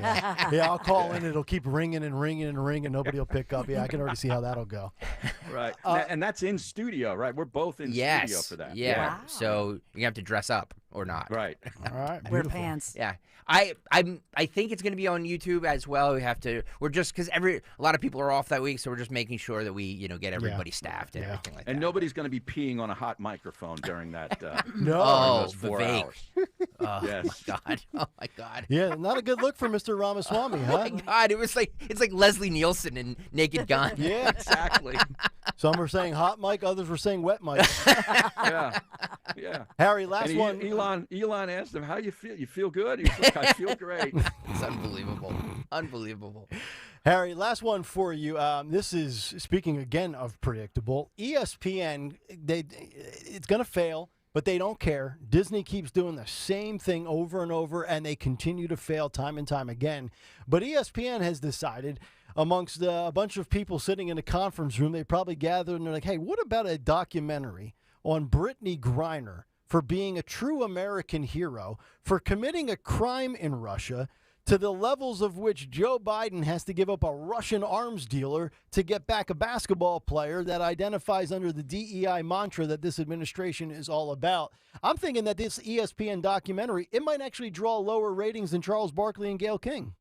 Well, hopefully you have to go on the subscription thing to watch it, like the ESPN Plus. Yeah. Are they going to actually put that on television? I don't know. I don't know which platform it'll be on, but I always thought you had to have good ratings for you to launch like a Plus subscription service, which was always fascinating because CNN's tanking in the ratings, yet they decided to come up with CNN Plus.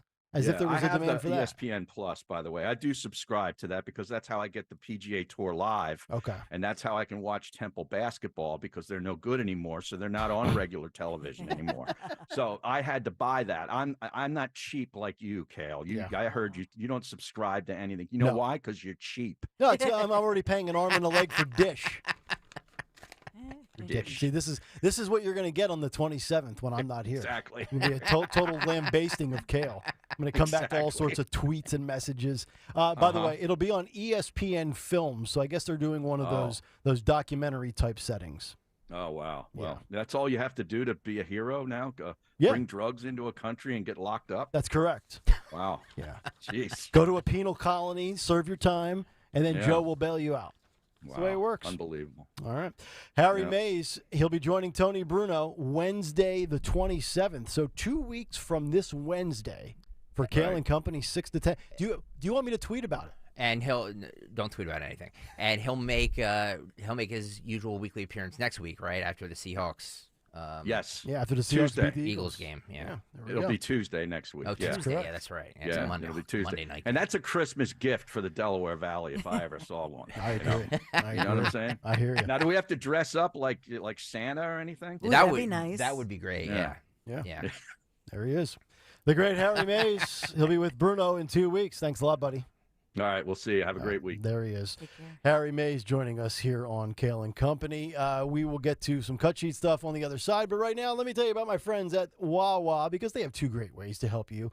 This holiday season, we're just 14 days away from Christmas, and you got one of two options. You're trying to get a gift card because a lot of people, you're like, I don't know what to get. Just get a gift card and do it at Wawa. First way to do it, wawa.com. Pick one of the festive card designs, enter your card amount, and write a message.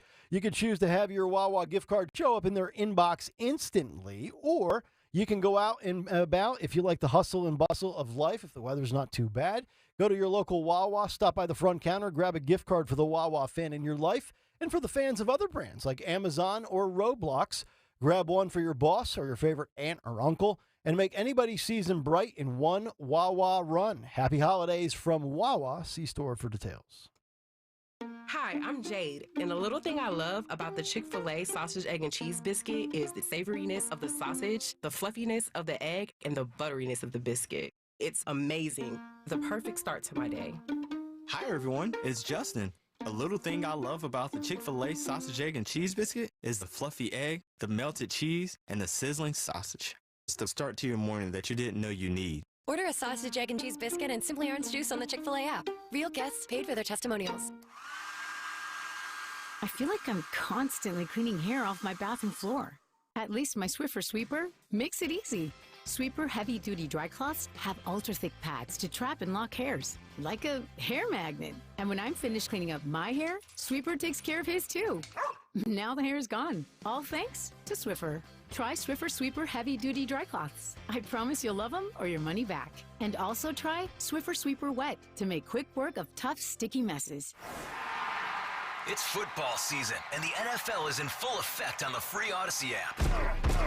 We're heading into the final stretch of the regular season, and the playoff picture is starting to come into focus. Whatever team you're rooting for, the free Odyssey app has you covered with the local talk and your team's podcasts. Plus, listen to play-by-play of every Sunday night, Monday night, and Thursday night game from Westwood One. If you're looking for the NFL, it's all on the free Odyssey app. Download it today and search for your favorite team. That's AUDACY. All right, guys, we got to talk about Christmas. It's that time of year again. So I'm going to give you some advice because, you know, I love to make sure you're happy. Do what I did last year and what I'm going to do again this year. And that is make her happy with Pajamagram's famous naturally nude pajamas. So good, they sell out every single year. They sold out last year. They're going to sell it again this year.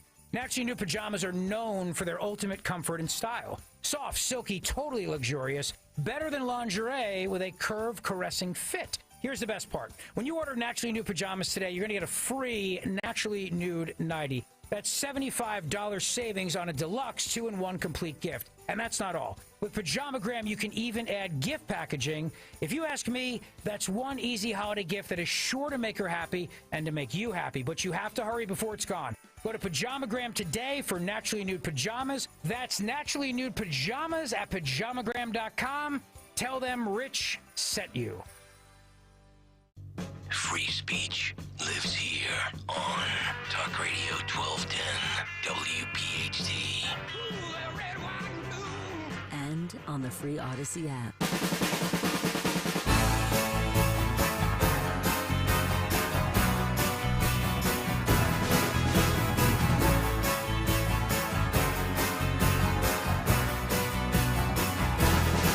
Well, it's Christmas time. 9:51. It's Monday morning. Good to have you in here on Talk Radio 1210 WPHT. We'll find out what's on tap for the Dawn Show in just a minute or two as we get ready to put a bow on a Monday show. Better late than never. Let's get to a little audio for What's on the Cut Sheet Part 2. What's on the Cut Sheet Part 2 sponsored by Joseph Anthony Retreat Spa and Salon. Joseph Anthony Retreat Spa and Salon, the secret to finishing your holiday shopping with 3 locations, Glen Mills, Springfield, and Center City at the Lowe's Hotel. Visit in person or online at josephanthony.com where gift cards are available. That's josephanthony.com. By the way, Shafe on the YouTube chat says he goes to the one in Glen Mills all the time. So go there and get a gift card, maybe for your favorite talk show host or whatever. Yeah. Since Harry Mays referenced this, I figured I had to play it. So last night, Elon Musk hosted in X Spaces with Vivek Ramaswamy and Alex Jones. And Vivek forgot to turn off his microphone as he went into the bathroom. And this is how that sounded from last night. There are people that want a corporate world government whose aim is depopulation and not giving the general public access to technology by lying about resources and literally saying carbon dioxide that plants breathe is evil, and then telling us the world's going to end in 2030 and the ice caps are all going to melt, and none of that's true. So our children basically give up on the future, decide not to have children. That's all I'm saying. And Elon Musk is promoting an optimistic, pro-human future that the science and evidence shows is real and that we need. Gentlemen, I have to go. Yeah, I just want to be sort of exactly. I want to be clear about my position. I'm super pro-human, and I mean all humans. Humans in America, humans in Somebody's Africa, got their thing Asia, open. and everywhere else. Their phone open in the bathroom. Yeah, that's Vivek. Vivek, that's your phone, Vivek. I'm not able to mute you. Vivek. All right, perfect. Go ahead, Elon. Sorry about that. So, well, I hope you feel better. I feel great. Thank you. Sorry about that, guys. Oh, my God. I would actually argue that Vivek there using the urinal is more easy on the ears than Elon Musk or Alex Jones. But that's just my personal opinion. Well, what an S show that was. Sorry. Talk about a live stream. Yeah, like you gotta learn how to use your mute button. Oh, Some of God. these people with Zoom and stuff that don't know they're on camera or their mic is hot. Can we just end Twitter Spaces? Like, nothing good comes from They it. all honestly. sound like garbage. They too. do, and it's just the worst. I It's agree. So it was a good concept, Yeah. but it just hasn't. Well, worked. you know who killed Twitter Spaces? Who? Mustard. No, he did. DeSantis.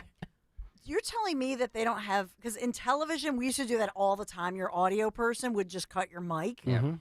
and you would thank them and buy them a nice Joseph Anthony Retreat Spa and Salon gift card. Yep. Mhm. But, Elon can't afford an audio guy with, a board and just cut their mic. He's lost $22 billion, Dawn. He's running out of cash. It dries up for Times are everybody. The globalists are coming to kill. Man, Vivek had to go.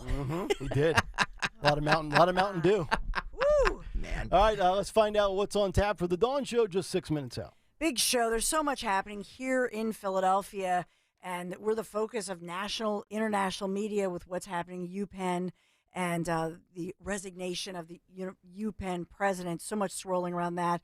And just these issues of anti-Semitism in America. What has gone wrong, and what can we do? So we're going to have Andrew Goretzky, who's the regional Philadelphia ADL director, joining us, talking about this, what Jewish students are facing, what all students are facing, what are some of the answers. And then as well, moving forward to the 10:30 half hour, Meg Brock, Bucks County. We'll talk at the suburban school level, what are parents doing, but how this is the tip of the iceberg. And these tentacles from UPenn with these woke policies and how they're ruining not just the university and Ivy Leagues, but what they're doing at your local public school, or even if your kid or grandkid is in private schools across Pennsylvania and New Jersey. We're going to fill you in on some things that you have not heard before. So much coming up today at 10 o'clock. All right, stay tuned. The Dawn Show is up next. Have a great rest of your Monday, and Dawn Stensland will take us away with this message. Yeah, because, it's that time of year, time to scramble around, making sure that you have the right gift for everybody on your list. It is really a stressful time of year. Luckily, I found whatacrock.com and had the idea of sending some of their meals to friends and family members. It's a great gift. And who could use, some delicious dinners without any prep, mess, or stress. So far, this is a huge hit. If you have not heard me talk about whatacrock.com before, it works like this. You just put a meal in your slow cooker in the morning, go about your day as usual, and when you come home, dinner is simmering, smelling so good in the kitchen, it's just waiting for you. It's literally as simple as dropping that meal into your slow cooker, and dinner is one and done. It's handled. Whatacrock.com has a huge menu of more than 50 meals, so you can try, and no subscription, no commitment is required to order. So they even have digital gift cards that are instantly delivered via email if you need to get a great gift in a pinch, by the way. So make sure you use promo code WPHT at checkout. You get $10 off your order, whatacrock.com.